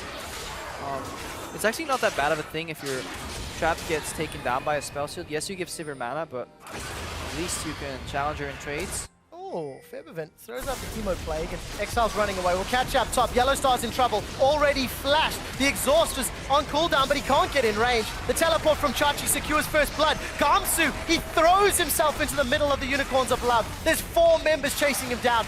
Forced to flash for his life. We catch a quick glimpse in the middle. Hemoplague's already been used. Tempest won't go up. Suicide! We see the players. They're not moving at all. Look at the stone cold faces on these guys. Managed to get taken down. What happened? Not quite sure. Nobody died. Spoilers. Still the players on screen. Nobody died. Exile was forced to flash away. We will get the game back on your screens in a moment, guys. All right, we'll just narrate. Nothing's happening, guys. Top laners are still trading against each other. Well, to be fair, Crepo, Spirit wants to get something back. Chachi's in the top lane. Spirit's going to come in for the gank, and Spirit and Gamsu. Oh, you can't hear the game sounds. Yes, but we can show it. We can show the kill. Thank you, production. Leaps forward, evolves spikes, taste the fear. Almost spoiled it. Gamsu slays Chachi. I I was predicting it. It gets increasingly harder to predict the future towards the end of the game, right? Oh, way harder. Not even from the mid-game onwards. As we jump out of the lane. It becomes impossible to do those things. For you, perhaps. For me, perhaps. That is true. But yeah, we had some, a good example of how exciting League of Legends can be on screen, but how stone cold you gotta be outside of it. I think that is the true message we wanted to get across here, but sometimes we have to take drastic measures. The level of focus on Hylissang. That is the level of focus you need. All right, that's what we're highlighting. First items completed for mid laners here, Crepo. Fabi got his hands on that Proto Belt. And Exile got his hands on the Phantom Dancer. Cool. I wasn't initially a fan of Proto Belt, because I was like, why does Vladimir need a dash? You know, he's either being on top of you or not. But it actually has a really large impact in how you duel with him. But I think once I start explaining this, somebody's going to interrupt me with a roam bot. Nope. All right, great. So the cool thing is, Vladimir, you kind of dance around the edge of his E range. That's what you usually do. But it just allows the Vlad to do that a couple of times, and you kind of forget the item exists. And suddenly, once you're half HP, both of you, he will dash in with Proto Bell, do some damage, get the E off. If you combine that with Ulti 2, it's a really potent, just like one shot, one kill. It kind of only works if Vladimir is ahead. So I think there's better items to finish first if he's slightly behind. So yeah, it definitely allows Vladimir to go in for the extra kill. Yeah, and manages to accelerate the mid game, maybe slows down their late game build. We'll see what Febervent decides to optimize. Febi and Exile, they've actually been trading blows this entire game. We saw once again that chemo play coming out just to try and dissuade Exile. Yeah. Spirit wasn't really close enough to get involved. Both players are aware that they're not just going to kill each other. It's all about whoever gets the lane priority that pro players call it these days, just a push. Exile is also indicating that he will be split pushing later in the game. This is nothing crazy here. Phantom Dancer first. So Unicorns of Love are still waiting for the phase of the game. After tier 1 bot falls, they really want to take down this tower so they can move Veritas in the mid lane, have Hylissang kind of play the map from there, and then Exile on the side lane, Chachi on the other one, spread Fnatic thin. Spread Fnatic thin. Use that skirmish comp that your wellhead bot to effect. I mean, some decent skirmish on the side of Fnatic too if Spirit can find the isolation. He'll likely need like a red buff like he has now to slow people down. Definitely, it's slow right now. Yeah. But it could explode at any moment if there's like a duel coming up. What are you expecting from Spirit's item build? He's got Warrior, Trackers, not very surprised by that, but... Black Cleaver is what we're used to seeing from Kha'Zix and Schalke. I mean, there's been a couple of builds. People were building like, I think I saw Titanic Hydra at one point, but not the biggest fan of that. I really like Kha'Zix just with raw damage and Black Cleaver. Cleaver, let's see if Spirit can get it. We've not talked about the top lane tanks at all.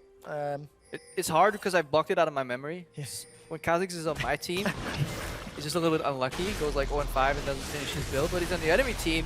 Suddenly we're solving world hunger. Yep. And then, yeah, I kind of mentally block whatever he built. All I know is it hurt badly. It would, especially as a support main.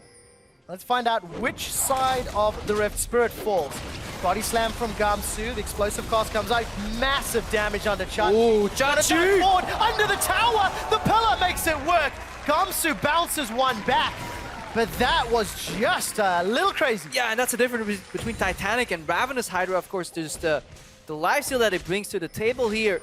Visit Chachi out of nowhere, gains like 20% of his health back, completely surprises Fnatic and turns around that build. Again, you know, playing super devoted to the 1v1, you know, the side lane 1v1 builds here with the sustain on the side of Chachi. Febiven really quick on that trigger finger. Exile, the moment he threw down the Q for that Tempest, was dodged. But here's a replay once again. I mean, by all means, Gamsu like opens up perfectly, knocks him back, isolated Chachi, he's low, and they think he's almost dead here. Spirit kind of gets minion blocked a little bit too. Gamsu has to even flash after, so Chachi could have not played that any better. Yeah, really well played. 2 and 2 kills and deaths for Chachi. 155 CS to 158 for Gamsu. Next dragon's going to be Cloud. Just to get caught. But they need to hold this wave though here. Fnatic, a good option, good opening here, because the whole plan for Unicorns is to keep this tower alive, switch in the AD carry so you can hold it later on, and then 1v1. But if this tower falls early, it's going to be a lot harder for Veritas to play from mid. Not impossible by all means. It's not like a super much game changer, but you always want to keep your mid tier 1 alive as long as you can. Makes it more challenging. We saw last week when that mid-outer turret is down. Yeah. Even if you're farming at the inner turret, how easy it is to get picked off. Last week, Gragas engages. Yeah, to get picked off. Also, just the farther back you farm on the map, the easier you allow people to kind of get behind you on the side lane. If you're split pushing on the side lane, you don't want people to get a free access point from mid, push up, playing Fog of War, and then disappear left to right. Because it forces you to play a lot more passive on the side lanes, which then in turn forces you to play a lot more passive in the mid lane, and kind of you start playing in your base. That's not what you want to do with a 1v1. It's like knocking the dominoes over one at a time. Just all falling over. Looking at the mini-map, Fnatic got pretty good vision. Down in the bottom quadrant, you know, around that dragon pit.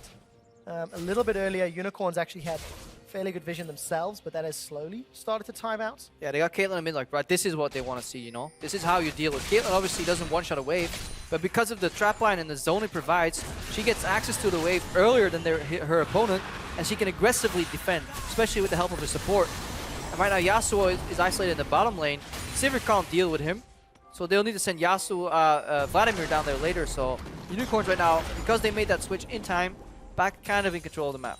I quite like that term. Aggressively defend an area of the map. But you can see the pink wards as well. 2 of them on the southern side of the river.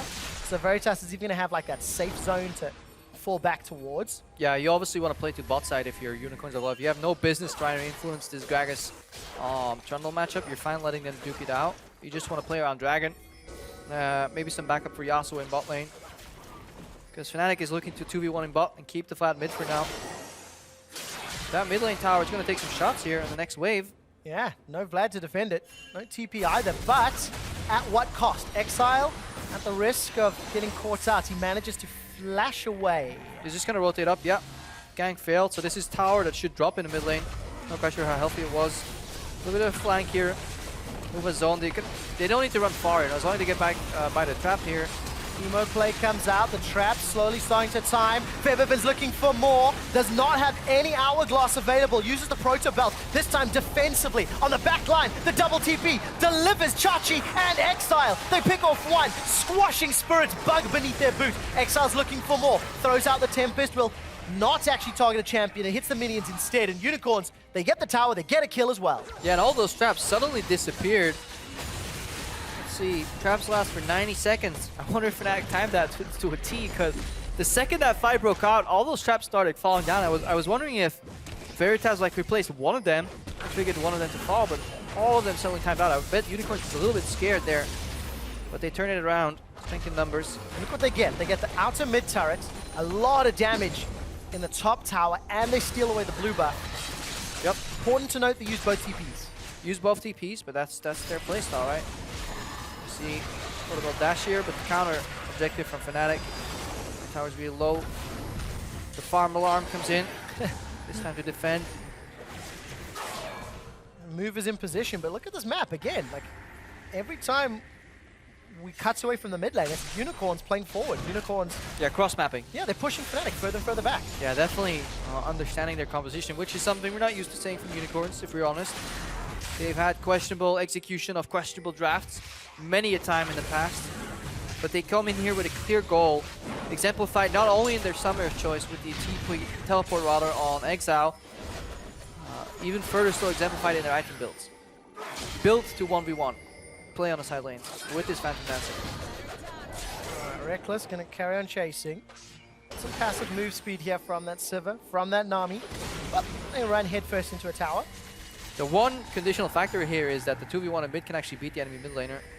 We'll see that later though. Spirit's gonna face check ulti. Oh, Spirit is in so much trouble. He leaps over the wall, manages to stay alive.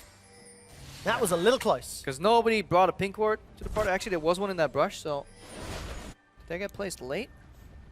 I did not see if it went down go quickly back. enough. Yeah, Waiting to it got see. placed a fraction of a second late. Otherwise, Spirit may have died.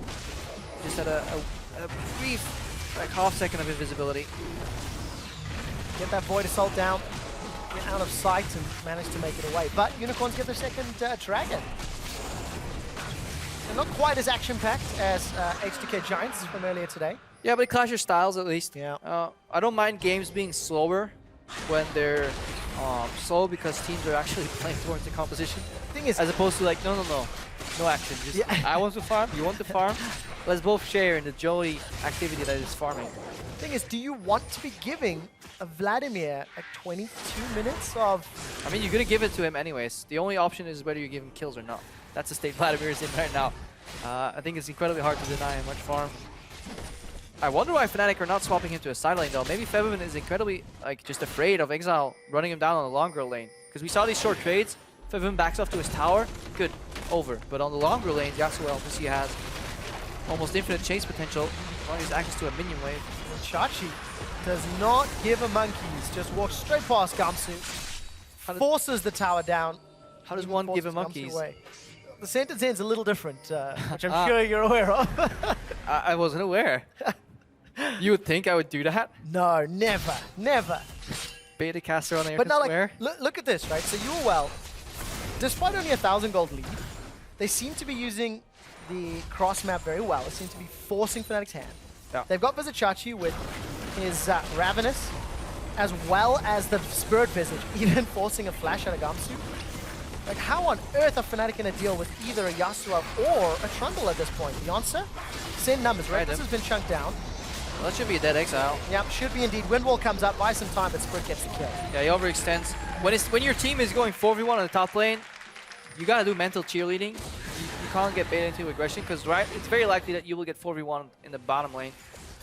You got 3v1 right there, Exile. Still getting used to the split push a little bit. And that is a very delicate dance of aggression on side lanes. Sometimes you just gotta be passive for a while, whether it's due to respect for vision, respect of what your team's doing across the map. To get back to your question, what do Fnatic do? They don't necessarily need to do anything. You can play this game, keep the gold relatively close, and lose your outer turrets. As long as you have decent vision in between, it's not that punishing. And it's incredibly hard for 1-3-1 to get to the next stage, where they take down like base turrets. Then they need to start looking at objectives, and it's going to be harder because everybody's so split. A 3-man Baron isn't really an option between like Veritas, Hylissang, and Move. So they need to peel off Chachi to kind of help on the Baron. That's where Fnatic can then step in and start warding. So it gets even more complex. You are going to be dancing on a knife's edge. Baron Pit or Dragon Pit, and then they have to deal with Nami, Vlad, Gragas. Wind wall is terrifying. Yeah, it's all about the walls. If you're Exile, you can block the entire Nami wave, the bubble.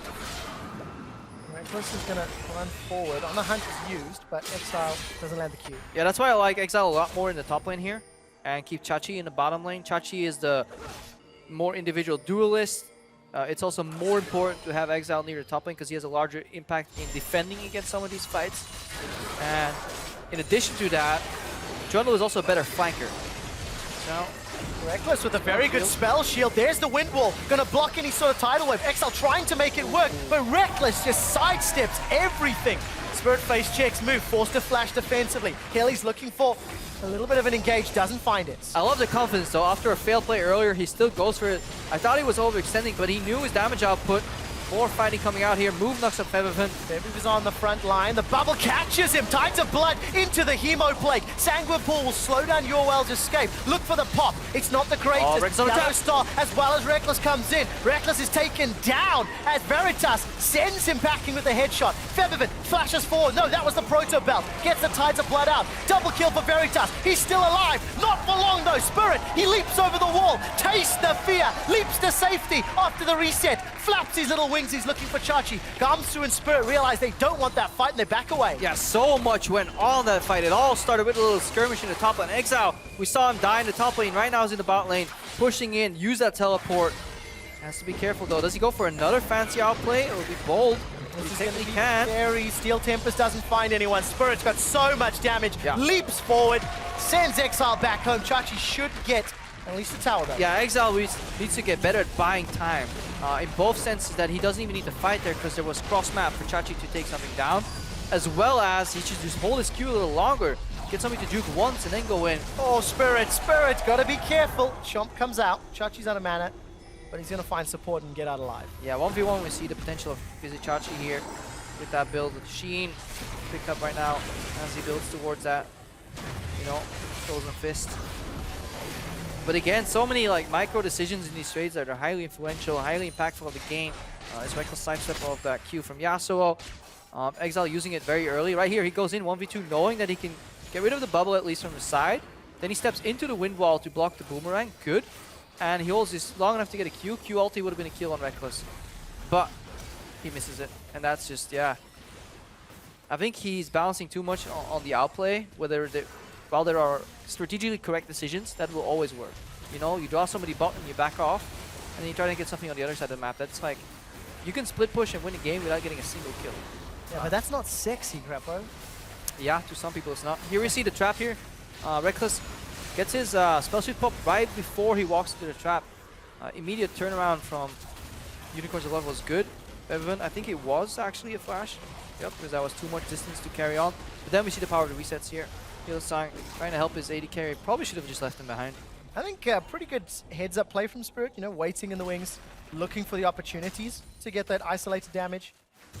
And maybe shows a little bit of inexperience again against the Kha'Zix. Yeah, and then splitting here, up that way. Inexperience against Kha'Zix too. Like, you see the pink ward. We'll get into that later. Maybe they're not. There's more fighting going on. There is indeed. Body slam won't find anyone though. Explosive cask pins Hilly and Veritas against the wall. If only he had Yasuo on his team. Would not have worked out. No Yasuo for Fnatic. Looking at the mini-map. Ooh, Baron bait. UOL's pushing in the top lane with minions. Fnatic's minions pushing down bottom. Gamsu just steps all the way forward. Tides of Blood goes up. Protobelt is available for Feathervin. But there is no flash. That's a very, very good wind wall. And that just allows Unicorns to back all the way away. Yeah, Vladimir, you saw the flying blood through the air. That's the second part of the ultimate. So a lot of ultis down here for Fnatic. Yeah, but the fight's not done. Ace in the hole. Just catches Gamsu Fnatic. They're on the wrong side of the rift if they're considering home. But they don't care. Take the tower. Maybe even get the bottom one as well if they want to. I mean, Unicorns, if they wanted to, they could have cut off the blood supply from the next wave. Just walk mid and get it there. You're a little wary of the dragon being taken, though. Spirit gonna solve that. I like what Fnatic's doing here, playing from the mid lane, not mindlessly chasing into the Baron area. Just enough pressure that Unicorns can't commit to one of those kind of almost panic Barons that very often end up working out today, on this stream at least. And they take up a mountain big, so I like what Fnatic did there. So that's Fnatic's first dragon of the game at around 30 minutes. Not taking too much stock, we're still even in gold. And it shows you that patience is worth it, because as opposed to 2 clouds for the Unicorns, Fnatic pick up straight up a Mountain Drake. That will help them for this Baron or tower pressure that they have to apply. Oh, definitely the Baron. They have an incredibly quick Baron, especially if you want to charge into that and you have to walk into a tidal wave. Even if you go for the fight, you lose your wind wall early, and it is almost worth it trading Nami ulti for wind wall in some of these fights, because it just gives Feathervin unlimited access to damage. It allows everything else to land. Yeah. So an unlocker, so to speak. Looking at some of the items, I've not touched on those in a while either. Gamsu, Sunfire, got that Frozen Heart, got himself a Thorn Mail and a Warden's Mail. Obviously, because there's no magic damage from Unicorns, which is not something that hits all too much. Yeah, that's actually a point we likely should have talked about. Kind of went glossed over once we started tunneling on the compositions, but if it does end up in a team fight, not only are Unicorns builds catered to split pushing, they're also very one-dimensional in damage, and Gamsu reading that correctly, going for the Thorn Mail. Right now, his build will be getting infinitely stronger. The one caveat to that is, obviously, the stronger he gets, the stronger he makes with his Chachi once Chachi ultis, because QSS no longer gets rid of the Trundle ultimate.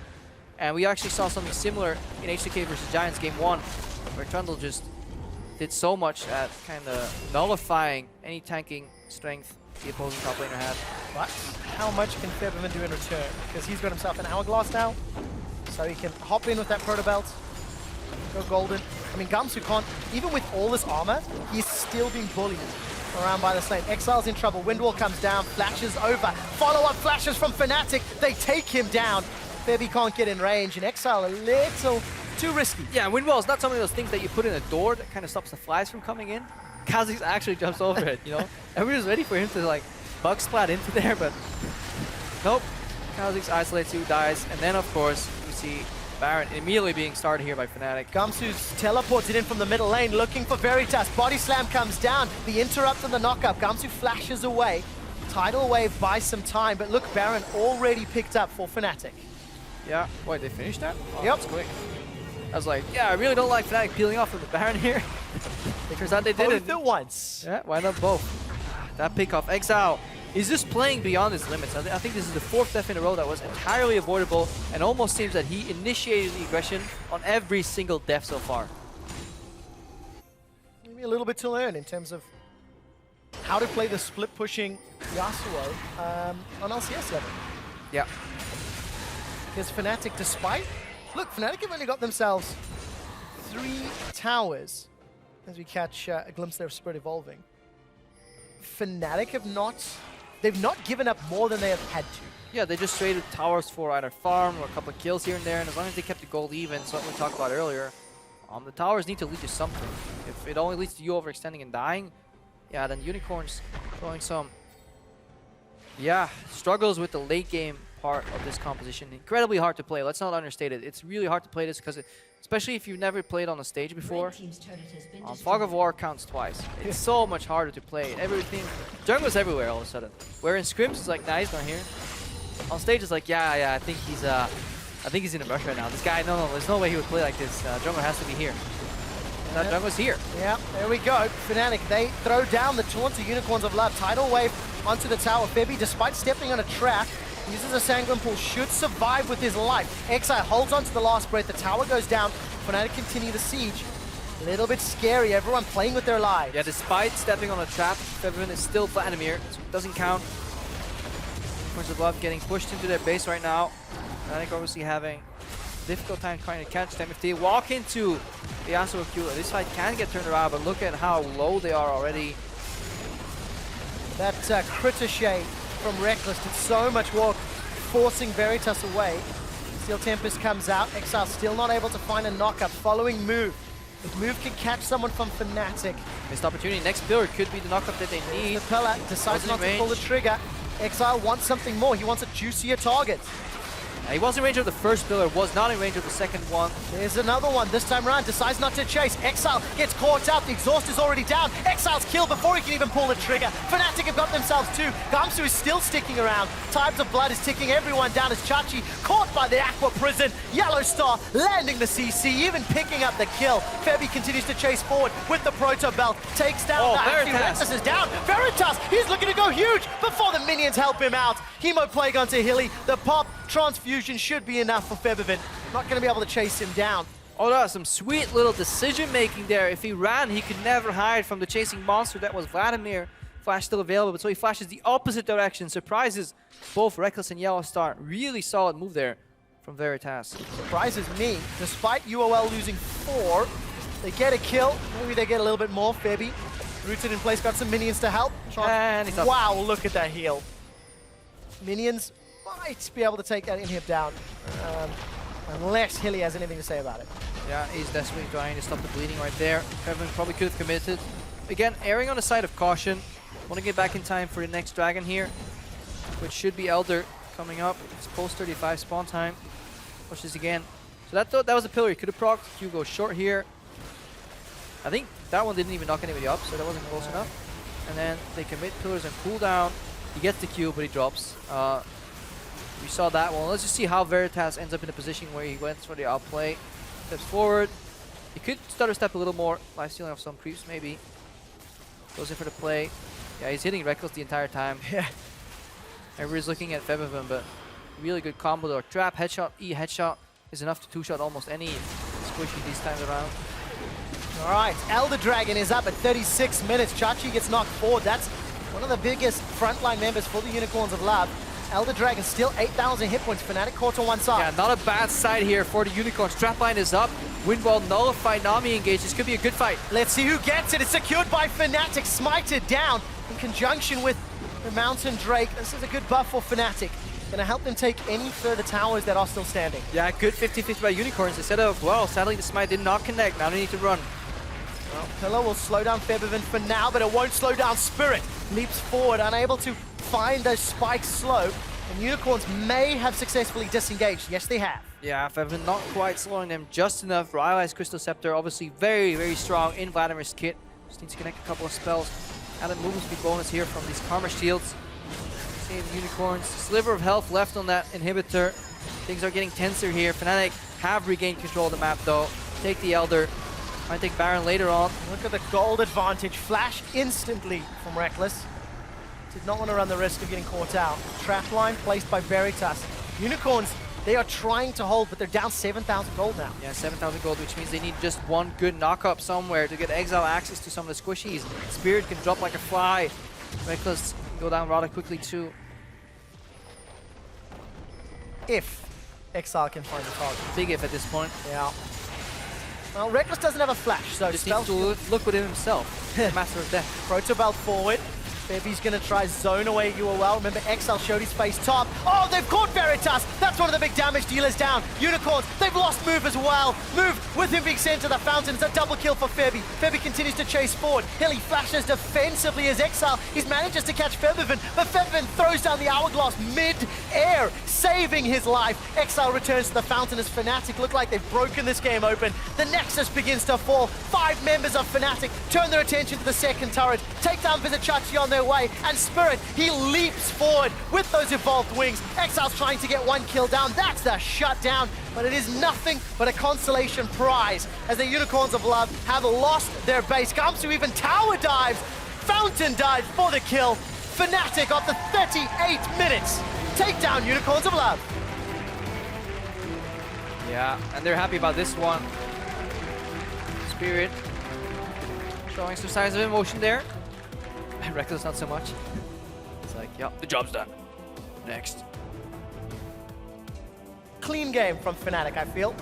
Yeah, clean, but that doesn't necessarily mean that they were always in control of winning. They capitalized on some mistakes, but Unicorns could have definitely pushed Dagger a little farther if they executed their comp well. Let's not forget, split push entirely falls apart. It has a long setup time. You know, everybody's, okay, you get into position on the sideline here, you over here. Let's both move up, then go up, and then we can start challenging objectives where like this side gets the aggro, the other side steps back, which is a very delicate balance. If one guy just randomly dies, that's 5 minutes of your time wasted. Suddenly teamfight comes, can move up, get vision, and the next time you want to set up, even harder. So if Unicorns play perfect, I mean, if anybody plays perfect, they win the game.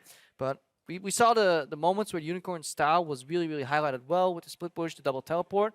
And we saw too little of that in the mid to late game. So what does this mean now when you look at the Unicorns' performance overall? How do you feel they performed when we take their week 1 performances into account? You know, is this a little bit more in the line of the UOL versus OG, where they had some level of control, they had positive plays, and, you know, OG kind of crippled, which is why Unicorns could have won that one?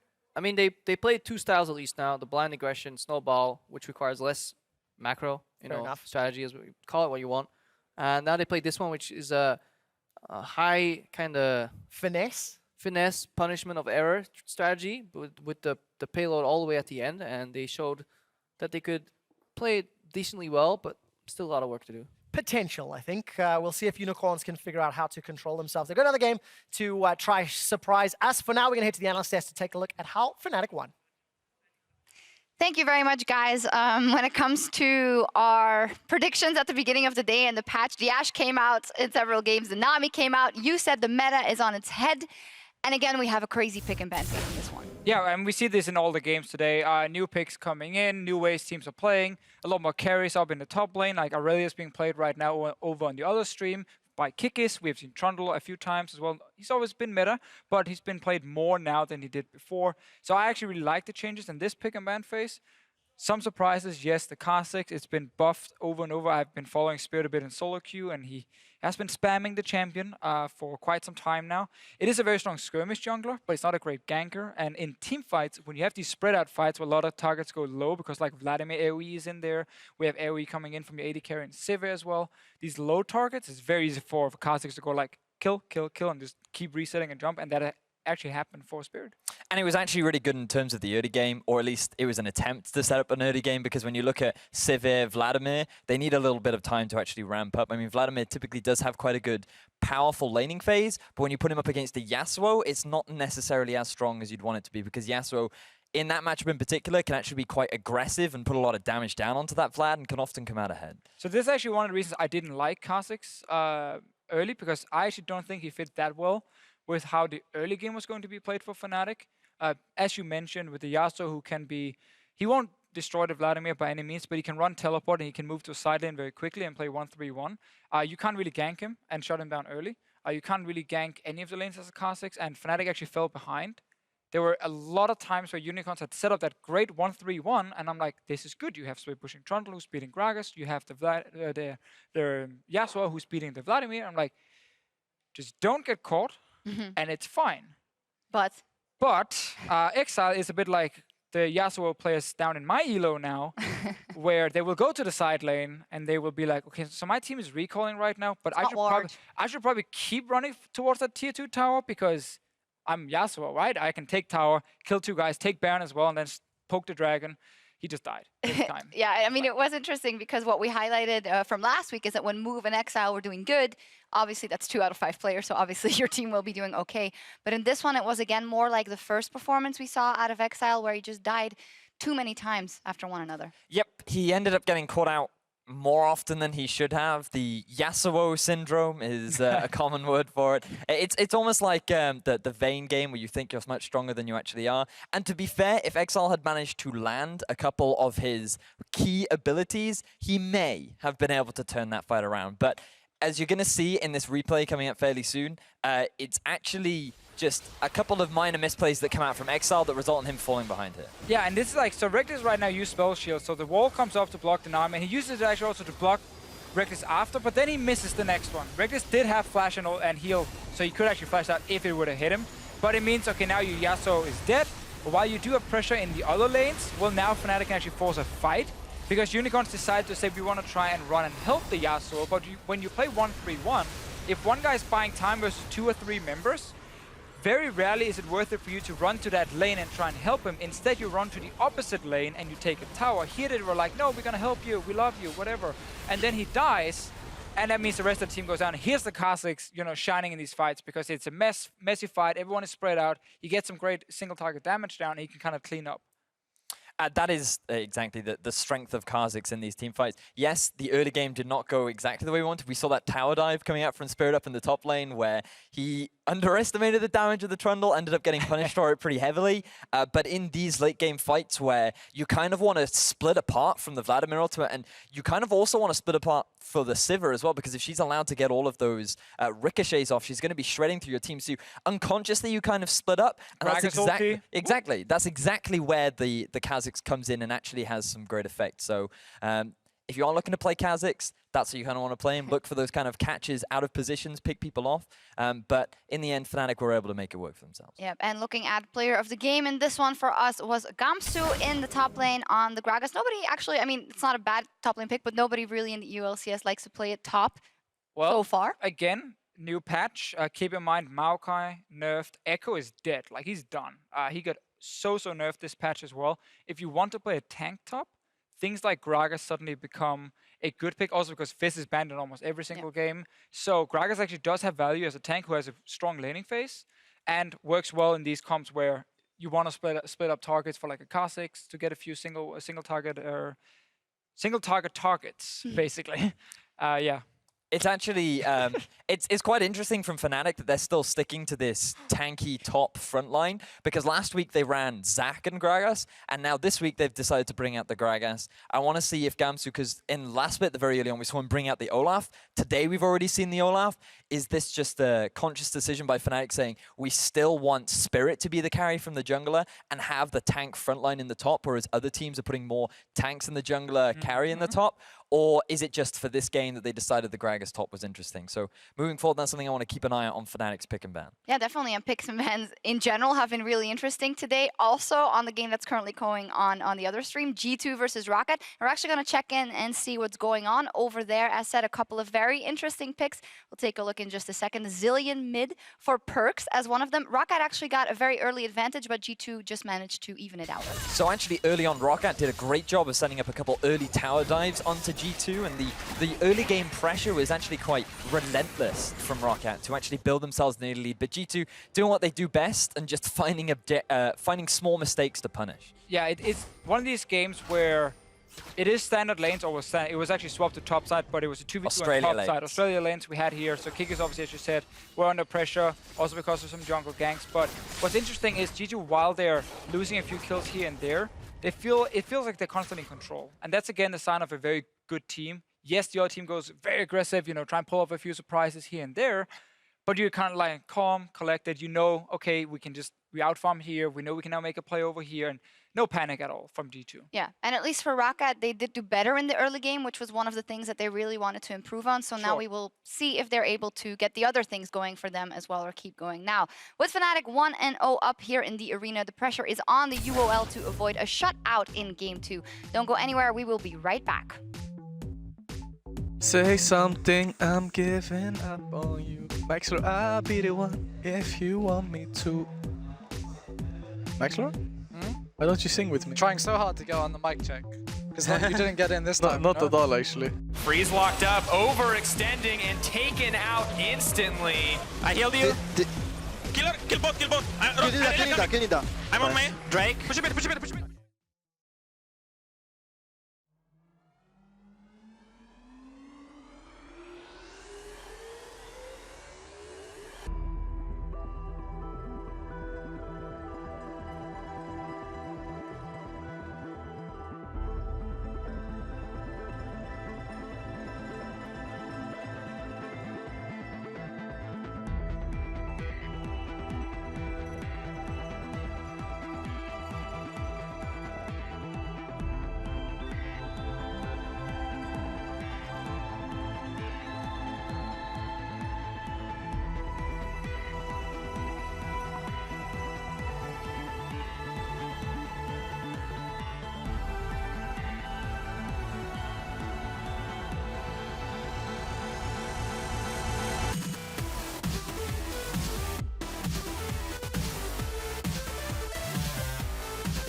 the new mid laner from Unicorns is like first game in LCS, and then he's like 0 experience in the LCS, and then I think they just lack a lot of practice as a team. And when I played on the stage for the first time as well, I was like really nervous and I was not playing as good.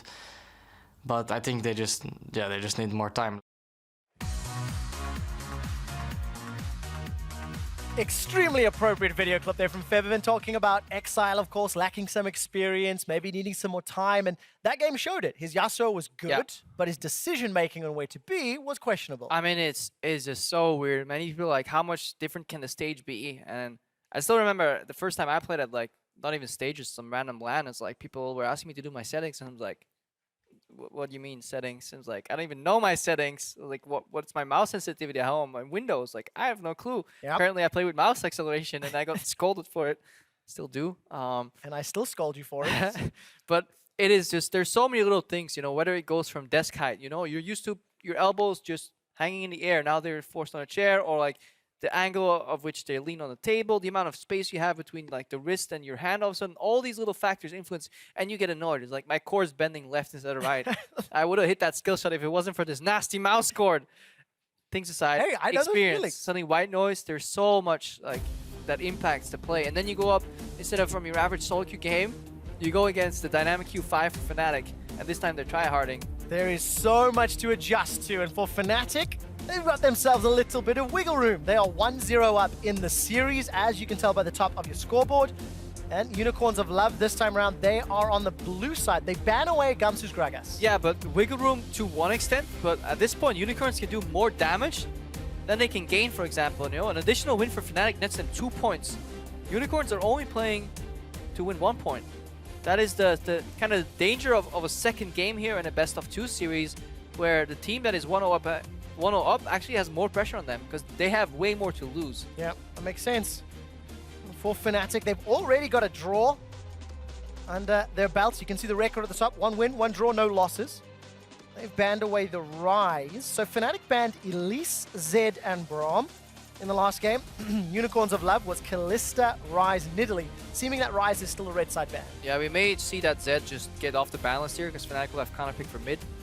They play plenty of bot lanes they can pick early too, so they won't really need it. Alright, so if that means Zed's not being banned, what will it be replaced by? Vlad is now off the table. Maybe. Unicorns realize their Yasuo not the greatest answer when not executed 100%. It's like, guys have the best counter to Vladimir. It's not Yasuo, right? No, ban it. Yeah. I mean, that's what we're expecting, right? We had anticipated Vlad being banned throughout the week. Oh, I like this ban actually, this jungle ban. I mean, tell me why. Just because it just played into Vizicachi having really large impact in the game. The same thing we saw when Giants played at game 1. H2K banned out game 2 and it went a lot better. It's just a high impact champ that can almost like solo carry a lane. And it just allows Fnatic to just pick up any generic early tank too, or a non-generic early tank like Maokai. Are you surprised by Nidalee first pick? Because Nidalee was hit by the nerf bat this patch as well. And I don't know, I wasn't expecting her to be as high priority. We've seen a few bans as well today. She requires Snowball a little more to be efficient, but her clear time is still there. She can still get a large amount of farm up against almost any other jungler, especially now that Kindred's a little weaker too and sees less play, so her strengths are still there. She doesn't just snowball as hard in terms of like getting both kills everywhere and farm, but she still sticks to the same principles. And that is throw a spear and then pounce on whatever you've hit with the spear. Most likely creeps, and then you steal away enemy red, and you kind of tilt the enemy jungler. Alright, so can Chachi rather move, get in Spirit's face this game? The non-exciting tank, Gamsu's going to get Maokai. Not really surprised by that one. Another Sivir pick here for Reckless. And we'll see what he gets as a support. I mean, they're spelling out their team composition already. It's like, we are going to play a teamfight comp. I could definitely see Febiven pick up a Victor at 1.2. Maybe even next rotation already. I mean, the likes of a Zero open. There's so many mid picks that can work with this comp. This Jinx hover is going on for... Ooh, it's actually locked in. So what do you think of Jinx Karma? Jinx is just a pick when she rocket spams. She actually trades okay into Sivir. She can challenge a wave too if she doesn't go out of mana. Jinx Karma needs to be pushing. Again, this is one of those lanes. If it gets pushed in itself, it is incredibly weak because it also needs to snowball to an extent. because later on, Maokai will say, thank you very much. You just picked Jinx. You don't have a black shield. Well, I'm just going to sit on that guy's face the entire time. You will just die. Twist advance, you're dead. And of course, Spirit will be wanting to join in on that party as well. You know, you've got a Maokai, just plus like a Kha'Zix, plus a Sivir ulti running at your Jinx. Just like a red target tracking down anybody in this composition. There's no tank whatsoever. I mean, this is like kind of scary, right? Because UOL have got this comp that do very well at poke, like the Nidalee, the Karma, even the Jinx to an extent. And one of the things that you counter those poke champions with is hard engage. Sivir, Maokai, Kha'Zix, I think that counts. Deficio predicted Illaoi at the beginning of the day. I like Illaoi, personally. More so because Illaoi is the type of champion when you're not sure what you do in a game and you say, you know what, I'm going to roam top and like hit this guy a couple times, and suddenly your screen turns gray. Is it locked in? It is! Ladies and gentlemen, Illaoi is, I love 6.11 already. Yeah, it's got some changes. Her ultimate is so, deals a disgustingly large amount of damage if it comes to fruition in team fights. You need, once she ultis, you need to take care of her, or all those random tentacle spawning will just turn the tide of a fight. And let's see what the answer is to this LeBlanc. Talked about it earlier. I mean, if we've gone full team fight, why not Aurelion Sol? Well, definitely. Turbo Salt. There's no Caitlyn to add extended zone here, but there's nothing to stop that. Aurelion Sol's Galaxy, whatever it's called, from exploding. I'm getting Illaoi ready. I'm getting Illaoi ready. This is my first time casting Illaoi, so I'm over the moon about that. And for the Star Surge that's potentially going to come out here from Febby, a long time hover. All right, it's not going to be the Aurelion, but it is another good team fighter. I mean, come on. Another single target. Be stuck in this situation. You come to Europe to play for a team, and the coach is like, don't worry, little child. All you have to do is play Jinx into Nami, Lissandra, Kha'Zix, Maokai. They're not gonna target you at all and kill you. So devil's advocate here, right? Let's say Fnatic throw everything at Veritas. Yeah, there's no peel to stop that. How much can Shachi do if he's left unchecked? If he's able to throw that ultimate down, that test of spirit, catch somebody rather, then throw the ultimate down. Where does he go from there? Like, can the tentacles?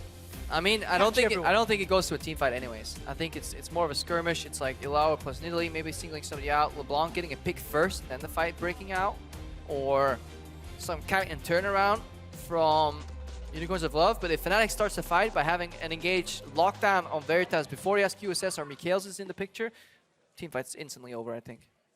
Ooh, I can't wait to see who's going to have the setup, who's going to be able to play this well enough. I mean, Twisted Advance or Lissandra ulti or anything connecting, Jinx is just going to drop.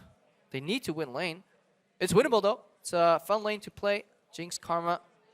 Because Karma can just walk up, Manta W herself, which means she can't die to whatever burst you do. You can almost overextend. Snare lands into traps, into burst. Definitely a laning pattern you can do. Manta W is so deceptively annoying to play against because there's some back-end healing on that. Well, guys, you saw those team comps. You saw the Illaoi, you saw the Jinx jump onto Twitter. Let's find out. Now, the last game, Unicorns of Love were able to call the lane swap, dare I say it, and they found Fnatic, but it backfired because Fnatic won that 2v2 fairly handily. There we go. The Kraken Priestess running forward. I want to see how this matches up, because no lane shenanigans at all, actually. Everyone's going to spot their respective opposite numbers in a moment or two, anyway. 30 seconds. Yeah, Illaoi should do well in this lane, too. I feel like she should beat. We'll definitely have the better laning phase against the Maokai. Not that that's something to be terribly proud of. It's like, hey, I beat Maokai in lane. Congratulations. And are we expecting her to go full tank, or do you think she builds damage? What's the... build Way to throw me under the bus, Trevor. What would you predict? What would you predict? I mean, I think she just goes to go tanky. But I've seen people build... I mean, like, I don't know what to expect, man. When I get wrecked by this stuff, I don't think that's the best sample size to see. Like, since we haven't seen anything competitive, right? So we need to base it purely off solo queue. And correlation and causation, there is a very large line in between that in solo queue. You can get wrecked by, like, an AP Illaoi in solo queue just because people are deciding to feed her a little bit. I imagine Triforce is a build you can do on her. It's pure tanky. I mean, is there a champion where Sunfire Iceborne hasn't worked? Yeah. I mean, I wonder how to build on this champion. Where does it go? Top lane. Done. Yeah, there we go. Problem solved. So, Sunfire Iceborne. Come on, Chachi, do it. Double teleports on both sides.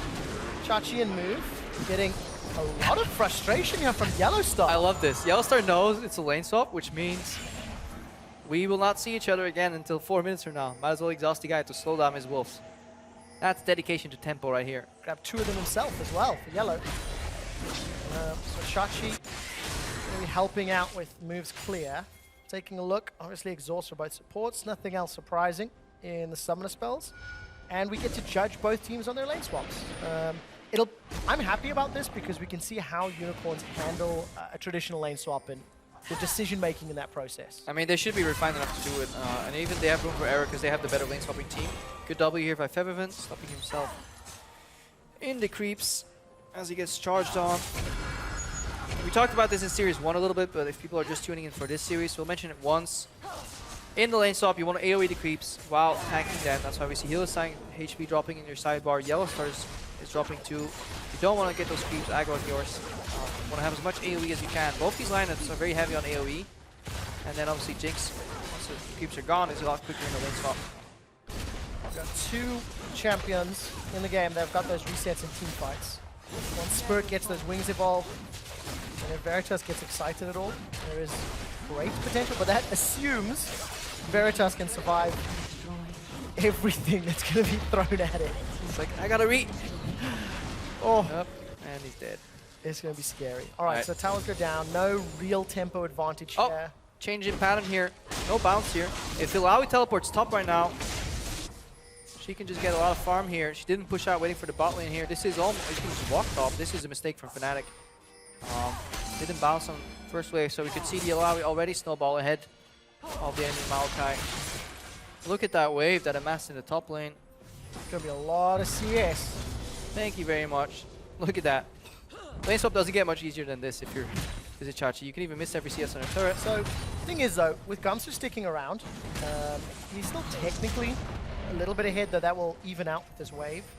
And where does Gumster go then? We've got standard lanes meeting in the bottom, and it looks like an Infernal Drake as well. I guess this is what people, yeah. So the Infernal Drake is what prompted this decision for Fnatic. So they don't want to bounce because they don't want to move. Let's see, they just want to keep their bottom lane, despite it being long. And they want to get Gamsu up against early, so he doesn't want to feed that for a while. I think even if Fnatic wanted to go for this decision, they should have just bounced regardless. Yeah, trying to like get into the head of like why this happened. I'll definitely ask them after this game, because I'm actually quite interested to see if the short-term gain from pushing that wave is worth it. I feel almost not really. Especially when you consider the risk of Move having all this additional space to work with, if he can get in behind Reckless and Yellow, despite the risk. Yeah,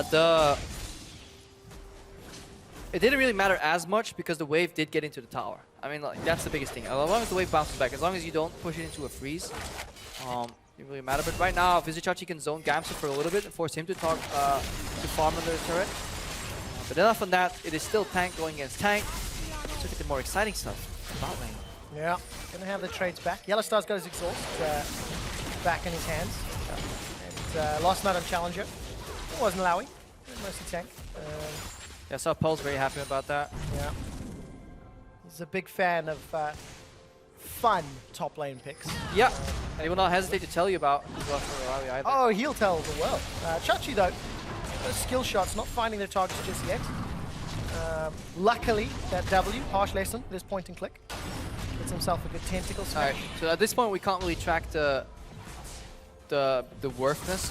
The worth, okay. The worth of these the level of worth? Yeah, the level of worth.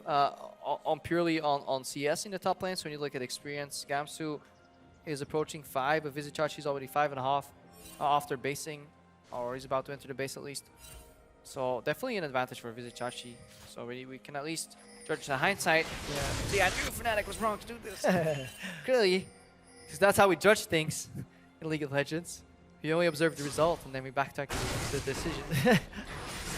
You a lot of flexibility in the statements you make, Repo. It does come at a cost here for some carry XP though. Yep. Zap onto Spirit. Oh, just out of range of those flame chompers.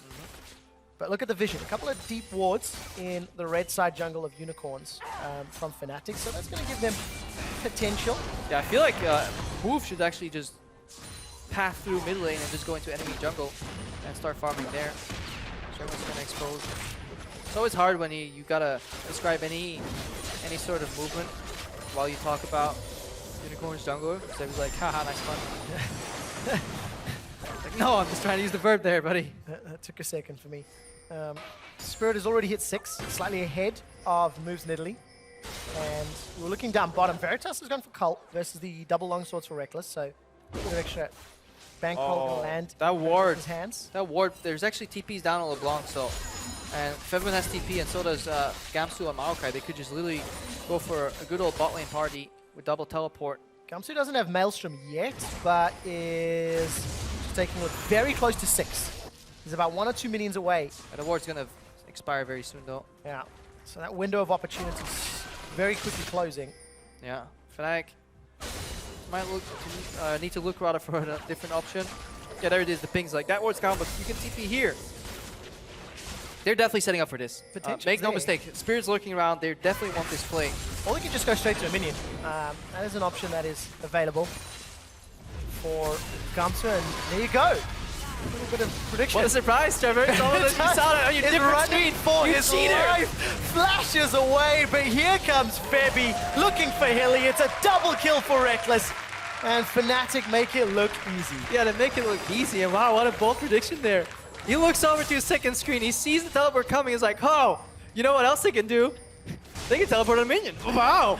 These are trade secrets. What a good game read. Trade secrets. Spirit's going to look for Move. He's already smited down the blue buff. Move is looking for a flash over the wall. Yeah, Spirit's already invested his. Up top, Chachi solo killed. I desperately want a replay of that one. Yeah, visit Chachi, and that's ultimate down. A lot of tentacles around. That means Tulawa did some work.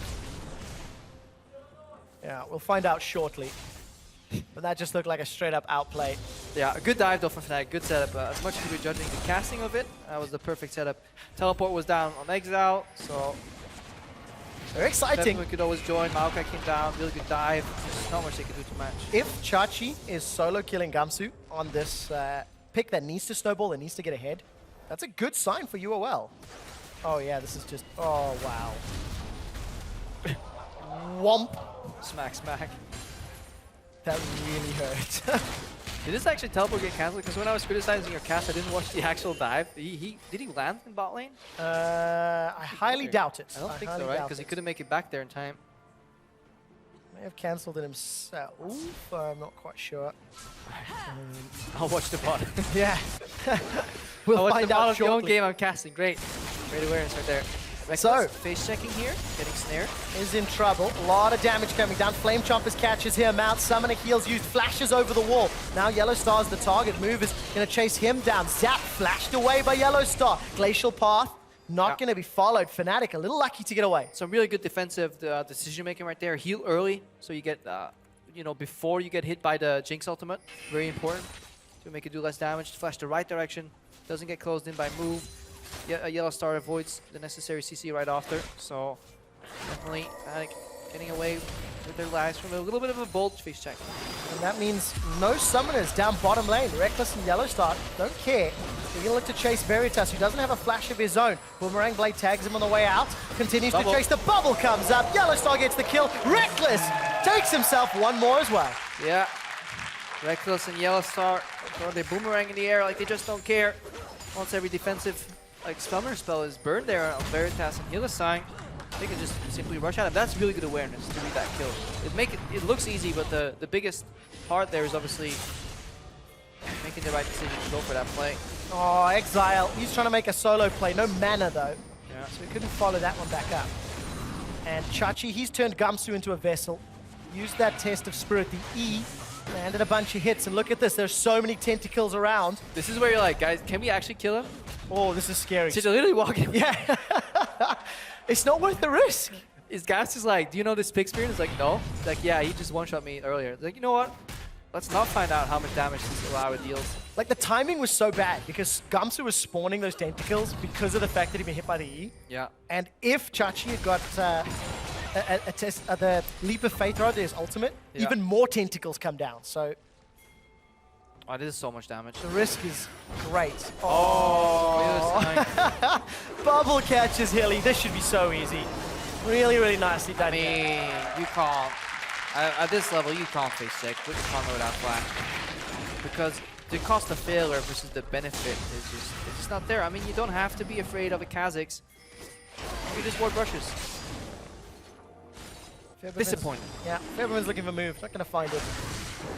No dragon's been taken yet. This is the first one. This is still the same Inferno. All like, I mean, your top laner is doing so much pressure in the game.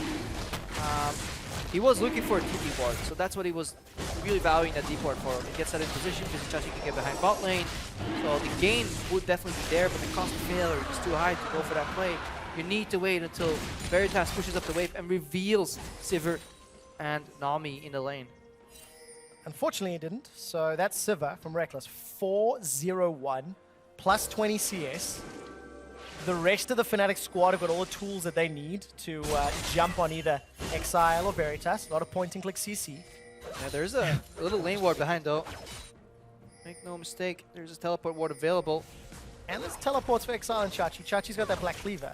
The only thing is, the teleporting Alawi is not the greatest. Needs some time. No, you need to join a Ideally- fight that's already going on. And that is definitely a really good point you make right there, because there's nobody that actually can keep a fight going on long enough for him to land and then join. So a bit paradoxical for Vizichachi to really go these fights. And I like seeing every time we take a look at that top lane, Chachi's actually got that tentacle just above him, just out of range of the towers, close enough to poke out Gamsu and threaten Gamsu if he goes for those waves. And look at this, you know, Chachi's play pattern has been very good, but he's in trouble. Support coming out for Fnatic. Test of Spirit comes down. Reckless is running in. Chachi's gonna get chunked out. Gamsu flashes for his life, and Reckless, that exhaust, it's his fifth. That exhaust from Yellow Star, definitely needed right there, because Gamsu almost dropped. He's still spawning tentacles, so gotta be careful when you base here. It's like, nope. Yeah, this is exactly what I mean. You think you've defeated him, but from the grave, he will try to tilt you. And now, once your screen changes color, that's when you can base. You only make that mistake a couple times. A couple times. A game rather, or a day. Both times they're getting chunked down. But yeah, Gamsu this time around got some support. And Exile looking for a good trade. Fabevin almost calling the bluff. Throws out the path, holds onto his tomb. Yeah. Look at that. Reckless and Spirit grab himself another tower. It's going to be traded though. Cross mapping galore. Finally coming out with a pretty significant gold lead here though. 5k at 14 minutes. And a strong teamfight comp, but it's all Vizichachi right now. Something we have said in the past plenty of time about the unicorns. Yeah, very true. It is good for Chachi that his champion kind of gets optimized against teams who run at him. You know, if you can keep them in a similar zone or keep them in a chokehold maybe? Yeah, if you just land a trap or a snare is what you need. Trap and a snare into the Vessel combo with ulti. If anyone look for that. Ilawi can just get one shot too though. It's bold building pure damage here, because if you die before your ultimate takes into effect, really you kind of lose a lot of the value, because so much of the value requires you just... Oh, Exile. Look at this. Exile trying to be cheeky. Dashes Why did back you do that? Distortion. Throws himself right into the waiting hand. Spirit has managed to kill the passive. Oh, here we go. Spirit's in trouble. Tidal Wave comes out. Spirit, he goes invisible. And the ulti is going to lock Chachi down. Look at the tentacles. A leap over the wall from Spirit. Flash forward. Locking move in place so he cannot move. Alawian move. Taken out. Vizichachi unable to find the damage. Exile's looking for something on Yellow Star. Yellow Star is going to be able to get away this time round. Yeah, Jinx rocket down too, using it in that fight. Gamsu did not join there in the bot lane. That was so close to being an entirely different fight. I wonder what would have happened if Spirit went down there. How that would have influenced a series of events so close to being a turnaround. Did not happen, and that means Fnatic have now got 8 kills. Right, so Exile goes this way. He could just path up and escape, honestly. But he goes for the really risky outplay. Gets lucky that the wrong one is selected by Spirit. Then right here. Do they have vision? They see him, right? So I feel like Vizichachi ulti's way too late. Yeah. I think if he ultis immediately... oh my lord. Move doesn't get the So kill on close. Spirit either, so this was such a close fight. Maybe saving Spirit's life. Exile's really trying though. Yeah, you see one of the reasons Kha'Zix isn't picked that much, because if you fall behind on the champion and people aren't really afraid of you, you can get just one shot across the board. Yeah, if Spirit steps on any CC or gets caught by any CC, Buck splat. There's so much burst damage. The only counterpoint here, right? There is such a big difference. Veritas is level 9 with BF Sword, a pickaxe, and a Zeal. Not even any boots yet on Jinx. Yeah. Versus Essence Reaver Phantom Dancer. Oh my word! Meowkai flies all the way forward. Exile delivers Gumshoe to the back line. Chachi teleported in for this one. He gets taken down. At least Veritas gets one. Yeah, if Chachi was in position to one-shot the Maokai and that was a deliberate plan, that would have been great for the Unicorns, but it seemed to be Spur in a moment. Fevin had a really good reaction there too. Glacial Path follows forward. Baby's instantly exhausted and caught in a chomper, so decent counterplay, dare I say, from Unicorns, but they still lose the tower. Crouching Tiger, Flying Tree. Operation successful rather for Fnatic. I actually think that is the closest we'll get to Nyan Cats. Yeah. I was about to say, how did that song go? Can I plug it on there? But I'm not funny enough to pull it up. That is so good. It only works because Fevin was already going in and committing though. He kind of just lands next to him. And Chachi goes in. Chachi gets a key. No, he just gets popped here. Overextending, sadly. Yeah. The sad fate of a damage-less snowball Illaoi that realizes his team is behind. It's a very sobering experience to enter these team fights. Hey guys, I have that. No. Building some tank, but at 20 minutes, at 20 minutes, that Warden's Mail is not going to do really a lot. Because Reckless is just so fair. Definitely snowballing. He's in every single kill Fnatic has gathered. They're playing a lot more around their bot lane than they used to. Fnatic, well, people are like, this is a weaker version of their 2015 summer selves, because Huni and Reignover are praised to be a lot better than Gamsman Spirit, rightfully so. Fnatic have taken that problem, and the solution has been that they play a lot more around their bot lane right now. We saw Spirit successfully camp for his bot lane player duo, and Reckless is rewarding them by 100% kill participation. Yeah. And just taking control of the game. A champion that really wants to be around everybody else. There's a lot of enablers on the Fnatic squad. Reckless should be able to take this tower down. No, one more hit. Tidal Wave comes out, but he just gets insta-gibbed. You get a heal up still too, so didn't expect the damage from Exile. A really good combo from Exile there. At the very end, the chain connects when it always looks so pretty when a LeBlanc combos you off with the chain, because she goes back to her original location, but chain casts and shoots still from where you initially casted it, and then becomes very long. It's one of the better BM kills. Exile, not done yet. Still up on CS. Unicorns are down 3k gold. 20 minutes on the clock. But they slow down their little push, and it gets more difficult for Fnatic. Oh, Spirit, I think he's dead too. Yeah. Fair assessment of the situation. Thank you, thank you. Not the most difficult thing I've ever had to call. I love the fact that Veritas had fired the Super Mega Death Rocket as well, just in case. Just in case. He goes, guys, it was just in case he goes over the wall. I wasn't trying to steal your kill. No. I was going to get there. Hurricane has first item completed into the eye edge, so... Yeah, because Exile also is running the double TP, and they need to match whatever Fnatic do. If Fnatic kind of go for the 1-3-1, split up the map and then go for the flank situation, that's when LeBlanc plays on the bottom lane. Obviously, your Jinx needs to be able to clear mid lane. Hurricane Rockets! A lot of AoE. A lot of AoE. What it boils down to. But this is by no means over yet. Because despite all the tools Fnatic have to kill Veritas, that's 4 very squishy champions. I mean, we all just... When I look at these situations and people are like, is it over? No, it's just you play a game of imaginary throw. All it takes is like a bad dragon fight or a bad baron fight where Illaoi walks up, gets a good ultimate or a good vessel off. They have the means to kill anybody. Good with the Illaoi ultimate, they can tier 2 the tank.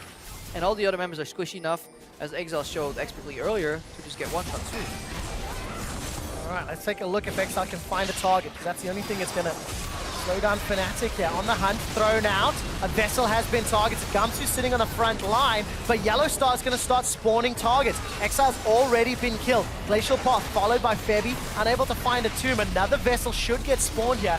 That'll just be a little frustrating for Fnatic, but very crucially, it's on to Reckless. Febiven's in trouble. Flash forward. No crit from the Rocket yet. Veritas, he needs more damage. Gamsu and Spirit, they've decided to engage. They've caught Veritas. He's down. Turn their attention to Hilly, as well as a double kill secured by Spirit. He's looking for more. Taste the fear onto Hilly. 200 hit points. Hillisang's able to run away for his life. 3 members of Unicorns are killed. And that was such a bold flash from Febiven. It was a gamble because he basically flashed on top of Reckless, which meant if he gets a crit, not only is he dead, he will splash the crit onto Reckless and he will get chased down by Veritas. But instead, Reckless has the presence of mind to instantly heal Febiven. Regardless of the crit being there, he gets chased, doesn't get chased down, and then the turn happens. So that was a very crucial flash there from Febiven. And that means that Fnatic have got a 5-man stack on Baron. There's a little bit of threat that is thwarted by the Febiven Glacial Path, and Febby didn't even use his tomb. It's still available for Fnatic because they have so many tools to kill individual targets. Yeah, right now the game is a lot harder for Unicorns. Should fight again. So it all starts, this zap here at the start, it disconnects with Febiven. Like, it's an entirely different fight right there. And first Vessel goes down, Vizichachi gets singled out. Doesn't drop though because Exile drops in the top side. And Tomb was actually used very early there, that's why he came back up. But the flash right here, that's the one I'm talking about. Reckless goes low, so he leaves the fight. It's very bold for Febiven. That's really bold to flash. You don't get the heal there, and that's a crit. Both Reckless and him die, and then this turnaround doesn't ever happen. But what a big impact keeping Veritas' Jinx has. Because if 20 minutes ago those dives didn't happen and Veritas didn't get punished, if he had a complete Infinity Edge, maybe that shot would have been a difference maker. Yeah, it always goes back to whether Exile didn't use maybe his teleport early in the game too, maybe take a hit in personal CS and lane development, and then be able to help out in bottom lane. All these little instances and decisions come back to bite you. Sure, she's gonna land an E, test the Spirit, that's gonna be Spirit's face. If he clears some of those tentacles, he can get rid of that debuff just a little earlier. Wait, is it still the fact that if you get an assist on them, it's enough right now, right? I think they changed that, because that was one of the most annoying parts about it. You get the last hit. Well, Veritas is going to get last hit, almost one shot. Tidal Wave comes down, that secures it. Almost stays alive. Spirit is going to leap forward. They turn their attention to Vizichachi. He's simply not tanky enough, even with the tentacles coming down. Fnatic get the ace. They take the inner turret and they turn their attention to the base. Yeah, I think that's the first time I see a Tidal Wave really finish somebody off like that. And that was enough to get the resets going.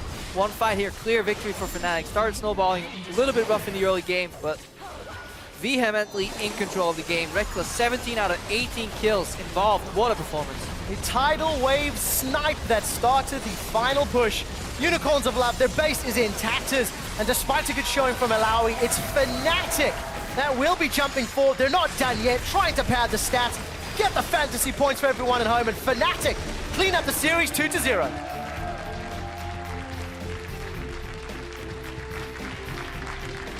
Big smiles for Fnatic. A very different game to game one. Define big smiles. Some smiles. But they can be proud. 2-0 is what they came for. 2-0 is what they got. What? Okay, so Febiven's the only one not smiling that I can see. But yeah, 25 minutes. Unicorns of Love unraveled from the bottom lane. Because Chachi had a decent laning phase against Gamsu, but it somewhat didn't matter because of those dives down bottom and that team composition. I mean, picking Jinx into Maokai Sivir, that was bold. And we're not just going to presume that the lane swap where Reckless got that early extra little bit of CS and then he got first in the battle lane was the biggest influencer. They just simply outplayed Veritas and Hillisang. I think both games in the laning phase, just a bigger understanding of how important killing minions is to winning some of these range support matchups. Yeah. Reckless and Yellow Star. Yellow Star, when he was trading, it was always with a goal to regain control of the minion wave. Either force them off and then push in, or take bad trades and then while pushing in, enemy winning wave. I think that's one of the strengths of this Rekkles and Yellow Star bot lane. Really good understanding of minion wave management. We need to see if they can keep that up all split long. You know, going up against Veritas and Hylissang, it's not necessarily one of the stronger duo lanes, I feel, when you look at the summer split squads. So, you know, that's a good showing for Rekkles and Yellow Star, but they need to keep that up against some of the other players, against some of the other duos that they can come up against later in the split. You mean pick and hybrid? Well, we'll see about that one. I hold my judgment because I didn't get to watch the OG series quite as closely as I'd like. But what about UOL now as a team? Because I didn't know what to expect, whether they were a top 5 team or bottom 5 team based on the day 1, day 2 performances last week. I mean, it's still a very small sample size, but there seems to be some potential. I think you look at strength of roster rather than just week 1 performances. If you really want to judge like something as stark as bottom 5, top 5. Yeah. Maybe we're just tunneling on the explanation there a bit much, but yeah, they're definitely a bottom 5 team for me. Okay. It's just the gradation of where they rank there. Yeah, I'm in my rankings. I have them like I think 7th or 8th place. Like Unicorns definitely not have high hopes for them. They've shown some glimmer of hopes, but as we progress throughout the years, just these glimmers is not enough. No, not enough. We'll find out if that glimmer can lighten up a little bit more. For now, we're going to head on stage where Sifa standing by with the victorious Febiven.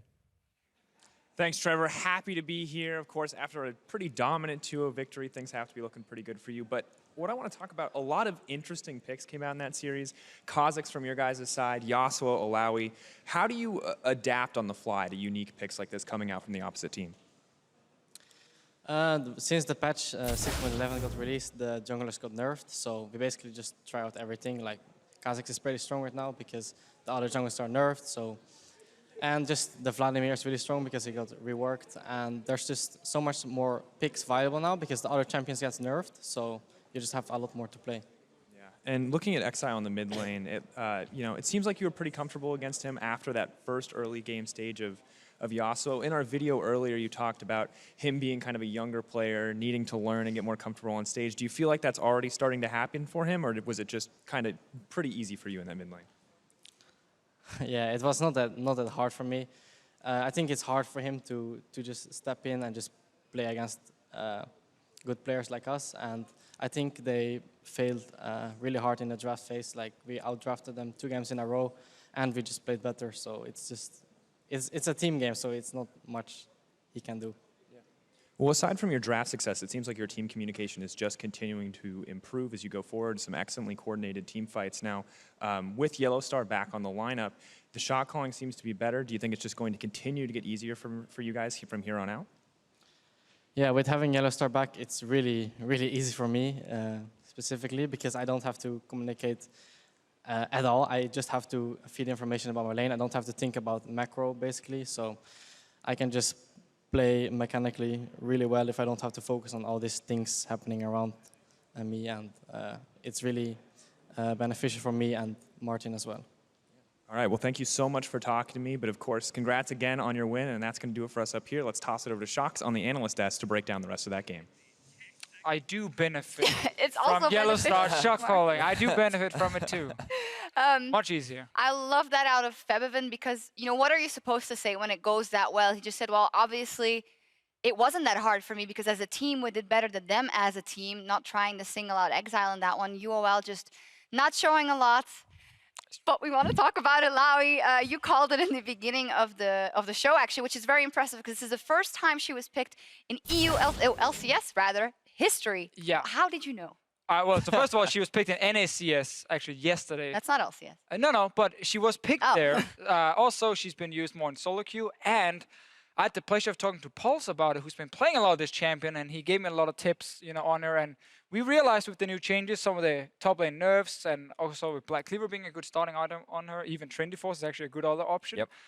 Right now, she does have value in terms of destroying her lane, but apart from being a really strong 1v1 like champion, she struggles in team fights, she struggles in lane swaps, and there's a lot of problems with her. But this is the stuff you can do. Just either guys, so there's 2 targets basically, and then pop your ulti so you get 2 of these massive tentacles just saying smack, and yeah, someone dies. So, because this is the first time a lot of people will have likely seen Alawi in, well, competitive history, The typical combo, and again, this is from Pulse, want to give credit to Pulse, but the typical combo for an Alawi is you drag them in with the E, and then you hit them with the Q, because you get a lot of bonus damage. So I believe the combo is E, Alt, Q, yeah? And not only just hit them with the Q, just they're on the clone, you want to make sure you actually line it so you hit the guy behind as well, so you both get damage on the clone and him. And then when you spawn the 2 big tentacles with your ulti, they also give you a double smack down. And again, damage-wise, you can't really stop her. She can even 1v2 if she gets ganked, like after level 6. But she wants to get level 6. She wants to standard lane for as long as possible so she can be a bully. Team fighting-wise, Chachi didn't do anything, and that's sadly the case of Ilaoi. Sometimes you get a sick ulti, and that's it. So the reason why I do think that he struggled in terms of setting up those fights, so the first one is you need a team comp to allow you to actually set up those fights, right? Because you and I were discussing why are you picking Nidalee with Alawi. Nidalee doesn't complement an Alawi in the slightest, because an Alawi is literally all about going in. She wants to team fight, but she's not actually great at setting up those team fights for herself. She either needs to go for a flank, or the CC needs to be there ready for her to then just dive in and be like, okay, I can do my damage now. But if that setup isn't available, you have a lot of setups where we saw a lot of fights where Alawi just sort of walked forwards, tried to force a fight, and then just got killed before she even got there. I'm loving all of the motions here. TLDR. That's just what you do. In any case, UOL, I mean, much like last week on their first day, looking not good. Oh, I thought really bad. Not good at all. No, not good at all. And then on day 2, they looked really, really good. But then here again, nothing worked for them. Not taking anything away from Fnatic, obviously, because they played a very, very clean series. But I mean, first of all, it makes it very difficult for Unicorns to play well when they draft like this. Yeah. Like first with the Yasuo pick, and again they want to play 1-3-1. Fair enough. Then they want to do exactly the same in the next game. So like, Ilaoi and Nidalee only work together because Ilaoi is supposed to win her lane, set up Nidalee to then invade into the enemy jungle, and you have like this really strong control on top side with very strong skirmish champions that actually never won a team fight, like ever in a million years, because you just want to play 1-3-1, and Ilaoi doesn't want a team fight. She actually just wants to 1v1. The problem is then when you start falling behind, because your bot lane is a Jinx, which has no place in this comp, like at all, like no place at all. Meta, arguably. You don't want a team fight, first of all. You want to have strong lanes so you can actually make sure you set up these 2 soul laners in Ilaoi and LeBlanc to be strong and then move to the side lanes. Jinx Karma gets, obviously in this case he lost the lane. Veritas didn't play it well early on. Again, the Jinx needs too much time to ramp up as well. And I'm just like, why? So it becomes super difficult for Unicorns to actually execute these kind of comps. And that's why once they fall behind, it just goes completely wrong. And not only that, Fnatic's comp as a whole was just very strong, because the Lissandra into LeBlanc can hold it on. That mid-game pressure completely disappears. And the jungle Kha'Zix can keep up in terms of pressure with the Nidalee. Yep. And then you have the Sivir who's constantly pushing that Jinx under the bottom. Yeah, with that, it also allowed Reckless to have a great game on Sivir, and he is our player of the game for this one. One of those games where, you know, the whole team definitely steps up. Fantastic scoreline from him on Sivir. Good play overall. Definitely what Febiven said and what Reckless echoed or said before him last week is that shot calling, it's off their minds now, and they can focus on their own role. All you do is feed information. Yellowstar takes the information and then comes up with a plan, and you know what to do. And in this game, Reckless, you know, won his laning phase, set up so many early kills, and easy peasy. Yeah, that was Fnatic taking it 2-0 over here, but over in the LCS studio, G2 and Rocket have just loaded into Game 2 as the reigning European champions look to keep their winning streak going. Take a minute and catch up on Game 1, because that was going on while we were looking at this one. G2 with the Zillion is what we saw when we checked in last. Basically, when you have the best AD carry in the West, you can pick a champ like Zillion and just say, you know what, my AD carry late game is probably going to do well. I just need to protect him, keep him alive. It didn't start that well for G2, though. They actually fell a little bit behind, gave away a few kills here and there, but then classic G2 style, they start getting some good skirmishes. Great setup here for Kikis, the dream of Aurelia. Oh, 2 low targets, QQ, and then suddenly you have 2 kills. And from here on out, honestly, G2 just won every single fight, and Sven got to that point where he's a fed Caitlyn with a Zillion protecting him and an army, and he could just go crazy in every single team fight. Look how close he's standing here, just getting a few hits off everywhere. Very, very easy for G2 to close out the game, honestly, and win these last few team fights. And they are just such a good team right now. No one seems to be able to challenge them, except for maybe Fnatic. Maybe we will see, obviously. G2 versus Rocket is currently in their Game 2. And if you want to go check that out, they've also subbed out Kikis and subbed in Expect in the top lane. So that is definitely something to watch, how they adjust to that. And really good for me that that's another team that takes use of the fact that you have those sub spots. The thing for me is, now Kikis has demonstrated that he can play more than just tanks. So I'm wondering as to what Expect can actually bring to the team that is unique to Kikis, because already we've seen, as Deficio has mentioned, the shift in the meta, and perhaps Expect will be able to bring something a little bit more unique. But the fact that both top laners share a very similar champ pool means that I don't think G2 is going to shift very much. He's actually playing Aurelia right now, just like Kikis did in the last game. But I think Expect is more focused on like just his individual lane 1v1, but Kikis is more of the team player. So we might see an even stronger laning phase from him compared to Kikis, but Kikis is a great team player. Yeah. Maybe in the day G2 versus OG, Expect versus Expect if the day comes. Who knows, man? Who knows? We'll see what happens. In any case, G2 and Rocket is in game 2.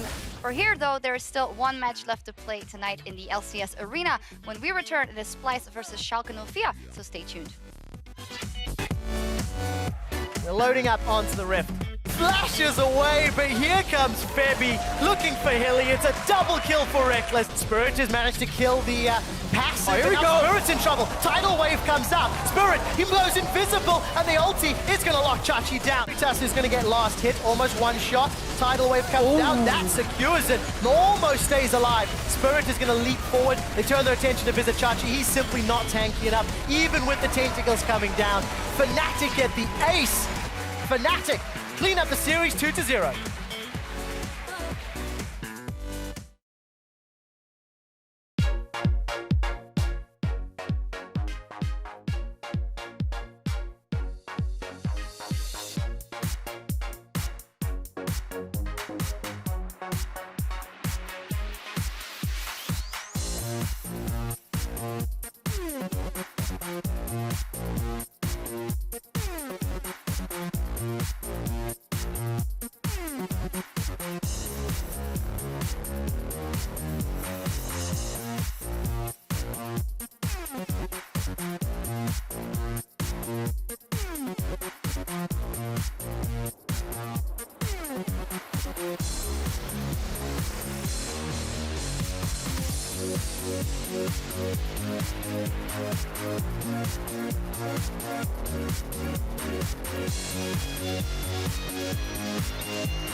Welcome back, everyone. We are on to our final match of the evening in the arena between Splyce and Schalke 04, who are separated by just 2 points in the standings. And that already says a lot. Both teams coming out with surprising performances in week 1.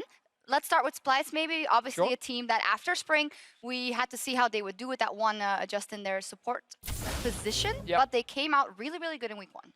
They did, and it's funny because we say it was surprising, and compared to last split, yeah, it was surprising. But from everything we heard in the offseason about Splyce doing really well in scrims, about Schalke practicing so much, these two teams showing up suddenly then makes a lot more sense. One of the guys we especially want to highlight from Splyce is Copy, the AD carry, a guy who is very hyped up among other AD carries in the league as like this very, very mechanically gifted players. I feel like we hear that very often though. Yeah. But he is actually getting much better, playing more on stage. The same can be said for rest of Splyce. I feel like multiple of their members have gone from us saying, not too sure if this guy is good enough, he's just kind of like whatever, to actually being, no, Wonder's doing well, Trashy's doing well, Mickey's a great addition. Oddly enough, Senkux is not someone that we mentioned. Well, he's the only man we kind of still feeling a little bit Underwhelmed by. underwhelmed. Yeah, he's a little bit left behind. Almost everyone else is kind of flying out there, surprising us, doing really well, and he's not showing a whole lot in the mid lane, but he doesn't have to anymore. So I think this actually fits him a lot more that the rest of the team is doing well. Yeah, we'll see what they can do here. They're obviously up against Schalke. Schalke also having a very good week 1 and a lot of individual performances good. As a team, it seems to be working well, and we especially wanted to look at Gilius up against Trashy in the jungle. Yeah, Gilius had a great week 1. He was one of the guys where you're like, he clearly has like potential, but he just couldn't really get anything to work in the last split, but the same couldn't be said for their team. This one here, I mean, great stuff for him. Same for Trashy, obviously. Very active in the early game, both junglers. None of their games were like boring and super slow. No, we always had action from these two guys. And I really like how Gilius can set up his laners, especially around the mid lane. Big change for Schalke getting a new mid laner and not having Ike, who struggled, obviously, in the 1v1s. So I really like this setup. I think Gilius is very confident now. Yeah. Interviews, coming into the day in the feature, he was like, time, man. Yeah, he was. And then coming into the feature, he's like, everything is better. Yeah. Macro, individual, everything is just better now. And I want to see it. These two guys, I wouldn't be surprised if it's a 1-1 because I think they're very even. But I just want to see two teams who actually played really well because I think we've had some fairly lackluster games today here in Europe. I want to see two teams playing at a very high level now. Let's hope so. And as you mentioned, Gilius, as we send it over to the casters, we're going to hear from that jungler as he weighs in on Splyce's roster. I think Splyce is looking really strong right now, actually. We scrimmed them, and Mikey X is really good. He's making a huge impact on the team. And I think with the change in support, I think everyone got like really motivated to perform. So yeah, I think Splyce is actually gonna be a pretty hard opponent.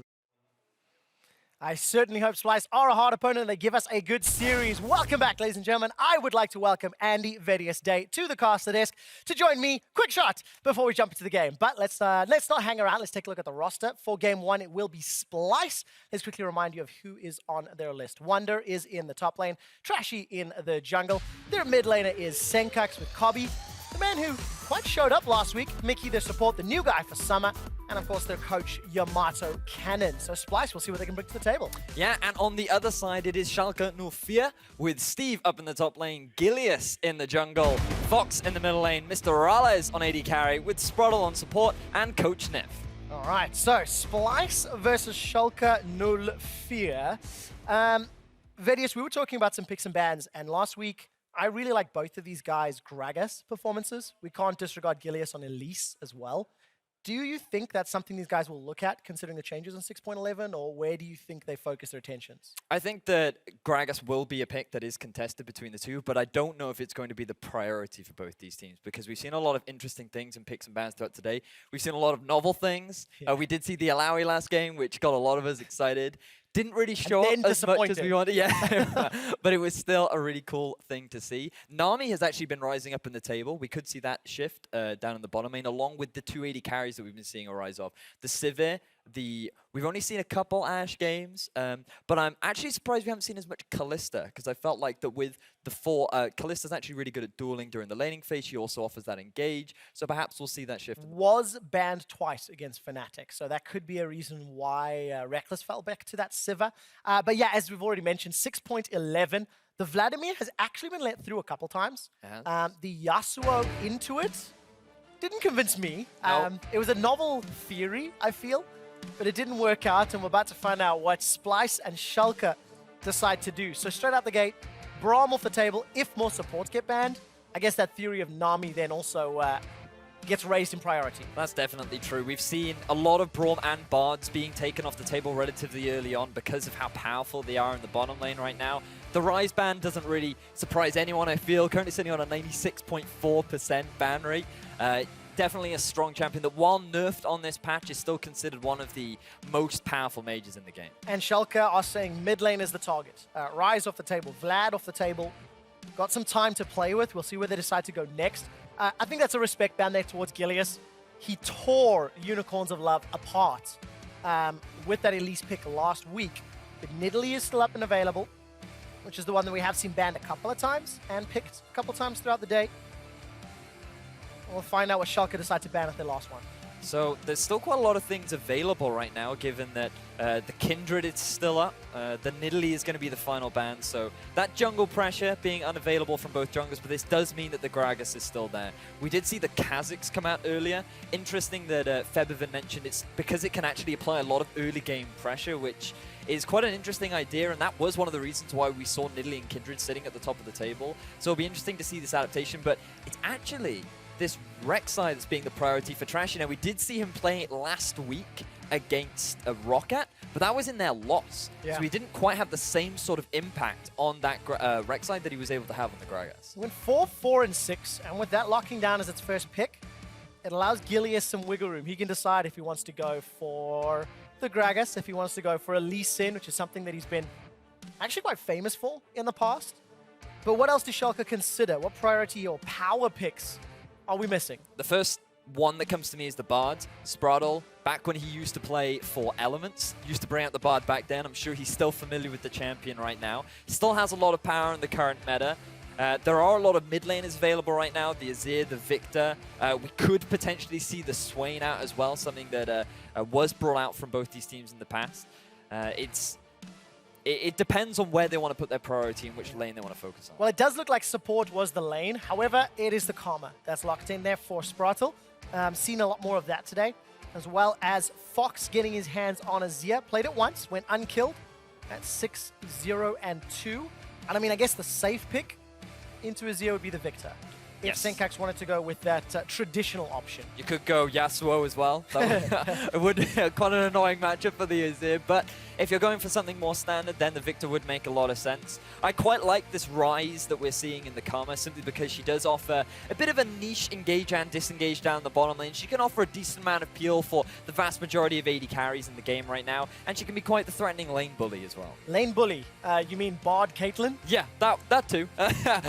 That is a terrifying lane that nobody wants to go into. So does this set off alarm bells for Schalke? I mean, they've got Karma, who's no slouch herself, but that is a very, very difficult lane to play into if you are not going to look for a lane swap. So far, to me, everything is going the way Splyce wanted. They have a strong early jungler that can scale really nicely into the bin late game with the Cinderhulk build. You have this Caitlyn Bard, which not only allows you to set up for engages, it sets up nicely for picks, and you can set up all kinds of sieges. So Splyce, something that they do is actually have really good early games and are actually really good at setting up picks. The way in which they won their game against Vitality and the way in which they won their game against Roccat was just catching their opponents off guard regularly, and a way to do that is with this Bard Rek'Sai combo. So far I think Splyce have picked a composition that's fitting straight into the way they like to play. Yeah, and especially because the champions are very good at the early to mid stages of the game. Maybe, you know, the Bard, the Rek'Sai in particular. You touched on the early game.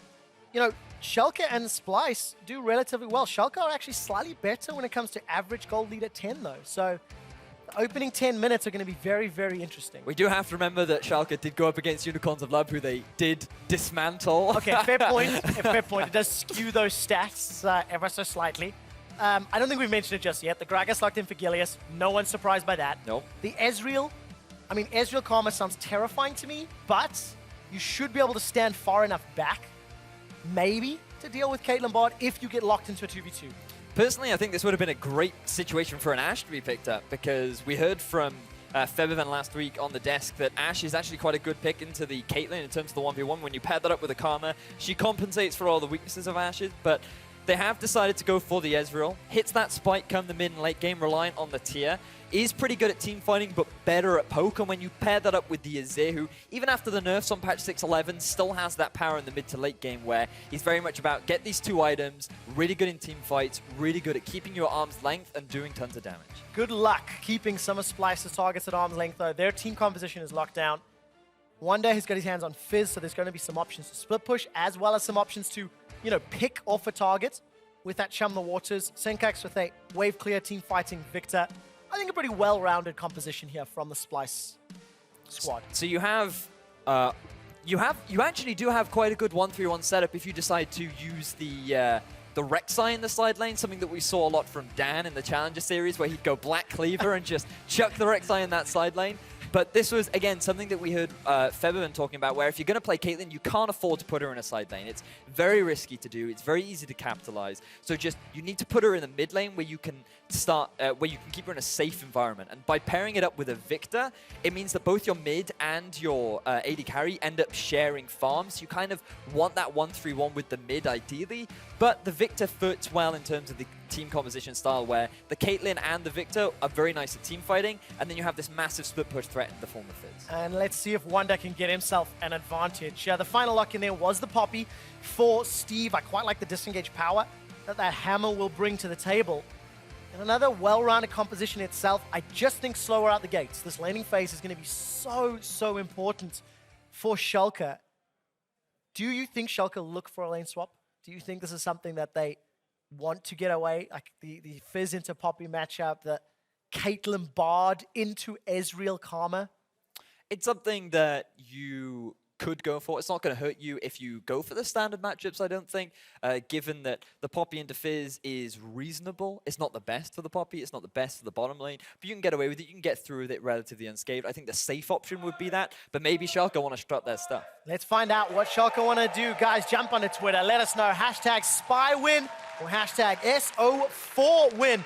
We're loading up for the last series of the day here on EULCS1. I believe that G2 are just starting to wrap up their second game. Subbed out Kickers, in fact. Yes, they've actually brought in Expect, and that's happening over on stream too. But can't wait to watch that game later. But yes. So, I actually prefer Schalke's composition overall because I think it makes a little bit more sense. You have this mid-game spike with the Azir and the Ezreal, who, once they've got those 2 items, will be able to deal a lot of damage, especially around these dragons and barons. A lot of teams like to value these days. And then you have really nice disengage setup with the Gragas and with the Poppy. But on top of that, the Karma acts as sort of a mitigator between the two. She can either act as that person to go, right, let's start the fight, let's use the Gragas to find a pick, or let's disengage. One of that sort of discount Sivir, as I heard Pyra talk about earlier. So it's a very well-rounded comp that has very clearly defined win conditions, which is wait for mid to late game, keep opponents at arm's length, do damage from a distance, and then once we got the damage down, force the fight. And the caveat is you have to keep them at arm's length through the early game. Yes. Because I do think there are some tools for Splyce to make use of. But a lot of it also hinges on Trashy, right? If these standard lanes, standard Australia lanes, come to pass, which looks to be the case, then Trashy and Gilius are going to have some opportunity for shenanigans. They need to be very mindful, though, because Splyce have no idea that they're in the bush. Oh, no! Mickey gets caught out. He even flashes, gets the stun down. Schalke can flash forward, but the Mystic Shot gives first blood. Oh, Splyce, you are not expecting that whatsoever. They were reliant on the fact that they'd caught Schalke off guard by going for the lane swap.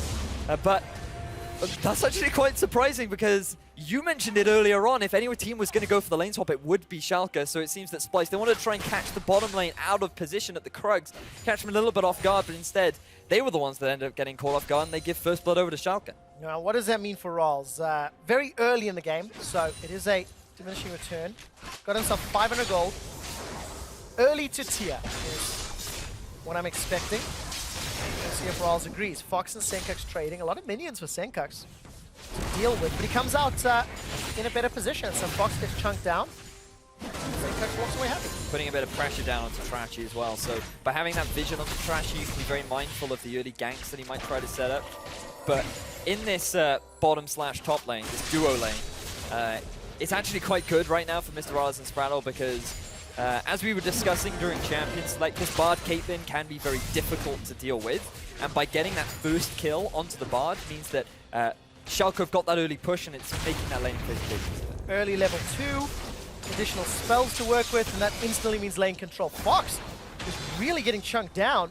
Trashy in from behind, flashes available, flashes into the knockup. Defensive one from Fox, so trading flash for flash. That's going to be worth for Splyce. Fox playing very aggressive in the middle lane, really wants to put some pressure down onto Sankux, try and force him underneath the turret, and the strange thing for me is the fact that Fox even knew which half of the map Trashy was on. You can see the ward on your minimap. He spotted Trashy out on the Raptor camp, yet he still decides to overextend in the middle lane, and as a result of that overconfidence, he gives away both his summoner spells. So that'll be good for Sankux. Give him some freedom in that lane, give him the ability to apply more pressure. And as expected, a very early tier here for Rolls, 3.5 minutes. Despite actually losing CS because of that back, I think the potential net gain could be good. I would argue that it's that Mr. R's can be pretty happy with that, simply because having that tier, the sooner it gets stacked up, the sooner he hits that spike. So nice pickup from him. It looks like Sankux is actually going to get the very early blue buff from Trashy. Obviously on that Rex side, you don't need the mana as much as he would like it, which means that he can actually start putting a bit more pressure back onto Fox. Yeah, and especially because Fox has no summoner spells. So I think that's quite clever from Splyce, right? It's not as needed on the Rex side, and it's going to give Sankux even more tools to control this lane. As a mid laner, there's nothing more obnoxious than burning all your mana to get a bit of a harassment down, to then find that your opponent has got a blue buff and you haven't been given one, and now it's almost impossible to ever trade back with them, because you know that all the mana that you expend, they can expend the same mana, yet they'll be able to keep these trades up because they get that return. So, smart from Splyce, as you said, and it will enable Sankux to get a little bit back in the mid lane. Alright, so Sankux can see if he can pull ahead in CS. Still currently even. We caught a quick glimpse there of Wonder. No flash on Fizz, not a big surprise, but Wonder on his Fizz, Steve on his Poppy, 32 to 38. Small CS advantage for Steve, but he shoved the wave in, so Wonder will be playing catch up.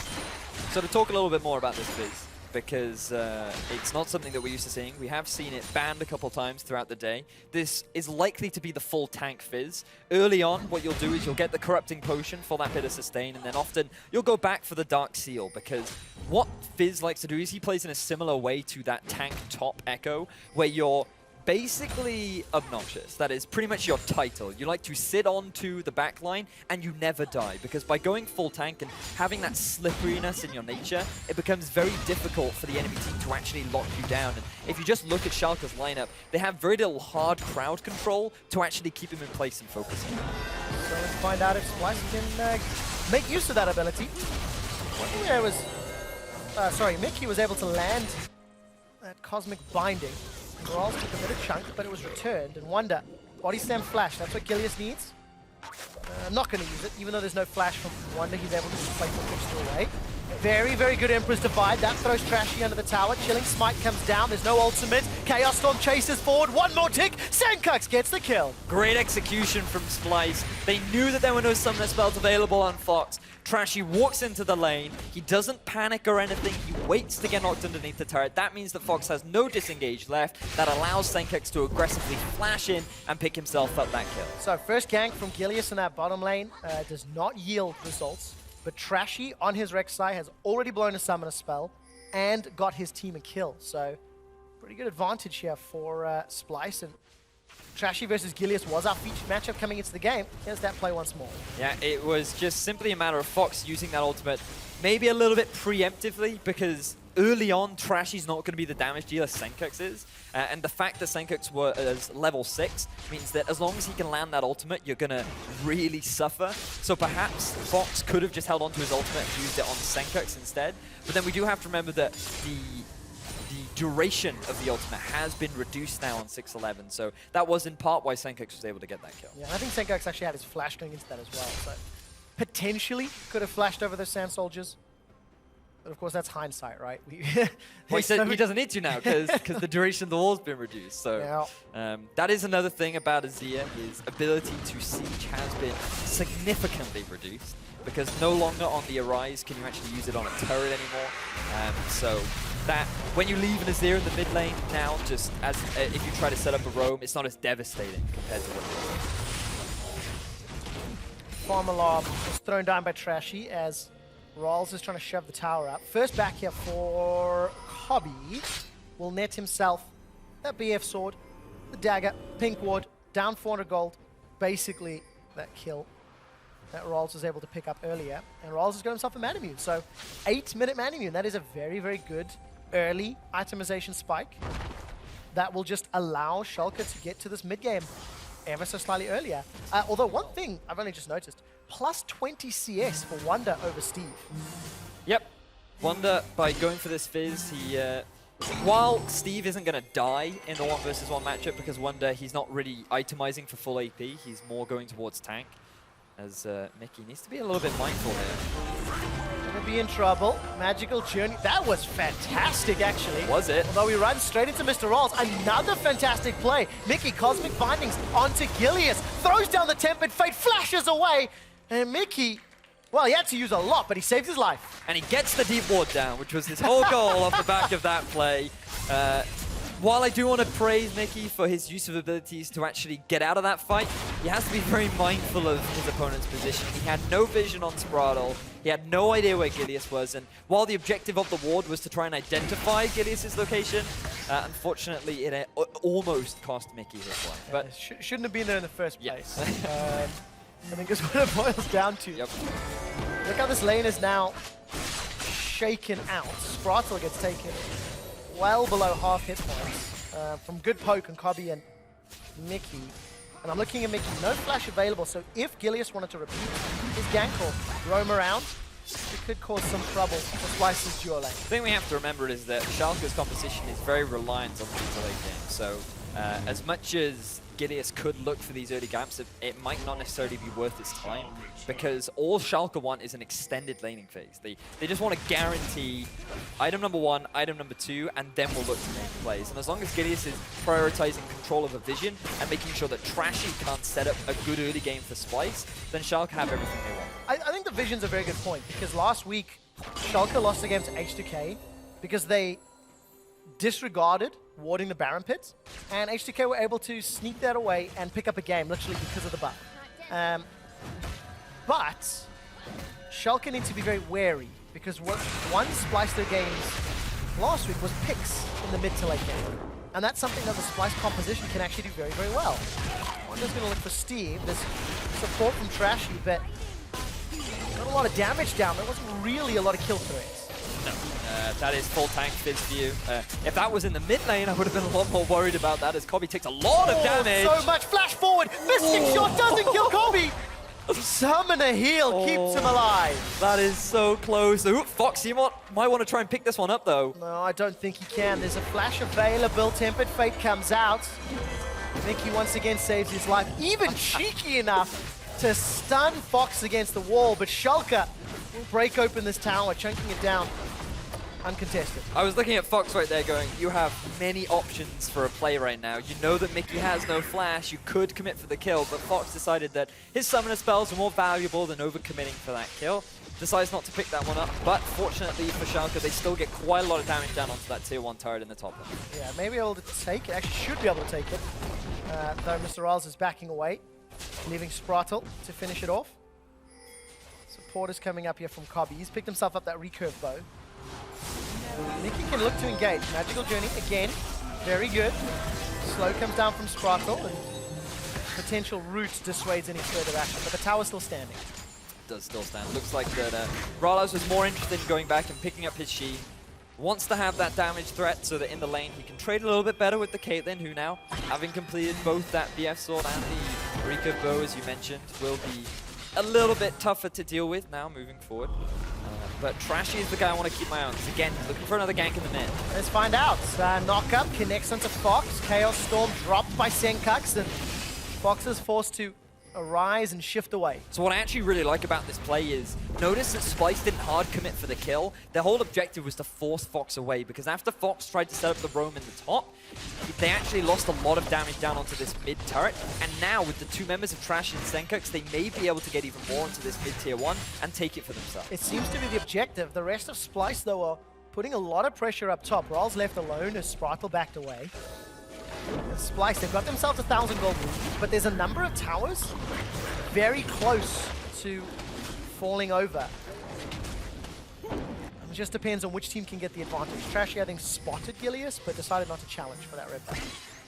So I'm just looking at some of the matchups right now, and it does seem that Steve able to close the CS gap ever so slightly as two top laners just continue their wet noodle fight down the bottom lane. As the junglers against teams still very even. To be fair, I think Wondor's wet noodle is lined with lead or something.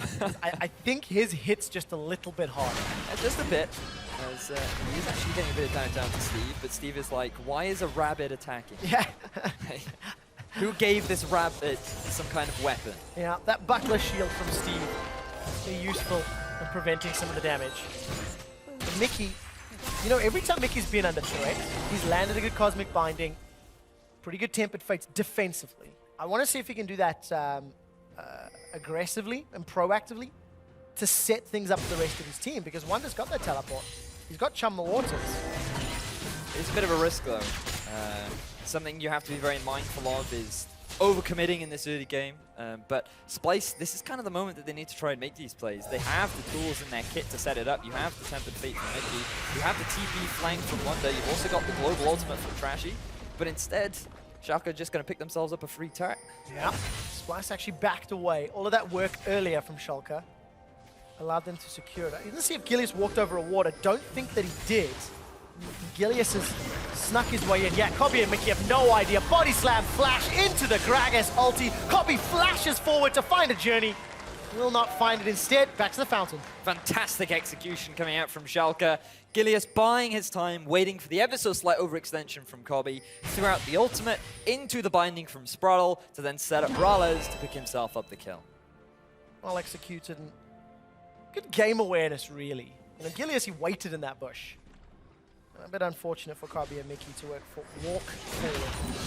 Got themselves caught out. Steve now under some threat. Trashy could dive, but diving a Poppy. Let's see what Steve can do. Flash is available. Keeper's Verdict hammers Trashy away. Trashy's looking to re-engage. Tower is chunking down Wonder. And Wonder's already used Chum the Waters, so he's going to be able to get away. So two big things happened in that dive. The first was Wonder actually using his E aggressively, which meant that ideally, when you're diving with the Fizz, is you want to start with the Fizz, and then you use that E to then remove tower aggro, swap it onto the other target, and you can keep DPSing underneath the turret. And the second was the fact that Steve managed to land his ultimate onto Trashy, knowing that the turret aggro was onto Wonder, so Wonder could not continue with that play, and Steve was able to get out alive. I was looking for the Bard ulti, it didn't find it. Gilius is in trouble, knocked up in the air, Chaos Storm chasing him down, and it's Mickey's Ignite, I believe, that secures the last hit. Gilius, you have no flash, you are playing with an Azir who is surprisingly mobile, has the ultimate for disengage, and also has both of his summoner spells. There was no need for you to overextend in the mid lane, try and help your mid laner out when in reality you didn't need any help at all. You give away another kill to Splyce, which in terms of the early game, this is how Splyce like to play. They like to find these picks, find these opportunities that can then build them a lead that they can just snowball from. Well, it needs to start growing, because right now Splyce is still even. Take that back, that tower they killed will give them that 1,000 gold advantage, and that is being accrued by some CS advantages, plus 10 in the top lane, plus 14, 15 in the jungle, plus 10 in the mid lane. It looks like Spritle and Rolls, they'll instantly reply. So trading towers there, Dedius. So it does look like the first dragon did in fact go down onto Splyce, which was the Ocean Drake. So they'll have a little bit more sustain, which is always a valuable thing to have, especially when you're going up against the Pope. But have a look at this. Now, the damage that Splyce were able to get down onto this mid turret earlier is now actually coming into fruition. They pick up that turn on the mid. And it's interesting to see both Splyce and Schalke, I don't want to say not able to defend, but not in a position, I think, there we go, to defend their towers. You know, 1, 2, 3 towers fell in the space of the last minute and a half. And that's all because of all the work that's been dealt in the first 15 minutes of the game. This is somewhat what we expected. A bit of a slow early game, couple picks here and there, but primarily around the mid. This 2-item spike that the vast majority of the players are waiting for will be when the action really starts to kick off. And that's what I'm hoping for from both these teams. We know how Splyce, not afraid to press that go button if they see an opportunity. For better or worse. Yeah, for better or worse. And then Schalke the same really, both very similar in terms of their playstyle. The big difference is something that you mentioned, is Schalke's vision has let them down from time to time.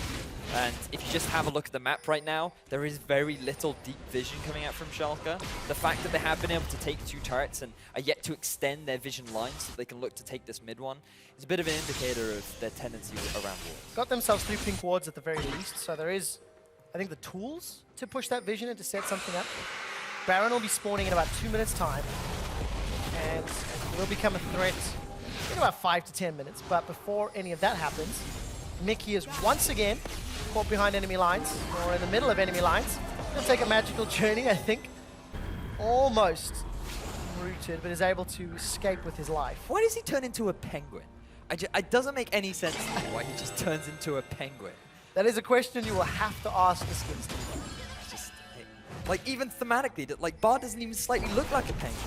Yeah, There's a beard. But Meowkai makes sense. Yeah, but it does, because it's a play on words. But like he doesn't turn into a cat when he flies, does he? He's still a tree, just in a cat costume. Tell me how you really feel, Venius.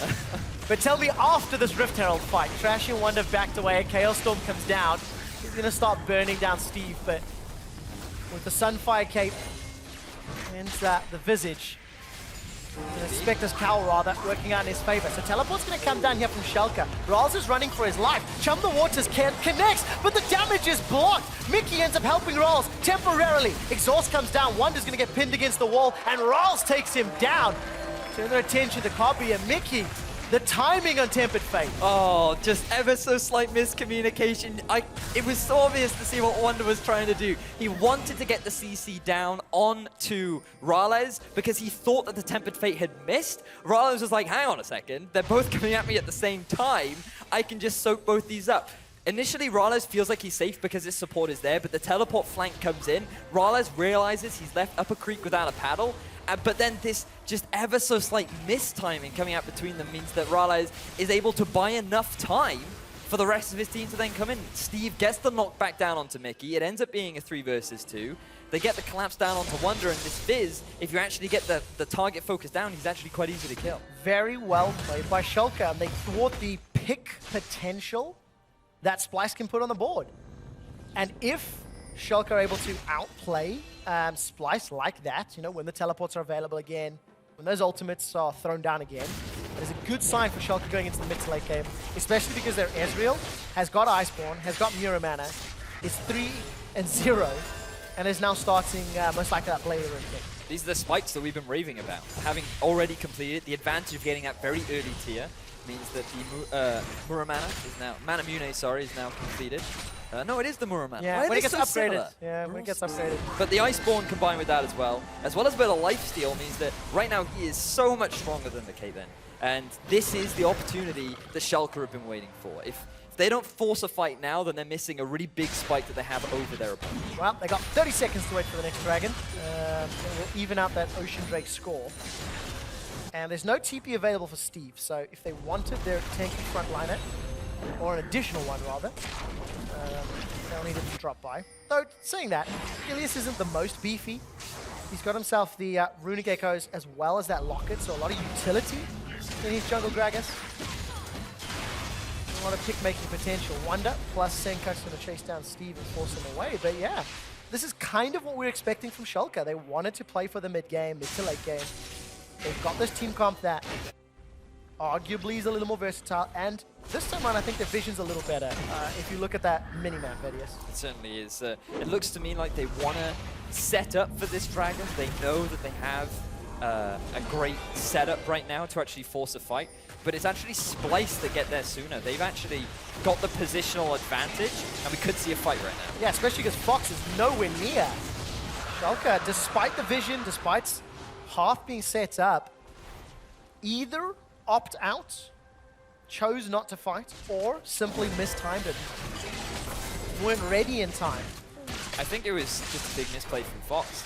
He identified, oh, I've got the gold for Rylai's. I need to go back and pick this item up. Schalke say, okay, well, I guess the Rylai's right now is more valuable to have than trying to force a fight without you being in prime position to do so. And they just give away the Dragon. Giving away 2 Ocean Drakes could be quite difficult, actually, for the composition that Schalke have drafted for themselves, because it is very much reliant on, again, keeping people at arm's length, this sort of mid-range style of play. And when you have that much regeneration, as long as you back off for a bit, heal back up, then you can just come back into the fight ready to go. But Splyce are going to need the time to actually back up, or the space to back up, right? So for Splyce, they don't want to give up more ground. Because the moment you have no more fallback space, then you can't get any of the benefit from those Ocean Drakes. So we'll find out whether they can. Ooh, there's a juicy next dragon. It will be the Infernal. And we'll potentially see one of those team fights. Splyce are still defending the outer turret. So, you know, it's looking good for Schalke, but it hasn't converted yet into map control, so to speak. To me, it's just looking very slow between the two teams. They just seem hesitant to really force anything, and obviously it's easier said than done. It's very easy for me from the caster desk being like, okay, start the fight now, and actually putting it into practice. They might be looking for one now, though. Take a look at this. Tempered Fate catches Fox. There's not a lot of follow-up, though. There's a good knock-up onto Gilius. Fox is getting melted down. Emperor's Divide comes out just before Fox is killed. Steve winds up the hammer. He sends Senkux packing, and Wonder's got himself a kill into Gilius. They've traded 2 for 2, but it's not done yet. Cobby's just joined the engagement, and Rals is running for his life. It is a mid and jungle for a top and jungle, and Schalke are forced to disengage. It looks like that Splyce want to keep this pressure going. They've made their way onto this tier 2 turret in the middle lane. They've got a lot of poke available. Gonna need to use it if they can. Steve is caught out by the gravity field, by the chompers, by the binding Sprata lockdown as well. Rals actually used that arcane shift forward very aggressively. And this all started with Schalke maybe being too eager on that mid lane tower. They made it easy for Mikey to just land that multi-man ultimate onto Schalke, which just then set up for Splyce to get the engagement that they want. So have a look at this. 4 members forward. Gilius looking for an aggressive pick, but it forces Fox to overextend. That allows Splyce to get all the damage down that they need. Great knock-up from Trashy to then follow up with Wonder's ultimate as well, and that then allows Senkux on the back line to just throw that Chaos Storm down, get huge amounts of damage onto Fox, but the problem is there is the overcommitment from Splyce. Rales and Spraddle are really good at kiting back, and when you have the additional peel of Steve, it becomes very difficult to stick onto the backline. So Schalke, even after a good initiation from Splyce, were able to turn something around. Get themselves some kill on the board. 5-4 in favor of Schalke. They're down a tower, and Schalke are down 2 Ocean Drakes. Just hit 25 minutes. Splyce have earned themselves 2,000 gold lead, mostly because of that tower and substantial CS advantage for Wonder. He's up around 30. Looking at the itemization, you know, tanky Fizz up top. You can see him going toe-to-toe with Steve. Lichbane completed for Senkux, as well as Rylai's. Hex Core still not perfect, actually. That's a little bit later than what I think I'm used to seeing. Oh, okay, so Senkux has actually decided to go for the Lichbane. Now, this was something that we in the office theory crafted very early on with the Victor, because High was actually doing a lot in solo queue where he was actually going for the Lichbane build as opposed to the Twilight What build. does it mean? What does it mean? So basically what it means is if you're going to build Rylai's, you're playing around your ultimate, because the slow is keeping people inside the Chaos Storm, which is allowing you to get multiple ticks off. But because of the abundance of... Ooh, look at Mickey. He's going to die. Not yet. True Shot Barrage is not available. Summon a heal used. Mickey stays alive for not much longer. Fox gets himself the kill. So they interrupted your unfortunately, stories. Senkux's build couldn't help Mickey, and now Schalke's going to get themselves a tier 1 turret in the mid. They absolutely will. Ral's arcane shifts forward. This could be very crucial. Tempered Fate is not available to disrupt Schalke. Mickey even committed his flash to that one, but still got taken down. Schalke, they're peeling away. This is hopefully a Baron bait and not a Baron attempt. I was going to say, please don't go for Baron right now. Your Baron taking team is not the fastest, and at 27 minutes into the game, it is a very big risk to take.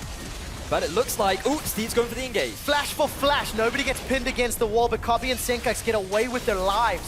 Steve is able to trade 1 for 2, and Senkux even drops a Chaos Storm in case any potential re-engage would happen. This is buying time. for Wonder to get into that inner bottom turret. He just throws that out like it's nothing. I mean, it literally, whenever he has it, he just uses it whenever it's available. So quite like this style of play from Senkex, and just demonstrating that he's not actually reliant on his ultimate for the damage. But have a look at this from Mickey. You have all this trap line that Schalke completely avoid. Mickey gets caught out of position entirely. Fox goes in for the aggressive pick, gets the damage down. And then this is where Schalke set up for the siege onto the tier 1. They have plenty of wave clear available with Senkex and Kobe. And so to guarantee the turret, Steve comes in from the flank, goes for the dive, and then you force both flashes out from Senkex and Kobe. We need to see if those flashes become relevant in the next few fights. Gilius turns his attention to Kobe, flashes away, but is taken down where he stands. Mickey's onto Spratel, but Schalke, they're completely split off. Splyce have found a key pick, which is something that is crucial for their team and their composition to succeed. This is something that we've seen a lot from both these teams last week, where random players just randomly get picked off. There's no reason for Gilius to be that extended all the way up in the mid lane without the appropriate vision, without the support from your team.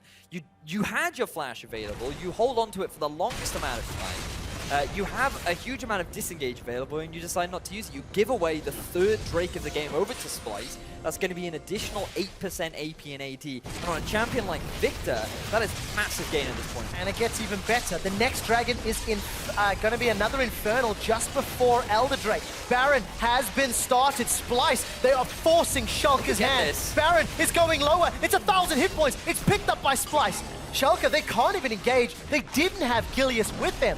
Splyce take a pick, an Infernal, a Baron, and are now in absolute control. Decisive call coming out from Splyce to just go straight for the Baron. Schalke weren't expecting that whatsoever because they actually went back to farming. They're going to give a massive objective over to Splyce, and this is exactly what they need to really tunnel into the base of Schalke. And now we get to test their late game. Because Schalke, Splyce as a team, have shown that when they find picks, they can then punish. They can play very well, but when it comes to just head-to-head team fighting, there are some questions there. Verius, before we talk about that, I'd like to welcome everybody from EULCS2. I believe that G2 have finished their series, so welcome here to EULCS1. To give you a TLDR, Splyce has just cracked open this game. They got a pick onto Gilius, their third dragon of the game, and a Baron, but before that, it was very, very even. And now Schalke have to defend for the duration of this buff. Yes, and the most important question of all is why does Bard turn into a penguin? Splyce set up for a siege down on the bottom tier 2 turret. They have this Baron, they have the Caitlyn, as well as the poke coming out from Senkex, and they're going for a fight. Gilius knocks Senkex into the team, but nobody from Schalke is ready. Gilius loses his life for delivering the present. Luckily for Schalke, they take down Wonder. Steve is rooted in place by that Cosmic Binding. They trade 1 for 1. Schalke lose a tower in the trade, and the man asking the important questions of why Mickey becomes a penguin when his Bard goes through a magical journey is Andy Vedieste. For the EULCS2 viewers who are hearing him on the caster disc. So break down this fight for me, Vedieste. So have a look. The person that I want you to keep your eyes on is actually Steve. So initially, he's just trying to keep his attention down onto Wonder. Yes, Gilius ends up going down, but the disengage ultimate onto 3 members of Splyce enables Schalke to actually get that return kill and actually stop any further sieges coming out from Splyce. If it wasn't for that ultimate from Steve, things could have gone a lot worse for Schalke. Could have gone worse, but luckily, the mechanical outplay saves them. Unfortunately for Schalke, it doesn't change the fact that they are still down 3,000 gold. And they are absolutely losing control of this map. Look at the line of wards in that right-hand quadrant, the blue buff side of Schalke's jungle. It is just littered with spy vision. So what Schalke need to do at this point is just go for the 50-50 play. You have the Karma, you have the Poppy, you have enough vision right now in your half of the jungle to set up for a potential flank, and if you can just get onto this Caitlyn or this Victor, you have the damage to just one-shot them. You just need to use the tools in your kit to find that pick. Yeah, but they need Fox there as well. Fox was still in base. Went back to finish off that death cap, I believe, and that will be a big spike for him, but it's going to be a difficult fight. It's 30 seconds left on this Baron buff. Gilius looking for the engage. Cobby's able to get away with the net. Gilius loses his life. Tempered Fate makes Schalke golden, but there's no gold medals for you. Mr. Rolls, Arcane shifts away. Now it's Splyce. They've advanced too far forward. Senkax is running for his life. The Cosmic Binding catches Fox against the wall, and Steve's running for more. He pins Mikey against the wall. Rolls is knocked up by Trashy, and everybody is dying. It's a 2 for 3, but it's Schalke that get aced underneath their turret. Cobby survives with the help of Mickey, and they take the turret as well. That was actually an unbelievably close fight between the two teams. It all started with Gilius trying to find that engage. This was the engage we were just talking about that he needed to go for. You had to go for that 50-50 play, and while it initially went abysmally for Schalke, things actually started to look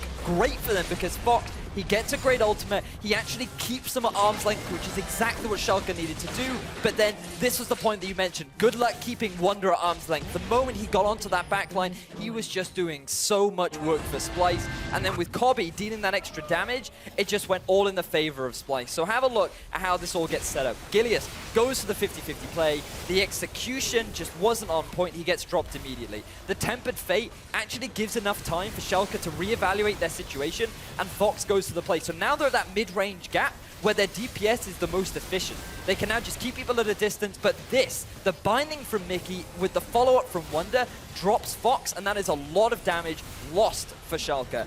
Mad props to Mickey because he has been landing so many phenomenal bindings in these fights that has really turned this advantage into Splyce. And I think the entire game, Mickey has just had a really mechanically proficient performance.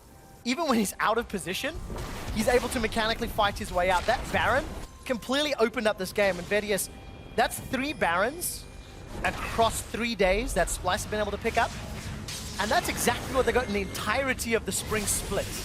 Now, to be fair, they have played 5 games, of course, so there's a few more games per day, but regardless of that, growth. We're seeing better performances from Splyce, and better team fights as well. To be fair, from Splyce, we've been giving a lot of praise to Cobby and how in the last split, maybe we didn't speak up enough about him, and as an AD carry, he's adapted a lot. But I feel like it's actually a large part of Mickey enabling Cobby to really shine.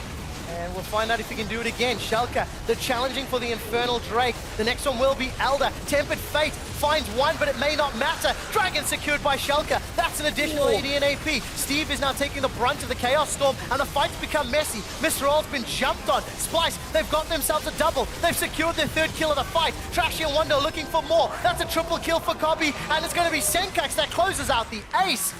Despite losing the Dragon, it does not matter. They win the fight. And Splyce may very well be able to end the game. Have a look at the teleport from Wunder up in the top lane. They've got 2 super minions, they've got all 5 members, and this could be game 1 going over to Splyce. There's no doubt about it, Vedius. Splyce are onto the Nexus turret, and after 30 minutes of going even, Splyce find a crucial pick onto Schalke that opens up the game, that opens up the Nexus, and Splyce are 1-0 in the series.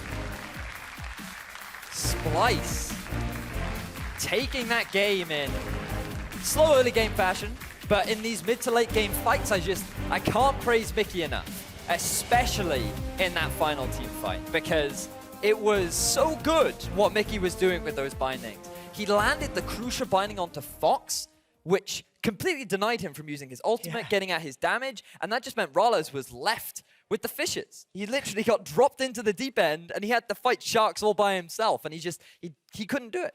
Bunny rabbit sharks, they're the most deadly of them all. But for Splyce, you know, the presumptions after watching week 1 was that their team fighting was a little messy, their team fighting was a little sloppy, and even with a Baron buff and a 7k advantage, they still traded 3 for 5. So that was tested true. The other thing that was proven is that they can find picks. Their vision game opens up opportunities that they take advantage of. Yeah, it just seems to be the style of play that's working for them, but team fighting is still something that they definitely need to work on, because you could see how close a lot of those fights actually were, and if it was just one cosmic binding that went slightly to the left, slightly to the right, it could have gone horribly wrong for Splyce. Could have, but did not. Splyce ended up picking up the first Nexus kill of the series. We're going to head to the analyst desk to find out more about that game. Thank you very much. I'd like to reiterate that bunny rabbit fizz shark thingy. ult is so scary. In any case, Before this, we thought these teams were going to be really, really close together, and we were especially looking at the Gilius versus Trashy matchup. How much do you think that shaped the way the early game went? So early game, not that many things happened. It was extremely close. No one took big chances. I don't feel like the two junglers had like a very positive impact on the early game. And then I feel like Trashy just kind of did his job in late game teamfights where Gilius failed quite a lot and actually cost Schalke a lot of these fights. It was very hard for him to do anything because they needed the Gragas to engage properly to get to the Caitlyn, but every single time he would fail to engage, and then Steve never got to set up a TP flank either, and that meant Schalke couldn't win late game fights. But early game, again, it was even between junglers, not that much happened between them specifically. It was honestly just like close, but Splyce always felt slightly ahead. They're like, oh, we have Dragon Control now. Oh, later on, we're going to have Baron Control. And they just kind of snug all these objectives, and then you had these late game fights. Yeah, one of the fights where it actually broke open, we're going to take a look at for Splyce, as they were looking for an opening to really, really push it in their favor, and this is where it happened. Yeah, it's obviously very early, very early, but a mid-game fight, still at the point where both teams can definitely win it. Gilius gets caught out, and again, this is like, he really didn't show up in this game here. He gets caught out first as the tank, opens up instantly for Splyce to obviously rush for an objective. Nothing right now that Schalke can really do, because again, Gilius is so key for this team, not just his composition, but just the team in general as well. But here, when you play the Gragas, if you can't engage, if you get caught out, if you die for nothing as a frontline tank, well, what's your backline gonna do? Because as they said, the Shark Fizz, whatever it is, thingy that Fizz fires away, means that AD carry gets zoned off, and then Mickey, every single time, would just be like, great bot ulti or stun someone with the bot, and always make sure the backline of Schalke couldn't deal enough damage. Yeah, we also recognized Mickey X in this one as the player of the game. Fantastic Bard play. Indeed, and just setting everything up, because Kabi, of course, had a lot of kills again, but you have to recognize that the setup was a lot for the support. Yeah, and again, that's why I think Copy is playing well, because Mickey is here next to him as a support, and he's doing much better than Nisbet did last split. Like, we wouldn't see these kind of games, and it's important to realize when a support is mechanically very gifted, and he's not afraid to make plays, you can pull out a Bard. And you can do well, but we've also seen other Bard players just fail everything and be useless. So when you can play it well, it gives you another weapon as a team, and that was great for Splyce in this game. Yeah, super nice game overall from Splyce, and interesting to see what will happen. I think you called it at a 1-on-1 possibly, and I also see Schalke bouncing back. We also called out, the Rek'Sai first pick from Splyce, but it did work well in the end, because in the team fights is where they got the advantage for them. Yeah, again, Rek'Sai just offers so much security, and she's so safe right now. Like, again, a lot of the junglers have been nerfed around her, and she's stayed the same. And she offers a bit of everything. You have strong early game, good ganking, you're mobile, you are global. And also in late game teamfights, you just become a tank with a guaranteed knockup, even with flash knockup from Rek'Sai. So I like the pick. I think it's a perfectly fine first pick. And overall, again, even comps, teams extremely close. Splyce just slightly better when it came to objectives. And then late game teamfights, there was a big difference in how Splyce played it compared to how Gilius played it, because he was really the man we looked at, failed engages with the flash body slams, and then suddenly, I'm not blaming all on Gilius, but it sounds like it. It's like, I'm like, yeah, no one else failed at all. He just obviously only him. I kind of feel bad, because after last week, it was like, after, the tweets and him not doing so well, like, this was his time, and now we're like tearing him apart. But that's because we expect more from him now. You know, when you play well and you say you play well, our expectations, they just go like this. And then when you have a poor game, well, we kind of have to knock you down a little bit. But no, I think Gilius will bounce back. Definitely. Great player still. Not his greatest game. Obviously end up costing Schalke a lot late game. Yeah, we'll see what happens in the next game. Talking team fights, however, over on EULCS2, Roccat versus G2. Let me just reiterate what you said. I don't see any team challenging G2 right now. Until they would face Fnatic. Yeah. But I shouldn't have said that. Yeah. Because Roccat decided they could challenge. They were actually losing. Like, Roccat were behind in this game. It was like, okay, this game should be over. Not the best early game. Yeah, again, not the best early game. G2 was like looking to close it out. But then, massive team fight after massive team fight. And G2 mispositioning in the fights, getting caught out a little bit. Suddenly, Parang gets a triple kill. Then Steelback gets a triple kill. And then Betsy gets a kill in the backline. And crazy game. Like, definitely go rewatch this game if you missed it. Tons of team fights. And that's the kind of game where you would love to see, like, the final game. But honestly, it was really entertaining. Well, in the post-game lobby later, we'll also have a rollout and some replays of that game, and we can talk about it as well. So we'll check in with that. The player of the game over there was Steelback. It was a really, really good game. Like, we had to keep our eyes on both games, obviously, at the same time. And it was the first loss for G2 and Rocket. Yeah. Their team fighting. Betsy said it. We're really good at team fighting, and it was so crisp. He didn't lie. No. Like almost every game Rocket has won has been through like late game team fights. Still back again, when you are the AD carry and your team plays well in fights, it often ends up being you who are the big carry because they protect you well, they set you up to step forward and deal damage. He did. Silbike has always been a great team fighting AD carry, and he's showing it here. And I'm just very happy for Rocket because they took some chances in the offseason. You brought in 2 Koreans. Obviously got Silbike moved over as well from Unicorns of Love. Their coach is still fairly new, joined mid-split, last split here. So I'm just very happy to see this work for them and be the first team to like really challenge G2 and beat them in late game fights. And I'm also happy that G2 actually has stuff to work on. So they're not just kind of winning every game and then walking into playoffs, maybe not understanding what weaknesses they could have, or into MSI or Worlds later potentially, and then have some of these problems. So I'm glad to see they actually get challenged, and when they fool around or make big mistakes, they get punished. Oh, and Expect actually was doing really, really well on Irelia. He had some fantastic moves. It just wasn't enough, but that wasn't the problem. And they were also very amicable on stage, and G2 just admitting, hey, you know, didn't go well. We'll do better tomorrow. We'll see what we can work on. So it's very, everyone's happy. It's very easy to smile even after you lose if you're number one, you know? So G2 can still be happy. Just fix some of the mistakes you make. But also for Rocket, we got to look at that early game. If they can manage to improve early game before something like playoffs and they get into top 6, I think this team is actually going to be scary. Yeah, super exciting overall. And over here with the win on the books for Splyce, Schalke needs to turn it around in Game 2 if they want to secure any points in the standings. Our coverage of the European LCS will continue in just 3.5. We're loading up the last series of the day here on EULCS1. Splyce have no idea that they're in the push. Oh no! Mickey gets caught out. He even flashes, gets the stun down. Schalke can flash forward, but the Mystic Shot gives first blood. Yeah. Okay. I ulted them back line. I ulted them back line. Ezreal, go for Ezreal. I trapped him. I'm on Ezreal. I'm knocked away. Just get popping. I can flash. Splyce, they've got themselves a double. They've secured their 3rd kill of the fight. Trashy and Wonder looking for more. That's a triple kill for Cobby, and it's going to be Senkax that closes out the ace. Splyce are 1-0 in the series.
And welcome back to the European LCS arena where Splyce are up 1-0 in the series against Schalke 04. And that was an interesting game because it was fairly slow out the gates. I think Trashy had a better early game impact than Gilius.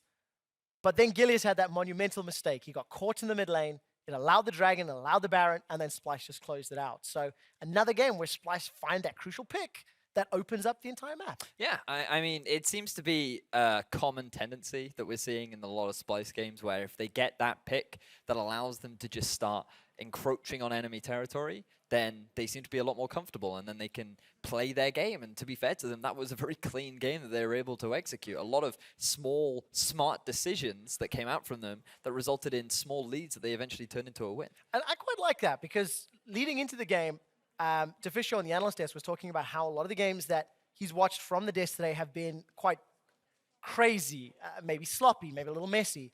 This was one of the cleaner games. You know, we saw some trades back and forth. Schalke, they didn't opt into some dragon fights, whether it was because they were late or shopping or they just chose not to. I mean, that's something we can theorize until we ask the players. But now we need to see how they apply some additional pressure. How do they bounce back from that? And then Schalke, can they split another series, or does Splyce pick up their first 2-0? What do you think changes in picks and bans? So I'm wondering how much value this Rek'Sai is going to have moving forward, because Gilius definitely knows how to play it. We saw the Elise ban come out in game 1 because they wanted to avoid Gilius having that early pressure. Perhaps to allow Gilius to be that early game jungler that he's been in the past, they'll put more value on the Rek'Sai, or maybe they'll just take it away from Splyce altogether. All right, let's find out what they decide to do, if the jungle focus will be the way to go. Once again, Rise taken off the table on the red side. We're still seeing that as a red side ban. And the Respect ban barred towards Mickey. May not be seeing that for a little while longer. I mean, he had a phenomenal performance on the Bard. It's a warranted ban that I think the new member of Splyce has rightly deserved. Curious as to what he's going to bring out now. Last game we saw an early rotation of the Karma coming out from Splyce. Valuing that support considering to be quite strong, but it is actually the Rek'Sai being banned from Schalke, so they do want to take that away from Trashy. And now I feel this is going to increase the priority of that Gragas, because so far from Trashy, we have seen the Gragas, we have seen the Rek'Sai. It will be interesting to see what else he brings out. But we forgot that Vlad was not banned. Ah, Vlad, yeah. Yeah, that's a thing. That is a thing. And when it is available, it is nearly insta-locked here by Fox. And Fox's first performance on the Vlad was... well, it was devastating for his opponents because they got Exile, I believe, was the first to experience that, and he got pushed around so heavily by Fox, getting that solo kill in the mid lane as well. He is one of the mid laners that definitely picked up this Vlad very early on and has made it work for his team. So listen, Bedius, I know you're a mid laner yourself, and I have asked you this question off air. I'm now going to put you on the spot on air. What do you run into Vladimir? Swain. Right. Right now, I had this conversation with Deficio earlier, and he was like, yeah, but Swain's bad now.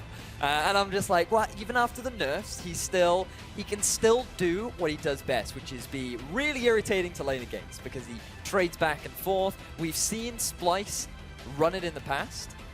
Will they run it into Fox? Up for debate. Up for debate. They've got about 5 minutes to settle the debate. Yep. So if it's not Swain, what will it be? There's Trashy locking in the Gragas once again. You know, 2 games on that, 2 wins on that champion. Do you want to know how many assists he's got, Vedius? I'd love to know. I'll tell you because I've got the numbers in front of me. 25 assists in those 2 games. He went 4-3-25, and he found some of the crucial picks that opened up some of those victories. So if he can avoid getting caught out like Gilius did in the previous game, then the potential is there for Splyce. It does surprise me that Schalke allowed Splyce to pick up this Gragas. And there is the Anivia!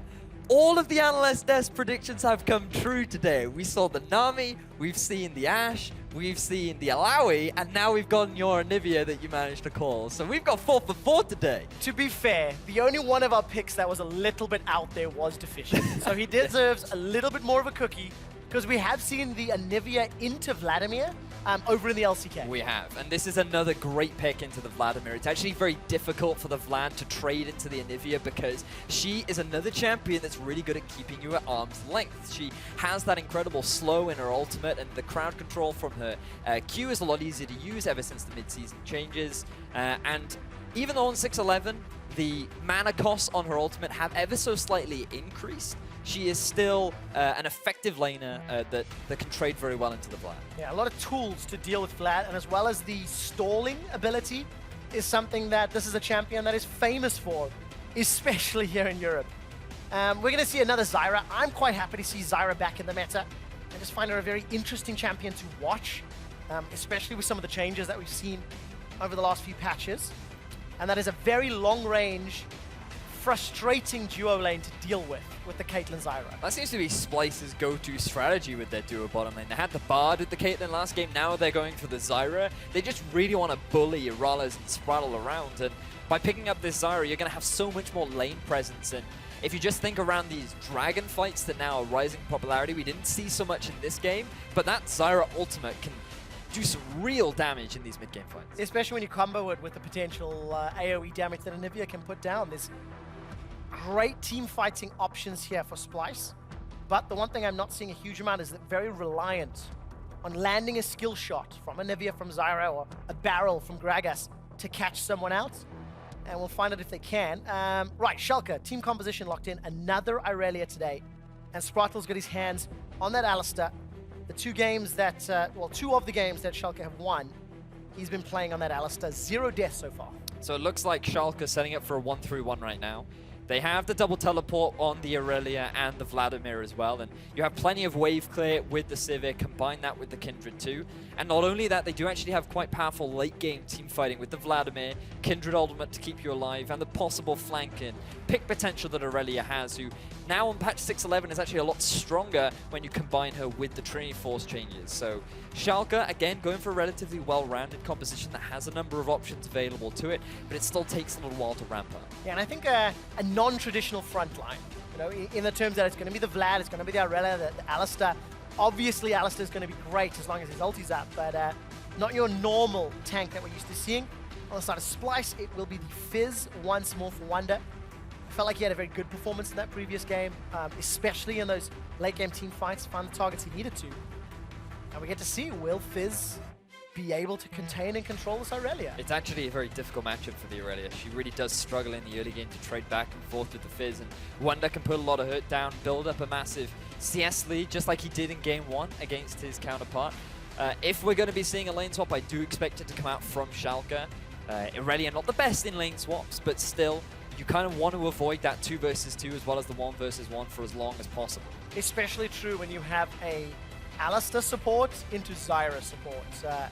A fairly linear engage pattern for that Alistar. You can see the team composition here for Schalke. The only advantage I would say for the Alistar in that situation is if Alistar gets his combo down, Zyra dies instantly because she is very squishy. The big thing for me about Splyce is their composition is actually very low mobility. If you look at Zyra, has no escapes, very slow, very low base health. And Nivea, actually very slow, very easy to kill as well. So just gonna do it twice? That could very well be, yeah, you do have to do it twice, but that could very well be an avenue for Schalke to take. All right, so for Schalke, let's see if they can punish the low mobility on at least some of those champions on the Splyce side. If you can kill the bird of the plant, maybe that's a way to even out this series. Schalke are down 0-1, remember, as we load up for the final game here of day 1 in week 2 on EULCS1 and 2, as we have joined the streams for the last game of the day. I want to remind everybody, by the way, the Twitter question today has become extremely appropriate. It was, what champion is must pick / ban on 6.11? And we have seen a ton of new champions today. So make sure you guys are answering that one, because I'm hoping we can get some of them up on PGL once this game wraps up. I had a sneaking suspicion that we might see Vel'Koz because of the changes. Oh, but you didn't say that in the analyst. No, but because I thought that it was way too bold. The only reason why is because he's actually a really good pick into Azir, who I didn't think was completely out of the meta yet. But yet to see it. Maybe we'll see it over in LCK. Who knows? We have seen it in LCK in the past. Yeah, we've seen it a few times. I think FLICKR debuted that at IEM, if memory serves. Although he'd done it beforehand, but that is an aside. Senkux's Nivea is going to be interesting, because Senkux is the one player on Splyce that we're not super excited about. You know, we're talking so much about the other 4 guys. And I feel he's on quite a pivotal role in champion, especially because he's gone very bold with Flash Ignite. Ooh. Okay, well, you can do this on the Anivia. I think that you have to be very wary of running teleports on mid laners. A bit of a pet peeve of mine is seeing Victor and less so on Azir, but on a lot of mid lane mages running teleport, because its value in a team fight isn't actually great. If you try to set up a TP flank, you're kind of teleporting into 4 members or something. And it's kind of the tank's job to set up that kind of a play. So it's not always optimal. Usually you're getting that teleport for the lane. Something like an exhaust, or with the changes to ghosts, it actually means that they can often be more valuable in terms of helping you set up for plays. But the fact that Schalke has gone for this Ignite really does suggest that he wants to put a little bit of pressure down, and given that he does have the matchup advantage, he's just demonstrating that he knows what he's doing. The theory is he knows. Now we need to see it demonstrated. That's what I want to see play out. But the lane swap has in fact been initiated here. Riles and Spartle were looking to challenge and get a little annoying with Trashy and Wonder, but they didn't really get too far into the jungle. And it looks as though Stevie's made it halfway to the tower, but will just teleport in, buy a couple extra shots. It seems to be equalized by Wonder in the bottom. Seems like both teams pretty even in terms of tempo. Both top laners having to burn their teleports to get to their strong side of the map, because the big difference here was that normally what will happen is the support will move in to the enemy red and try and stop that objective. But in this situation, that's not what happened, so both teams could take their respective blue and red buffs that were on their half of the map, which meant that their top laners were actually quite far away. So it still works out, though. Neither top lane are going to be able to make that play. And very unfortunate for Gideus, actually, because now with the changes to his mark, you do actually know where the mark is going to be spawning, depending on how many marks you have. And there's a 50-50 chance that the mark is going to spawn on the Skull Crab that's next to you. Unfortunately for him. No, not this. Ooh, that's so close. Oh, I held my breath there. Lag. Just forget about that one. Lag on land. Lag on land. Can't imagine if I was holding my breath what Kobe was holding, but he gets away with his life. And Wonder is able to close that tower up. But, you know, tempo advantage here to Schalke. Riles and Spartle, they're already running into lane. They're already going to start to deny Wonder some additional CS. So this is the interesting thing. Have a look at where Trashy is right now. You could look to set up a gank, immediately decide to disengage, which is very unfortunate, because this was something that I talked at length with Deficio about, and how when you watch the Chinese teams set up these lane swaps, they're not afraid to make these very risky plays. So you know that the bottom lane or the duo partner is going to be walking back to the bottom half of the map, so you can try and set up a gank there. You can look for an opportunity, but a lot of these teams prefer to just play it safe. So Trashy decides to disengage, and then both the respective bottom lanes just going to return to the side lane to then take themselves that first turret.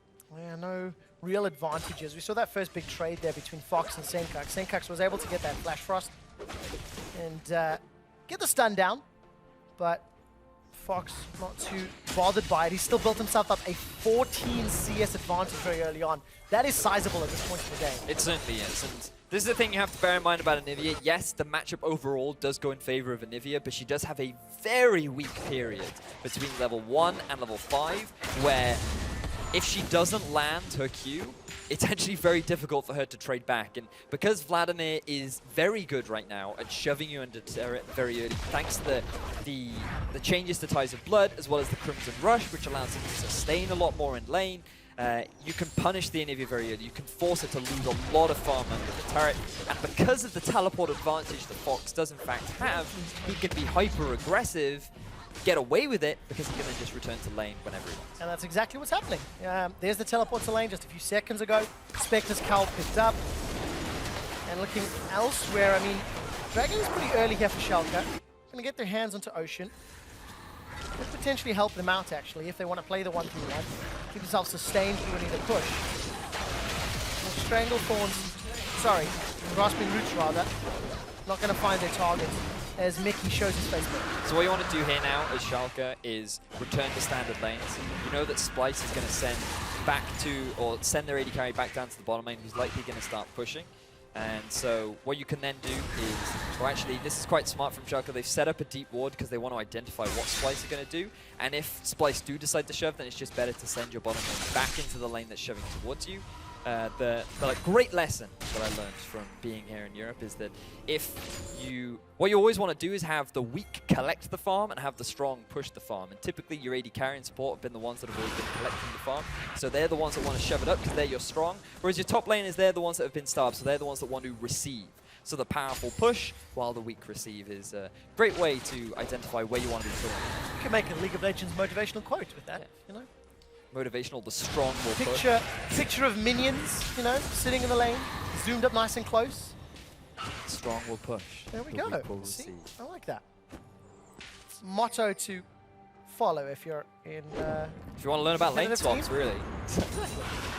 Well, 7 minutes in, Splyce have got themselves a small advantage in CS. He's in the top lane in AD carry, while Senkax is playing some catch-up. So this is actually where Splyce have screwed up a little bit because they've shoved both lanes in. So now Schalke, it doesn't matter where they put their laners, all they need to do is set up a freeze so that they can just collect as much free farm. And now Splyce are going to be forced to overextend. Or they could just rotate around to the mid and try and put a bit of pressure down on the Fox. So difficult though. A flash Sanguine pool Vladimir. I guess the show of force can at least force him away from the lane. As Trashy and Mickey actually walk inside. And that mini-map slowly clearing out. Taking a look as Steve is shoving out top, and you can see Rawls and Sprotle also slowly pushing their way forward. Very good stun into Fox.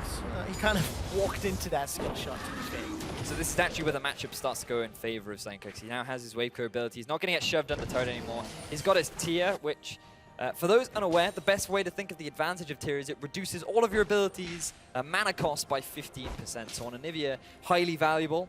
Very likely that she's going to transition into that Rod of Ages next, and then the world is her oyster, depending on what she decides to build. If she wants to go a bit more damage, maybe a Death Cap, maybe a Void Staff. She has a lot of options, and we've seen a wide variation. Froggen springs to mind when I tend to think of Anivia builds and like Warmogs, Thieves, and all kinds of things. To be fair, that was the low-hanging fruit. Fox gets caught out on the Crystallize, forced to flash away. And Senkax, there we go, level 7. That early game weakness has dissipated. And he forces away the summoner spell from Fox. Anivia being a pesky bird, just pecking away at Vlad's eyes.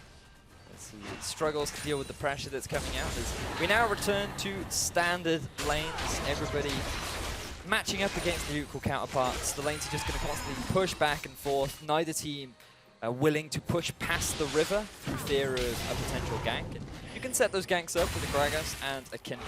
So both teams very mindful. And again, it's very likely to be quite slow.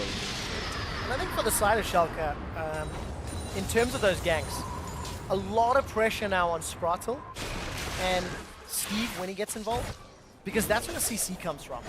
You know, yes, there's eventually going to be a slow from Fox, and we assume the Rylai's will come out, but the Equilibrium Strike and the Headbutt Pulverize, that's what's going to have to hold Splyce in place. Other than that, you just got to run at them with Kindred and Sivir. Press all with Sivir and hope for the best. But Anivia Wall is actually really good at dissuading that, especially if you're fighting around these choke points, Dragon. Just think about the zone control that you have to play around. Is that you think of the Fizz ult, it's not actually that massive, but it's actually something you have to be very mindful of. The Zyra ultimate as well as the Anivia Wall and the Anivia ult. You want to really run into all that? Well, I don't. But Schalke need to figure out a way to either run around it or get one of those deep wards down like they did a little bit earlier so they can teleport in. I mean, they've got 2 TPs, so maybe that's one of the ways. Thinking a little bit more about it, I mean, Splyce draft is actually great for this composition that Schalke have drafted because they have no reliable hard way to force a fight. Yes, the Alistar can flash in, go for a Headbutt Pulverize, but if he does, then you're going to get an immediate Zyra ultimate on top of him. So sure, you can go for that play, but then where's the follow-up? Is it really going to be possible when you have these massive area of control abilities that are going to dissuade you from really committing to any real engagement? Yeah, that's a challenge, isn't it? Luckily for Steve, he's got some built-in tenacity. That Aurelia passive will help somewhat against all of the CC that Splyce have built. But then the next question is, how will Splyce control Aurelia? We're 11 minutes in, and I don't think you or I have mentioned Fizz or Aurelia once. So shame on us. Shame. what do you think of this matchup? Because you mentioned that Fizz would have some advantages earlier. However, Steve has come out even in CS, and both teams are trading in a turret. That's largely thanks to the lane swap. Neither top laner really had an opportunity to go head-to-head because when we did revert to standard lanes, Wonder was actually so far overextended, the wave was super far pushed that he just had to back away. But it's been great for Aurelia, the fact that she could just get this early farm, work towards that very early Trinity Force. And now both teams with these big minion raids are actually quite quickly pushing onto these tier 2 turrets on the side. Yeah, Splyce has already taken Schalke's tower in the top lane, and Schalke, they're unable to equalize. Crystallized Wall comes down, Flash Frost, not going to find a stun. We didn't catch it on stream, but Wonderway actually used his ultimate earlier onto Steve, and that's why Steve's flash is down. So Splyce with some very good plays. They get a tower, they get a flash out of their opponent's top laner, and they have the potential to group for a dragon. Picking up that early Sheen from Wonder, something that you do see a lot on Fizz, going for the very early Iceborne Gauntlet, means that Steve just didn't really have the damage just yet to be able to trade back. And to be fair, it is very difficult to trade back with a Fizz when he is so slippery. And given the fact that he will likely be building full tank until Aurelia picks up that Trinity Force, it will be quite difficult to hold her own in that. May not need to hold his own in the 1v1 when the entire team is grouped a dragon. Fox is sitting in base. Steve has just left it. There's potential for team fight. Yeah, body slam into Flash. Brattle gets the knockup too. He separated Kobe, and Gilius is buying time with Lamb's Respite, but the dragon is still hammering away on everybody. Here comes Steve, gets knocked up into the air by Stranglethorns. We catch a glimpse of Rawls' body falling to the ground. It's a double kill for Kobe. He's not done yet. 90 calipers towards Fox. Fox gets rid of the Tides of Blood, and a giant bunny rabbit sends him packing. 4 members of Schalke are killed, and the dragon is picked up by Splyce. This is something you have to be very mindful of if you're going to commit to a dragon this early on into the game. You have all of these massive AoE abilities that just lock you in place and can split up your team, and when you're that separated, it just allows Wonder to really go to town, especially after picking up this very early Iceborne Gauntlet. So have a look at how this fight actually kicks off. Gilius is left in the pit by himself, taking a huge amount of damage. Spraddle, not level 6, quickly gets popped, and while it was a great play onto Kobe, all he does is knock Kobe into a 1v1 against Sivir, who just isn't going to be able to win that. With the numbers advantage that Splyce have, and the fact that they have the positional advantage, combined with the very late teleports coming in from Schalke, it's simply a matter of cleanup for Splyce, as well as picking up the dragon. I can't believe that level up, I believe, even saved Mickey's life in the Dragon Pit. What a monumental swing. 3,000 gold, an Infernal Dragon, and now Splyce, they're grouped up, sieging this bottom tower. Things are going to work right around as Gilius backs out of the jungle. But yeah, no 6 on Spraddle. Couldn't stay on that front line any longer. He has a level 6 now, so that's good. But sorry, that was a great interaction being rooted and then walled off. As Splyce very easily secure themselves that tier 1 turret in the mid, extending their gold lead now to 3k, so having a much better early game than they did in the past. And finally seeing glimpses of the team fight potential that Splyce have been looking for. You have to question Schalke. Have to talk about that dive, or the team fight rather, and what they had hoped to happen. Next dragon's going to be mounted, so that's definitely going to be worth fighting over. 3 different Drakes consecutive. I think this is the Yeah, first time what I've is this? ever seen this. I mean, that's literally the first time I've ever seen that, I think. Well, yeah, first time for everything. But yes, Gilius is someone that I would like to quickly touch on, because our personal featured matchup was these 2 junglers, and so far Gilius has been quite underwhelming. He is not having the same sort of performance that he had in week 1. He's been making questionable decisions, like in that last fight, sitting in the Baron pit when it was very obvious Splyce were looking to make that collapse. Gilius did have his ultimate available. There was opportunities for him to at least keep Spraddle alive, buy a little bit more time for Schalke to... But it didn't matter, that's the problem. Yeah, it's just... It bought like 3 seconds, and then, you know, Mickey just put down the Stranglethorns, and it reset everything once again. Yo, just like the Cloud Drake and getting to lane a second sooner, those seconds are valuable, Trevor. Touche. You raise a valuable point.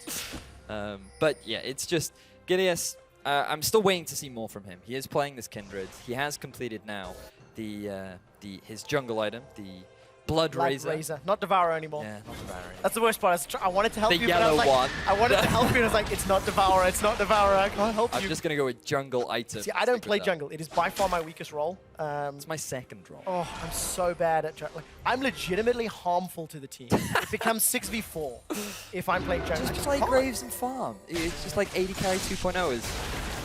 Does look like Fox. The wrong place at the wrong time, just like Fox. There's a flash not available for Fox. He gets Hemo Plague out, buying some time with Sanguine Pool, but it simply doesn't matter, and Trashy and Wonder just run him down. So that's just bad positioning from Fox. He shouldn't have been there. He has his teleport available. You could see that he wanted to try and push the wave past the river, but the river is always your cutoff point. You should never really go beyond that because that is the optimal place for someone to set up a gank. And now with the numbers advantage, Splyce, they might take the tier 2 for free. And you've got to deal with all of that zone control. We've touched on every single form of CC. You've even got to filter into Caitlyn traps on top of everything else. It seems almost insurmountable, the amount of zoning that you have to get around. There is a pink ward behind Wonder and teleport, so Wonder could be in trouble here. No flash, remember. Hop, skip, jump, flash. He's being run down, and Wolf will pick up the kill. But have a look at what Splyce is doing. Actually, I got a little bit too excited. I thought they were picking themselves up the Baron, but we're only 17 and a half minutes into the game. It's been a long day, Vedius, but it's not Baron yet. Oh, man. But they get themselves the Rift Herald, something that a lot of teams haven't put that much value on, but given that Wonder was overextended, Splyce felt that they needed to get an objective in return. Interesting that they've decided to put it on Senkax because he doesn't have the teleport. I guess they've decided that given that he's been sitting in mid lane a lot, he's putting a lot of pressure down himself, having the extra bit of damage reduction would actually be very valuable to him if Schalke find an opportunity to get the collapse onto this low mobility. I just feel like Senkax is going to plant himself in that mid lane even longer. I mean, that's a mid laner's dream, really. Just give a mid laner a blue buff, give him endless farm, and just like, all right, guys, I'm going to chill out. When I've got 5 items and some boots, then we can hang out. But until then, let's just wait. And then on Anivia, who scales exceptionally well and wants those full stacks of the Rod of Ages. Bear in mind, it's only 18 minutes, so unlikely to have all of the stacks yet. Only has 5 right now. I mean, yeah, you just want to buy time. Yeah, the next thing is, you have to talk about it. At 4 minutes, Trashy donated blue buff to Senkax in game 1. This time round, they've donated the Rift Herald buff, a glimpse of the void, to Senkax. So there's a lot of focus, I think is a good word, on empowering Senkax this series. In my eyes, it's very much like, hey, we know the casters haven't talked about you much, Senkax, so here, have some love from the rest of the team. We'll give you some stuff to make you feel important. And I'm sure that was part of the team discussion this week. Yamata Cannon sitting in the background going, yeah, this is what we want to do. Steve is going to dash all the way forward. Chum the Waters comes up, buying some time. The Playful Trickster's not enough, and Wonder, he goes down. That was a very quick kill for Schalke. Good dive from Schalke, to be fair. That was well executed. They managed the turret aggro well. Wonder, problem with having no flash is that sometimes you can't get punished for it. Senkax now might be in a 1v2. He is in a 1v2. Crystallize will at least block off Steve's ability to engage. Cooldown's coming back up. 1 second on Flash Frost. If the stun lands, Fox is in trouble, but he's forced to flash away. That Rift Herald buff coming in handy right there. The extra damage reduction, the extra bit of damage down onto Fox as well. And great positioning of the ultimate there from Senkax to actually cut off the escape of Fox and ends up burning his flash. So even though Wonder gives over his life, again, Splyce, they're getting an objective on the other side of the map. Pick themselves up the Mountain Drake. And to be fair, of all the Drakes that have been taken, I think Splyce can be pretty happy with that too. Oh, beyond a shadow of a doubt. They've got the ability to take down objectives quicker. They've got the ability to take down champions quicker. If only they could run faster, Trevor. Hey, we have to find out what the next one is. I'm going to take a quick look at the pit if I can see what it is. It's going to be an ocean, so we're not going to see the Cloud Drake just yet, unless I'm mistaken on that one. It's actually impossible for there to be 4 types of the oh, well, there we go. So it had to be one of the 3 that we've already seen. There we go. So it will be the Ocean Drake next. We'll find out who's going to get their hands on it. But for Splyce, at 20 minutes, Vedius rather, they've got themselves a 4,000 gold lead. 5 kills to 2. 5 towers to 2. It is just it's such a good lead and such a good position for them, especially with their 2 Drakes as well. It certainly is. I mean, at 20 minutes into the game, Splyce have all of the advantages that they could have possibly wanted. The only one that's struggling a little bit is Wonder. Now that the Trinity Force, as well as the Hex Drink has been completed, he's likely going to lose his life. Yeah, will be the case. Wonder gets the chomp up though, and will trade 1-for-1. Chum the Waters this time buys enough time. So, Wonder, the fact that he's able to get at least 1 kill off the back of that is great for him. Root lands on the Gilius. Oh, very, very careful. No Stranglethorns thrown down from Mickey. Finally, Schalke take the tower. If you remember correctly, Splyce took the inner turret down about 5-6 minutes ago. And Schalke were unable to reply. But now you've got the split push presence of Fox, who is putting a lot of pressure down the side lane. And because Splyce have already done a great job of controlling all the objectives, they've actually got no objectives left to take. So, small return given to Schalke. Baron could have been a potential play, but it's very risky when you're going up against an Alistar. Very early on in the game. I like the fact that Splyce have placed some deep vision, but not the greatest. You know, it's fairly shallow in that blue buff area of Schalke. For Splyce, I think they're going to be fairly content. Play this one a little slower. Morella Nomicon just picked up for Senkux. His Roa is almost fully stacked. I think the tier should be pretty close as well. Actually, slightly slower than expected. 500 of the 750. He's actually a bit higher. He's actually building a lot of mana, not the conventional build that I'm used to seeing on Anivia. Usually they will go for a little bit more damage following the Rod of Ages and the tier. Decided to want to pick up that Morello sooner, but look at Gilius, he might be caught. Well, Gilius is going to be able to dance of arrows over the wall. Body slam comes up from Trashy. Gilius continues to jump away, but he's knocked back. Lamb's Respite will buy some time for the teleport to complete. And Steve, wow, he put so much damage onto Mickey. Wonderware's looking for Steve. He's going to get the slowdown from that Iceborne Gauntlet, continues to chase. Gilius was the only victim.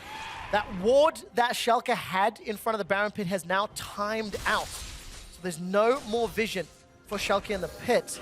And there is a ward behind at the Crump, but it is a trinket ward, so it cannot be teleported. And remember all of the zone control that Splyce have available to them. There's the Zyra, there's the Caitlyn trap, there's the Anivia. They have plenty of opportunities to just delay Schalke from getting to the Baron. Mickey used Stranglethorns though, so a lot of the cooldown, it's not even going to be needed. Splyce just rushed that one. Mr. Rawls is caught out. I think he stepped on a trap. Wonder's looking for more. Defensive flash from Rawls. Fox forced a Sanguine Pool. And Splyce are in absolute control. They have everything they want. I have to give big props to whoever's making the decisions on Splyce, because they are quick to make these decisions. They get that pick onto Gilius. They don't overcommit. They don't try and chase on for more kills. They just go, we need an objective right now. And whether that be due to Yamato Cannon or whether it's the introduction of Mickey, Splyce just seem to be so much better at, after finding small advantages, they turn that straight into an objective, which overall is what a top-tier team needs to be doing. Yeah, and it's something that Splyce are starting to show more and more. You know, controlled games. I think if you look over the games that they have lost, because they've split both of their series, both of the games that Splyce lost, they could have won. That's a little bit of I a don't weird know about thing that. I don't know about that. Did you see their game against Vitality where the Lissandra nuke duck? Something that you should be very wary about crossing paths with. Touche, fair point. The mid game went off, but the early game was looking a little better for them. It was. And you know, it's team fights that have undone Splyce in the past. But when you've got a 5k gold lead, when you've got Baron buff, when you've got 2 Drakes already, you've got all this extra headroom that even if you make mistakes in team fights, you can still do very well. Certainly can. I'm yet to see Senkux use this Ignite, I'm gonna be honest. Was it the optimal choice? Up for debate. But still, he's making it work, I suppose. And now, Splyce looking to set up a siege on this mid. Or alternatively, he's making it not matter because everything else seems to be working. Take a look at the wall. Here comes Sparkle from the side. Not able to find any frontline. Teleport from Wonder's going to arrive just a little late. But they've got Cobby. This could be good for Schalke. Wonder's in the front line, though. He's looking for Gilius. Lamb's Respite times out. Wonder's got himself a kill. Got himself a second. Steve and Fox are doing what they can with Types of Blood. The Hex Drinker, the Maw, is not going to be enough to save his life. Senkux looks like he'll get taken down. Turned into egg. And the Crystallize is fantastic. It splits away Fox. Wonder's going to look to clean this one up. Teleport. The Flash Frost comes comes down. Wonder shuts him down. The ace for Splyce, and that looked so scary. Senkuk's the hero of that fight. His positioning was so good, constantly keeping his opponents at arm's length to optimize his DPS and buy time for Wonder to just maintain that threat onto the backline of Schalke. What looked like a really bad start for Splyce ended up turning miraculously in their favor, and they're gonna get themselves 2 turrets in the bottom lane. Great stuff from Splyce, really making this Anivia pick work. So there's the replay of this one, taking a look at Senkuk's positioning, and of course Wonder's gonna finish his teleport shortly. So initially, you lose Kobe, which is awful, really bad. That is so much DPS that you no longer have available. But look at what Senkuk is doing. He's constantly sitting on the back line, keeping himself away from Steve, who has to focus on the front line. He has to deal with these tanks, and Senkuk is constantly being unharmed. It just means that he's freely allowed to get all this DPS off on the back line. That clutch wall at the very end to keep Fox away so that he had enough time to then come out, help Wonder to pick up the cleanup kill and turn that fight around is just really impressive stuff. We were wondering when Senkuk was going to shine. Well, he's doing it this game. 4,793 gold in the Baron power play. Puts Splyce up nearly 9,000 gold over Schalke. 7 towers to 3. They grabbed their 3rd dragon of the game. That was the Ocean Drake to go with the Infernal and the Mountain. And I believe there'll still be one more Drake before Elder. And Splyce, this is now their game to lose. They have so many tools and so many ways to play the map and to play the game. Clean and controlled is all they're going to be looking for. That's all they need to do. They group up in the bottom lane. There's an exposed inhibitor here. Just chuck all your traps down, throw up an Anivia wall. You have also the Glacial Storm to zone your opponents away, and then you just use the long-range Caitlyn to slowly pick away at this inhibitor. Yeah, all of the tools are available for Splyce to zone. Wonder Where's going to arrive just a little bit late. Just trying to put some additional pressure on that middle lane. Splyce may want to deal with the top lane because Schalke have got a very big minion wave pushing towards him. Wonder's Playful Trickster over the wall. Chum the Waters is available, not even going to be needed. Splyce literally just walked in and took that. And now they can do exactly the same here in the middle lane. Wonder doesn't have his teleport available, but the minion wave up in the top isn't big enough to... Or it may very well take that turret, but it doesn't matter because Splyce just want to keep pushing the tempo advantage that they have right now. They're feeling very confident. They feel like that they have the advantage that they need to close out this game. Fox ends up getting rooted. Oh, a lot of damage onto Mick. He used the Proto Belt forward. Wonder's already used Playful Trickster.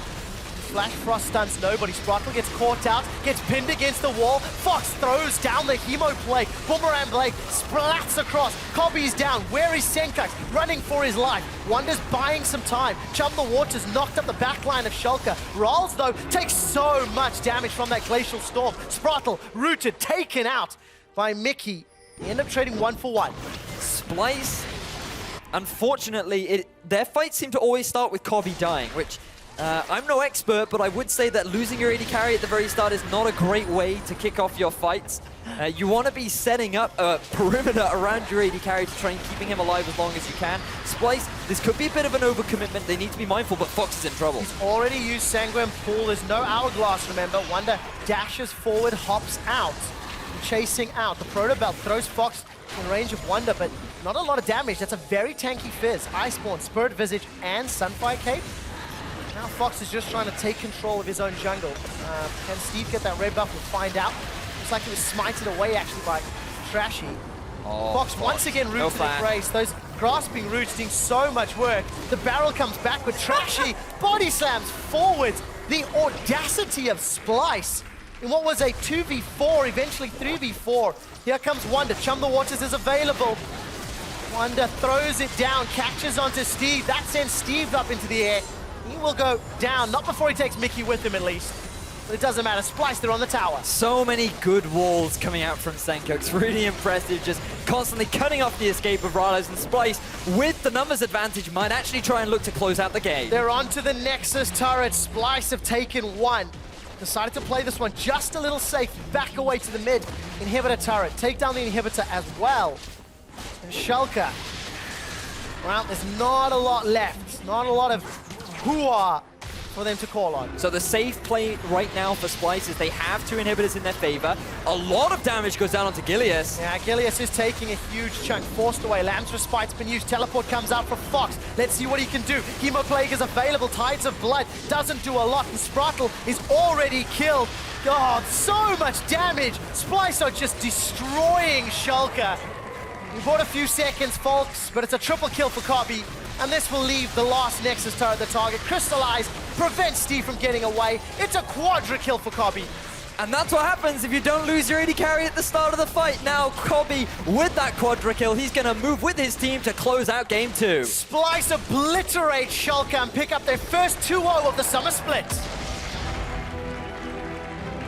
Really impressed with Splyce, really impressed with the Anivia, and overall just a great game to watch. Not the most exciting. We did have quite a few kills, a lot of clutch team fights, but overall, Splyce just demonstrating that they are definitely a challenger here in the European LCS. A team to be careful of, for sure. And at the beginning of the game, we talked about Trashy and Gilius. At the end of the game, Trashy comes out for me as the better jungler across both games. I feel he had a significantly bigger impact in both matches. And it just feels like Splyce they're learning from their mistakes. They're playing very smart and working well around these objectives. They certainly are.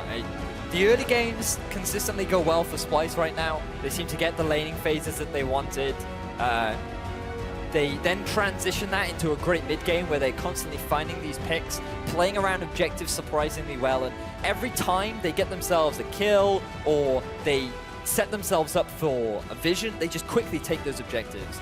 It's amazing to see how much Splyce have changed from their spring split performance to how they're performing right now. I mean, we said at the beginning of, or during game 1, during all of spring split across, all 18 games, Splyce picked up 3 Barons. They've done that and more in their first 6 games here in the summer split. It is a completely different style, a completely different flavor, and it's getting better from game to game. I think the team fights are still an area that they need to work on. Yep. And I think when it comes to coordinating, Cobby, he was very lucky the rest of his team was so far ahead this game, because even though he got dunked, it didn't matter. Sankux really did step up on that Anivia. The walls, just so good. So good. Love to see some great Anivia play. And I mean, it's such a difficult champion to execute properly as well. The fact that Sankux made it work in what is such a crazy meta right now. Be honest. Ignite, did it need to be that? No, I mean, surely Teleport could have been a better one, maybe a heal, barrier, anything potentially. So it's tough to say because all the Anivia mains that I know run Ignite, but then they do it purely for solo queue because they know they can get kills at like level 2, level 3, and it just adds a little bit more pressure in the lane. You saw once he hit level 6, he actually had a lot more control against the Vladimir. Sure. Specifically against the Vladimir, Ignite is never a bad thing to have because the Grievous Wounds does apply, which cuts your healing in half. So as long as you've got one in the team, it's always great. Do you want the Ignite on the Anivia or do you want it on the Zyra? So I guess that's maybe the decision. Perhaps that's why they decided to go for it. But either way, he made it work. And in the end, he did use it. So he did use it in the end. That is what matters. I'm just hearing that Pulse is actually standing by with Sankux, so maybe we can find out what he thinks about it. I am indeed standing by. Thank you very much, Trevor. And of course, I am here with Sankux. And first off, to start this one, Sankux, how do you feel about those 2 games? Because I feel like from week to week, you've just looked better and better. And this series, you just crushed it. Yeah, well, this split coming in, we're a lot stronger. Our scrims is going a lot better. We're improving. I feel like last split was more of the experience for us, and you could see it was kind of lackluster sometimes. But coming into this split, we're pretty confident, and we're pretty confident coming into the week against Schalke. What specifically did you change from split to split? Because obviously scrims are going better, but you must have done something to make the scrims go better. Well, I think last split there was a bit of lack of experience on stage, maybe a bit of like people were nervous. And I feel like in general, like when we came in from Dignitas EU, we had pretty much no way of playing like the macro game at all. We were just, let's team fight, guys, let's group mid. So. Well, I also want to talk about the meta and how it's also changed, because it seems to be suiting you guys. You now brought Anivia into the mid lane, so how do you feel about that one right now? Well, Anivia is like really good into like these champs like Vladimir and Swain, because she has a lot of CC and she has a lot of zone control with the wall and ult. And you can see in this game, like, it's really hard for Vladimir to commit super hard into fights, even though, like, he could maybe go on the Kaelin a few times in this game. But Anivia will always be there and like can wall him off, and even though he pulls, he cannot walk through it. Where do you actually feel that Anivia like stacks up right now? Is it specifically like a counter pick to champions, or is it just like she actually fits somewhere within the tier list? She fits somewhere in the tier list. Like you can blind pick her, but she has some matchup that it can be quite hard, but it's always playable. I feel like a champion like Victor is probably a better blind pick, but into champs like Vladimir and Swain, Anivia is a better pick. Very interesting. So I want to take a step back here and look at Splyce in general, because you're talking about how well you guys are doing and how well you're feeling right now. So what are you looking in terms of expectations in later to the split? Right now, we're mainly looking to improve ourselves. We don't think too much about the result, but obviously after these 2 first weeks, players would be pretty nice to play in, you know. So yeah. Well, that's really heads up. Thank you very much for talking to me, Sancooks. Congratulations on the win. We're going to send it over to the analyst desk to take a look at the game and close out the day. Thank you so much, Pulse. And joining us after that series is the support for Schalke 04, Spratel. Nice that we can hear both sides of the coin. What for you went wrong in that series? The second game we had a 1-3-1 comp, and we take a horrible fight at Dragon, which kind of just decides the game, honestly. I mean, we tried to come up with the Vladimir gank and Irelia gank, lane, but it didn't really work out in them. No, he has a replay of that Dragon fight. Yeah, we do randomly happen to have a replay of That's sad. the very specific fight. I guess we can just take a look at it. Yep. Take a look, just one more time. You know, what goes wrong here? Well, I engaged too fast, slash we TP too late. So it's kind of we just engaged, but we're not really ready for the fight. So we had to blow Kindred ulti, and then we can't really recover from the fight. I feel like I'm out of the fight, and it's just really scattered in general. Did you realize Steve actually stepped on a trap up there? Steve? Yeah, apparently he just ran straight into a trap. Obviously not his fault, right? It was kind of like hidden. Zareen was tweeting about it after. We didn't notice it at all. And then I just saw again, he just actually got stopped. It wouldn't have changed anything because you guys were still like, the setup is the same. Randomly, I just feel like we had to point it out. That was a trap. I mean, I did the same in mid lane when they sieged the inhib. I stepped on a trap, so I failed my combo as well.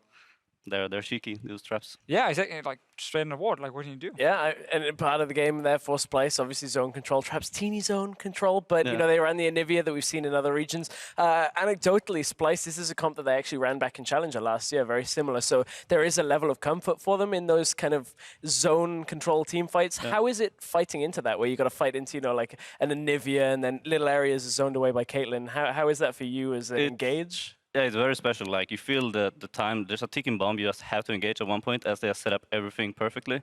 I remember fighting bot lane, I don't know if we're going to review it later, where I engaged on Caitlyn, but my team just got completely sewn off by walls and traps. So it was kind of, it didn't really work out as well. So it's a bit hard to play against, yeah. Would you say, as a summary, I hear you taking a lot on yourself, like I cut out and didn't have the right position. Would you say it was more a draft issue in general that you got to improve for tomorrow, or where does it lie? I think the draft is fine, you know, but we have to play to our strengths as well. I think that's the bigger problem here. All right.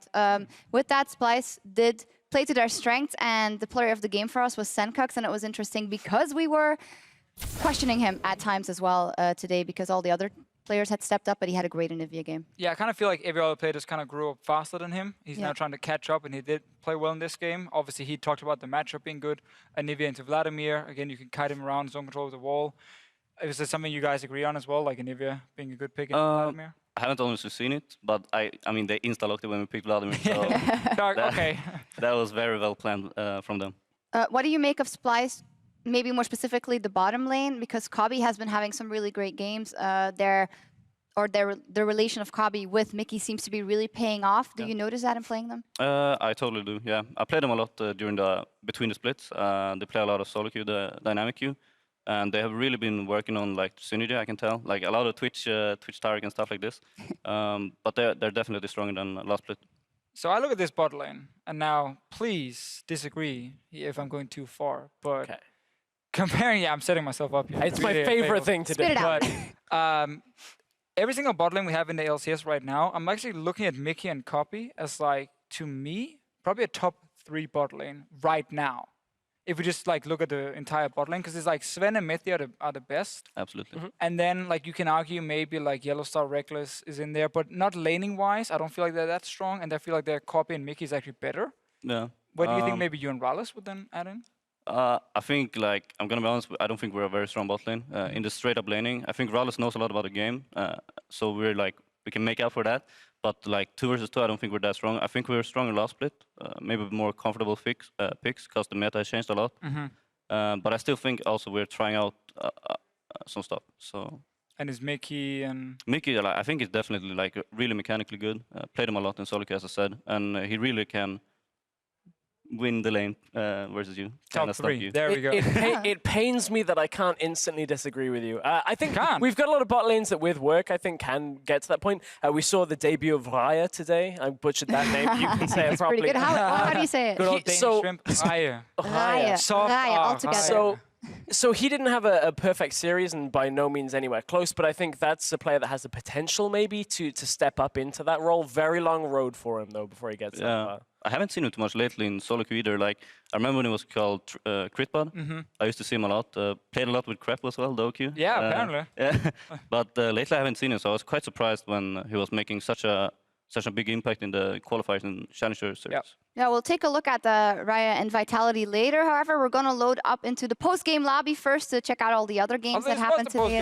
It already is, but now we have the graphic fly-in, the graphic fly-out. Boom. Official. It's official. Okay. So, a long time ago, H2K played Giants in our first match of the day. H2K finally got their hands on the 2-0, and let's just talk about the bottom lane maybe, because 2-0. Freeze had a better game than last week, but I don't know if for us, he is bringing what we expected he would bring together with Vander immediately. I'd love to know what you think, Spratel. About Freeze and Vander? Yes. I think they were, like, I wouldn't say a disappointment. We played them last week.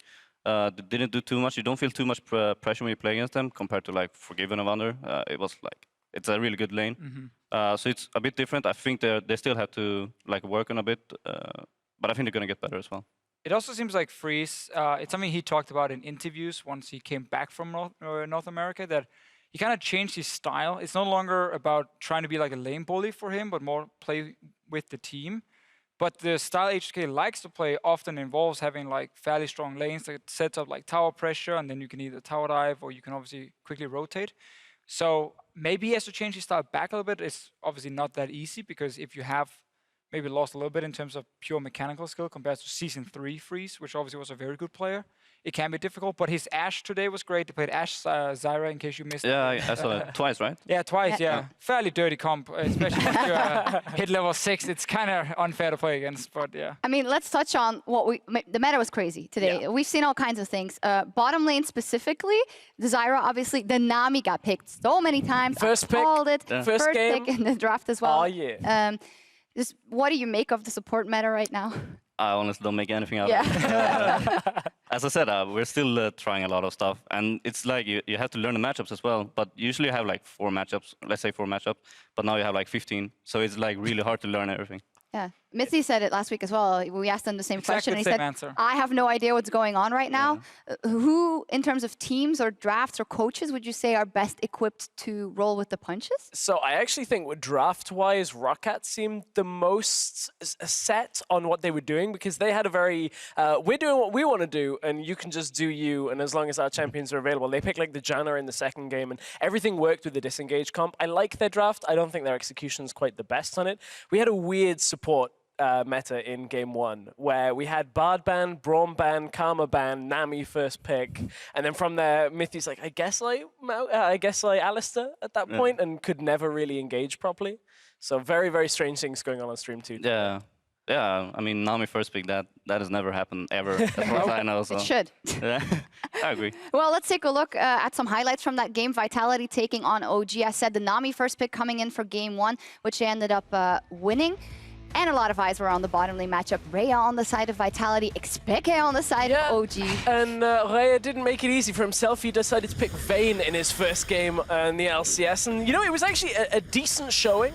Showed us how aggressive he liked to be. But honestly, it was Mighty Bear. Your favorite man in the jungle, Deficio, getting himself up. Great early game in the first game of the series. But honestly, it kind of devolved to that point of, could they lock down the Vayne early on? Or did Cabochard just run right through the team on the Olaf? Got the player of the game. Oh, he did a lot, because like Origin, you can see they've got a fair amount of disengage with like a Gragas Ditz play there, nearly gets himself. But this is where it gets very interesting. This game was a little bit of a clown fiesta, and I don't like using that term too liberally. So but Vitality, it was bad. It was bad. Vitality didn't have a comp that could ever engage. They just had a comp where it was like, if Origin are out of position, we can somehow capitalize on them.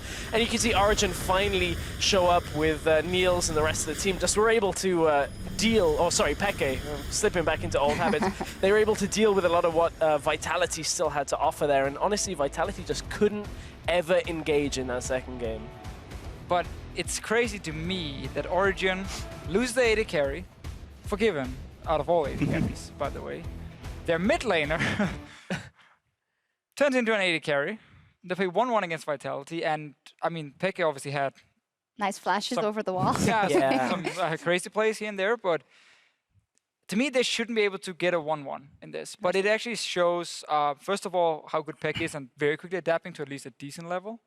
And then also at the same time, like, how teamwork and communication is just so important compared to just pure individual skill right now.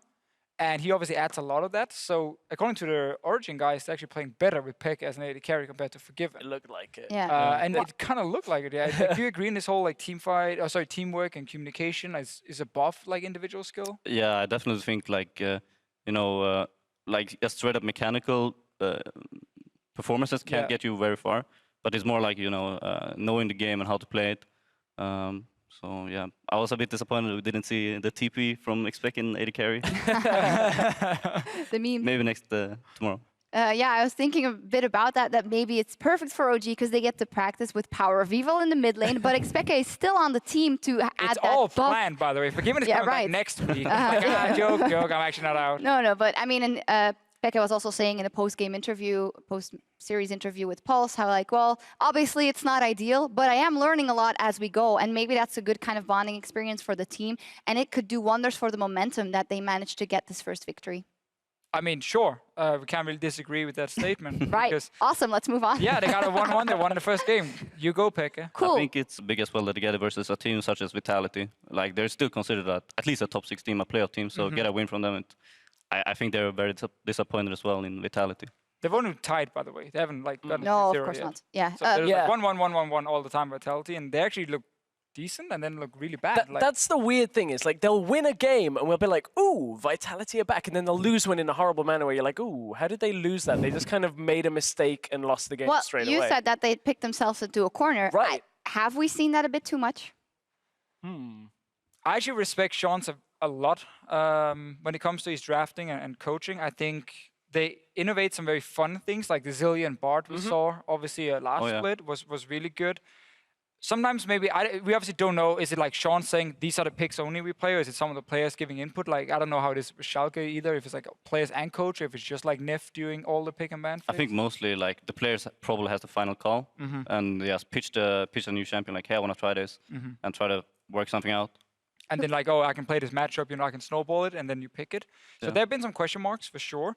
But I think like this draft, it made sense for Vitality. It's just in-game when they fall behind, like they just don't know how to play from behind. Like they always want to play like this pressure game around Kappa shot, it seems, especially in this meta now with like the Olaf. And when that gets shut down, well then they fall apart. Yeah, who has the best draft in the EULCS?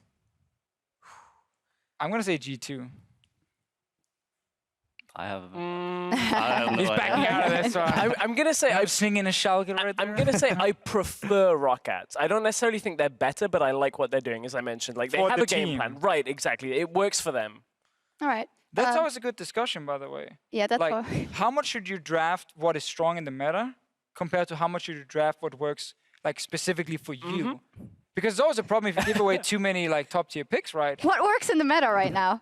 Everything. We learned that today. Yeah, I mean, a game that was a great example of that series was Fnatic versus UOL. Obviously, Gamsu coming out with his top Gragas again. And then we saw an Ilawi in game 2.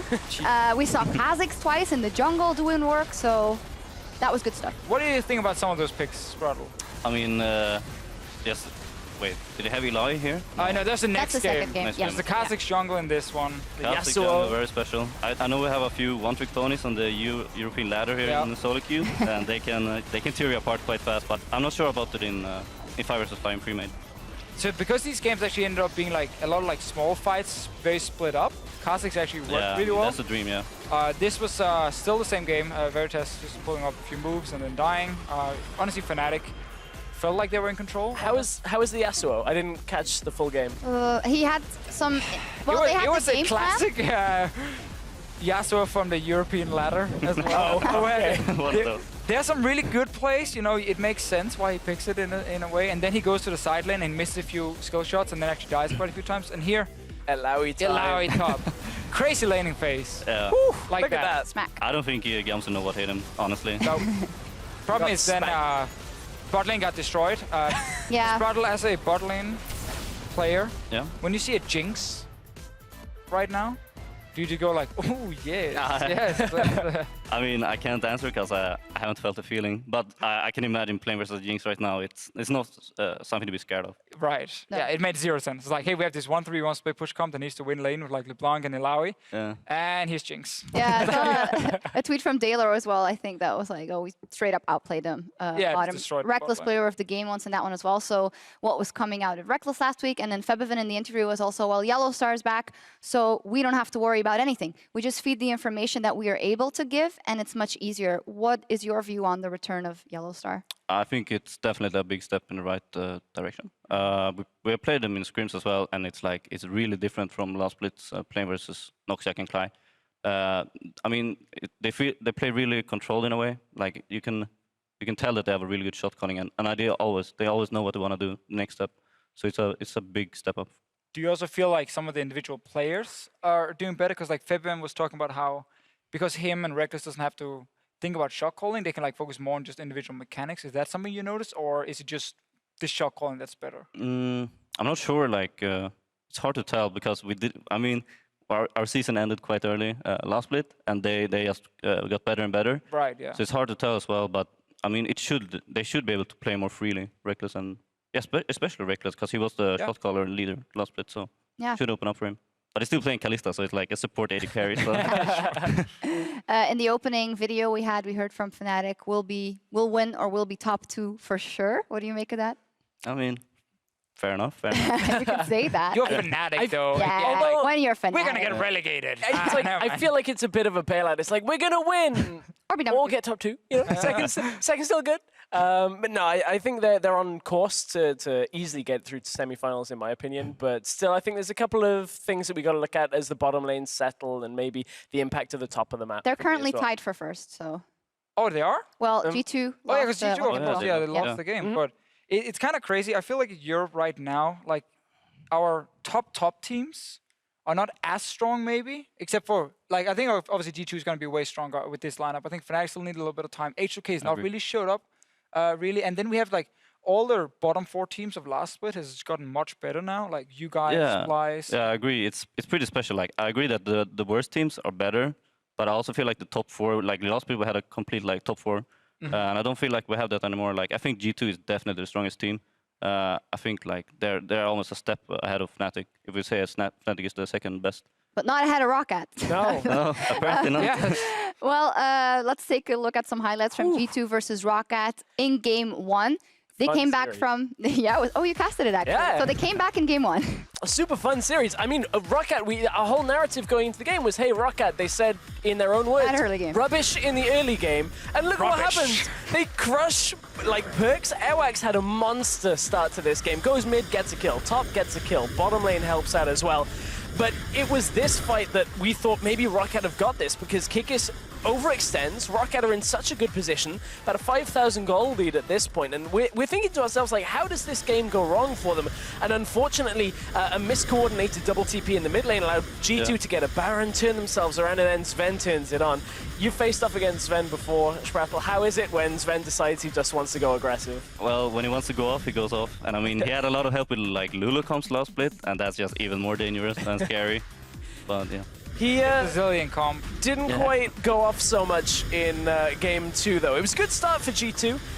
Ultimately, though, real scrappy fights back and forth, even throughout the late game where, you know, that was our one area that we thought G2 may end up kind of failing in his late game team fighting, and Roccat had a much better game this time around for it. This team fight around the Dragon, so even, and then Parang's the only man We had like standing. 10 people in the Dragon Pit right there. Even the 80 carries were like in there. Yeah, there was a lot of people that were just too far forward, and one of them was Perks. At that point, caught out in front of the rest of his team, gets blasted back, and actually Shurima shuffles steal back away from the rest of G2 into safety. Happened too many times, that kind of play. Perks over-aggressive on the plays really cost G2 today. Yeah, I just noticed you used the new Korean top laner as well. Yeah. Yes, they did. Yeah. Well, both they played Irelia, so Kikis played it, and then they changed it. Okay. And he had a great Irelia for most of the game, so that looks good. And I just love that there's another team out there that actually. You know you have 2 subs. Why don't you try and find a good talent? First of all, that you they have up- legit subs. Yeah, it's a Like- possibility. It's so important. I don't understand why not more teams do it, honestly. I think one thing is it can be very hard to find like legit subs who are good enough to step in. Also, you got to keep in mind you sacrifice practice time for other players. So let's say you guys had a sub bot lane or whatever. So if they had to play half the scrims, obviously you guys will get less practice, and therefore you need to have a good reason. And that seems to be one of the things. But I don't know if it's also like when it comes to salaries for subs and and so on. I think it's more like I think everyone wants to play on a team and be like the main star or like the main player. So I don't think a lot of people who are good enough to maybe play in LCS wants to play, you know, just be a sub. They'd rather just play in Challenge Series, just actually play and make it there on their own. So I think that's also the problem. Who's the main star player on Schalke? I would say I don't want to answer that. Yeah, it's fine. It's fine. I was trying to. But yeah, you know, it's speaking of subs, and that I mean, I feel like it affected the team in a way, and perhaps it was less the sub and more just the champion pick for G2, where, you know, Perks is so used to going in, starting fights off, and then Kikis comes in on a tank, or like, you know, a bruiser that can stay alive and have follow-up engage. When they're playing with Aurelia, Perks is going in, and it's just like, hey guys, somebody lock somebody down for me, and if nobody's low and Aurelia can't just snowball through the fight, they looked a little lost, honestly. They just looked like, hey, we've got this engage, but we've got no follow-up from the rest of our team, so I think they have to be careful.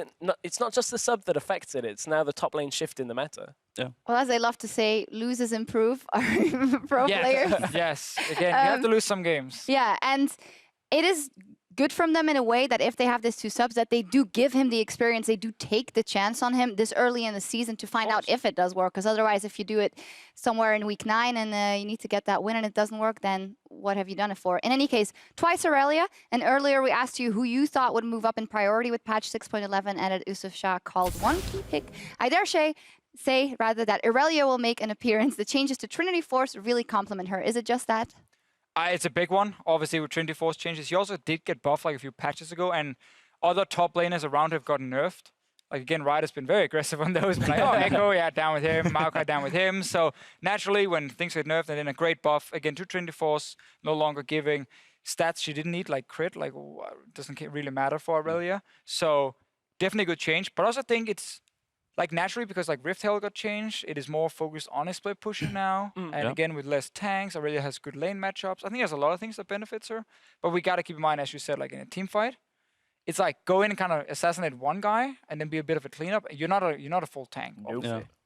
I think it's a bit risky pick. But then again, we see like, I think it was Kikis who played the first game. Yeah. And Parang, is that his name? Yep. Played Trundle into it and just kind of smashed him, ate him alive at level 6. So it was like, I should just play tanks, I guess. Is that the Schalke way with Poppy top? Most definitely. We have Steve as well, so some Maokai action going on. Yeah, sure, whatever. Yeah, to round things up in the post-game lobby in terms of matches, obviously that Splyce versus Schalke game we already talked about both of those. So let's look ahead for you guys tomorrow. Origin, they got a win on the board. How are you going into that matchup after what you showed here? I mean, we definitely wanted to 2-0 them. We wanted to 2-0 today as well, so that kind of sucks. But I mean, it's a really important game as well, so we should definitely look to win. And that's a crazy thing, because we just talked about how some of our top teams are not as strong as they were last split, except for like maybe G2, and we can add in Fnatic to that one. There's so many teams fighting for playoffs already now in week 2. Basically, like every time you potentially lose to someone like Origin or someone like Splyce, that can cost you in the long run, where suddenly you now sit as number 7 again, even for you guys. Yeah, I mean, after last week, we were kind of like, okay, people changed their opinion a lot. Like, before the season, we were like maybe 8th, 7th place. And then after 1 week, we're projected as a playoff team. and now we lose versus Splyce. Yeah, now you're done. We're down again. Now we're down again. So we gotta come back next week maybe. No, but I think like I agree. I think playoffs is gonna be. It can be any team basically. Does that affect you when people obviously have these expectations or say things about the team? How much does that influence you guys? I don't think it really does a lot. Like last split, we were everyone thought it was gonna be 10, like last place. Yeah. So I mean, you don't have to. You don't have any pressure, so it's really easy to play then. But then again, I don't think it changes that much.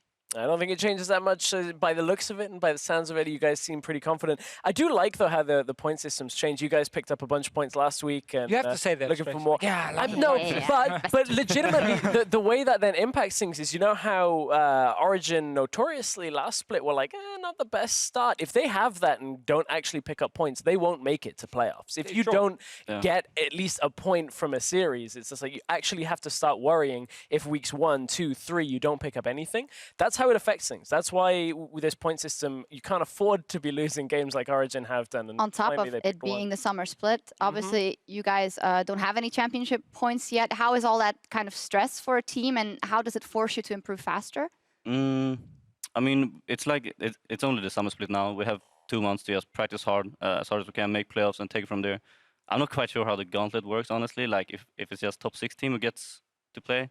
Basically, most top 3 points basically play each other, and the more points you have, the less games you have to play. So like the highest championship points, like the last final boss, you have to take on. Actually, it's the top 4 teams. I'm sorry, I'm lying to everyone here. Okay, yeah, but I mean, we don't really feel any pressure. We have 2 months to just work as hard as we can, and then we have like a 6-month break until next split. So we just want to give it all. So you're not going to Worlds? What's this? Okay, yeah, we're going to work. Okay. Okay, there it is. Let's take a But look that's a holiday for Europe anyway, right? Oh my God. There we go. Never again. Move on. Let's move on. Let's take a look at the standings. Yeah, halfway point in week 2, as said already. Fnatic shared #1 spot with G2 right now. HUK Splyce behind them. Then Schalke, Unicorns of Love. Origin not quite in last place, and Giants still hanging there. Not that much has changed.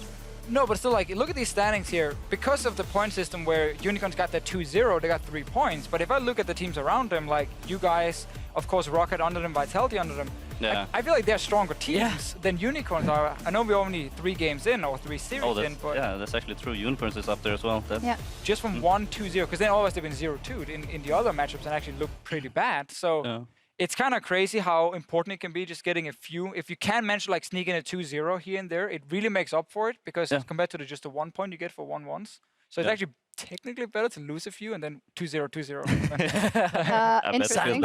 That's my strategy, by the way. That's why I'm a caster now. So, All right, let's look at the guys who really stepped up today in our Player of the Game leaderboard. This is, well, the high flyers of today, let's say. 18 weight tie.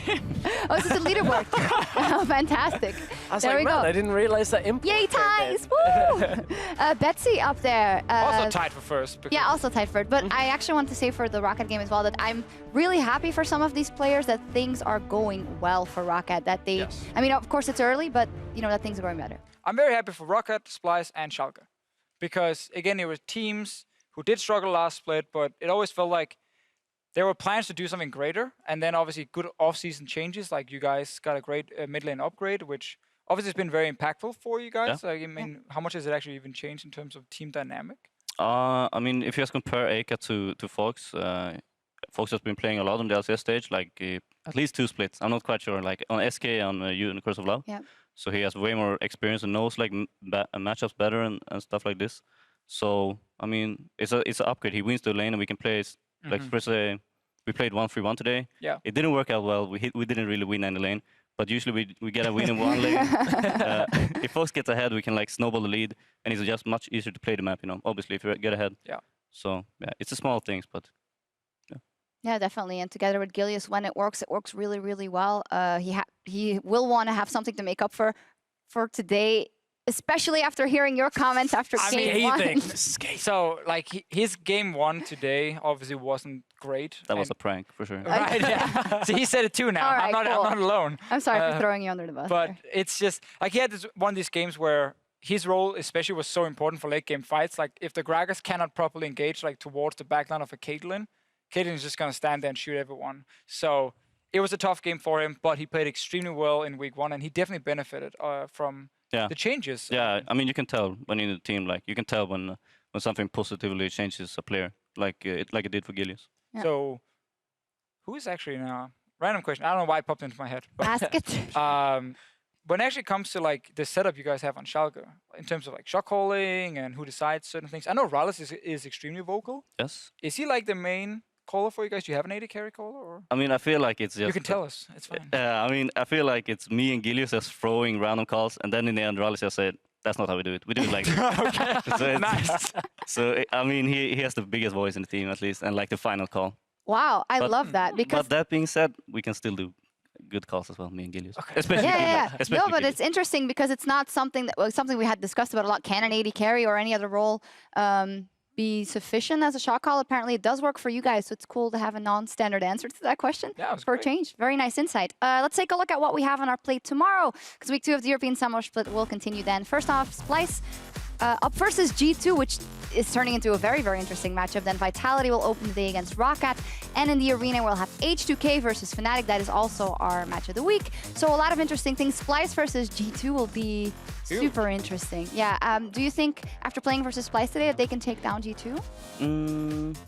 I think they should be happy with 1 win. If they get 2 wins, they can go and celebrate. But yeah, 1 win, I mean, maybe. I think after watching G2 today, it's definitely possible. Like, you look at the mistakes G2 had and the way that Splyce were playing today, I honestly think G2 are their own worst enemy heading into this matchup. They might play right into Splyce's hands against this difficult to kind of piece together team fights. If Splyce get the same kind of comp, G2 might have trouble tomorrow. Yeah, I must say that Splyce, they kind of impressed me, even on stage. Like, the second game, they were very decisive. They knew what to do. When they got the lead, they just sieged every turret, and, you know, we just got caught off guard when they rotated bot to mid at one point. So yeah, I hope they can put up a fight. Yeah, we'll see what happens. Super interesting. Our pregame coverage hits your browser at 5 p.m. Central European Time, 8 a.m. Pacific, so clear your calendar. Until then, we need plans anyway. Luckily so, because you have a job. Oh, yeah, right. Until then, we need to go on cooldown. I'd like to thank Straddle for sitting here with us. Yeah, thank you for having me. Obviously, not the easiest thing after that series, but fantastic insight nonetheless. And I want to thank all of you guys for tuning in, of course, as the summer split unfolds. Until next time, have a good night, and remember, don't face check the brush. Into our first game of the day in this best of 2 between H2K and Giants. Kindred, Maokai. Good job. Yeah, no flash, she has no flash. Knight burning down in the meantime. Freeze is going to grab that kill. Ryu getting ripped through, but there's a great Zhonya's for the team. H2K happy to pick up that first win in the series. Finally, Freeze gets that arrow. Knight dropping as well. Easy pickup for H2K. H2-1, H2K. H2-1, H2K. If I have a heart attack, can I pause? We're loading up onto the rift. Fnatic and EULCS underway. Massive damage under Chuck. Ooh, Jachi! Under the tower! The pillar makes it work! Oh, they've caught Veritas! That's one of the big damage dealers down. Unicorns, they've lost Move as well. Move, with him being sent to the fountains, a double kill for Fib. Fnatic after 38 minutes. Take down Unicorns of Love. I'm never playing Lissandra again. 0-0-13, nice KD. Nice KDA, bro. We're loading up the last series of the day here on EULCS1. Splyce have no idea that they're in the bush. Oh no! Mickey gets caught out. He even flashes Splyce. They've got themselves a double. They've secured their 3rd kill of the fight. Trashy and Wonder looking for more. That's a triple kill for Kobe. And it's going to be Senkax that closes out the ace. Splyce are 1-0 in the series. I'm a blood. I have ult in 3 seconds. Ult in 3 seconds. Ult in 3 seconds. I think. He's ult it. Nice. He's dead. Good job. Nice, guys. 6. God, so much damage. Splyce are just destroying Schalke. It's a quadra kill for Kobe. Splyce obliterate Schalke and pick up their first 2-0 of the summer split.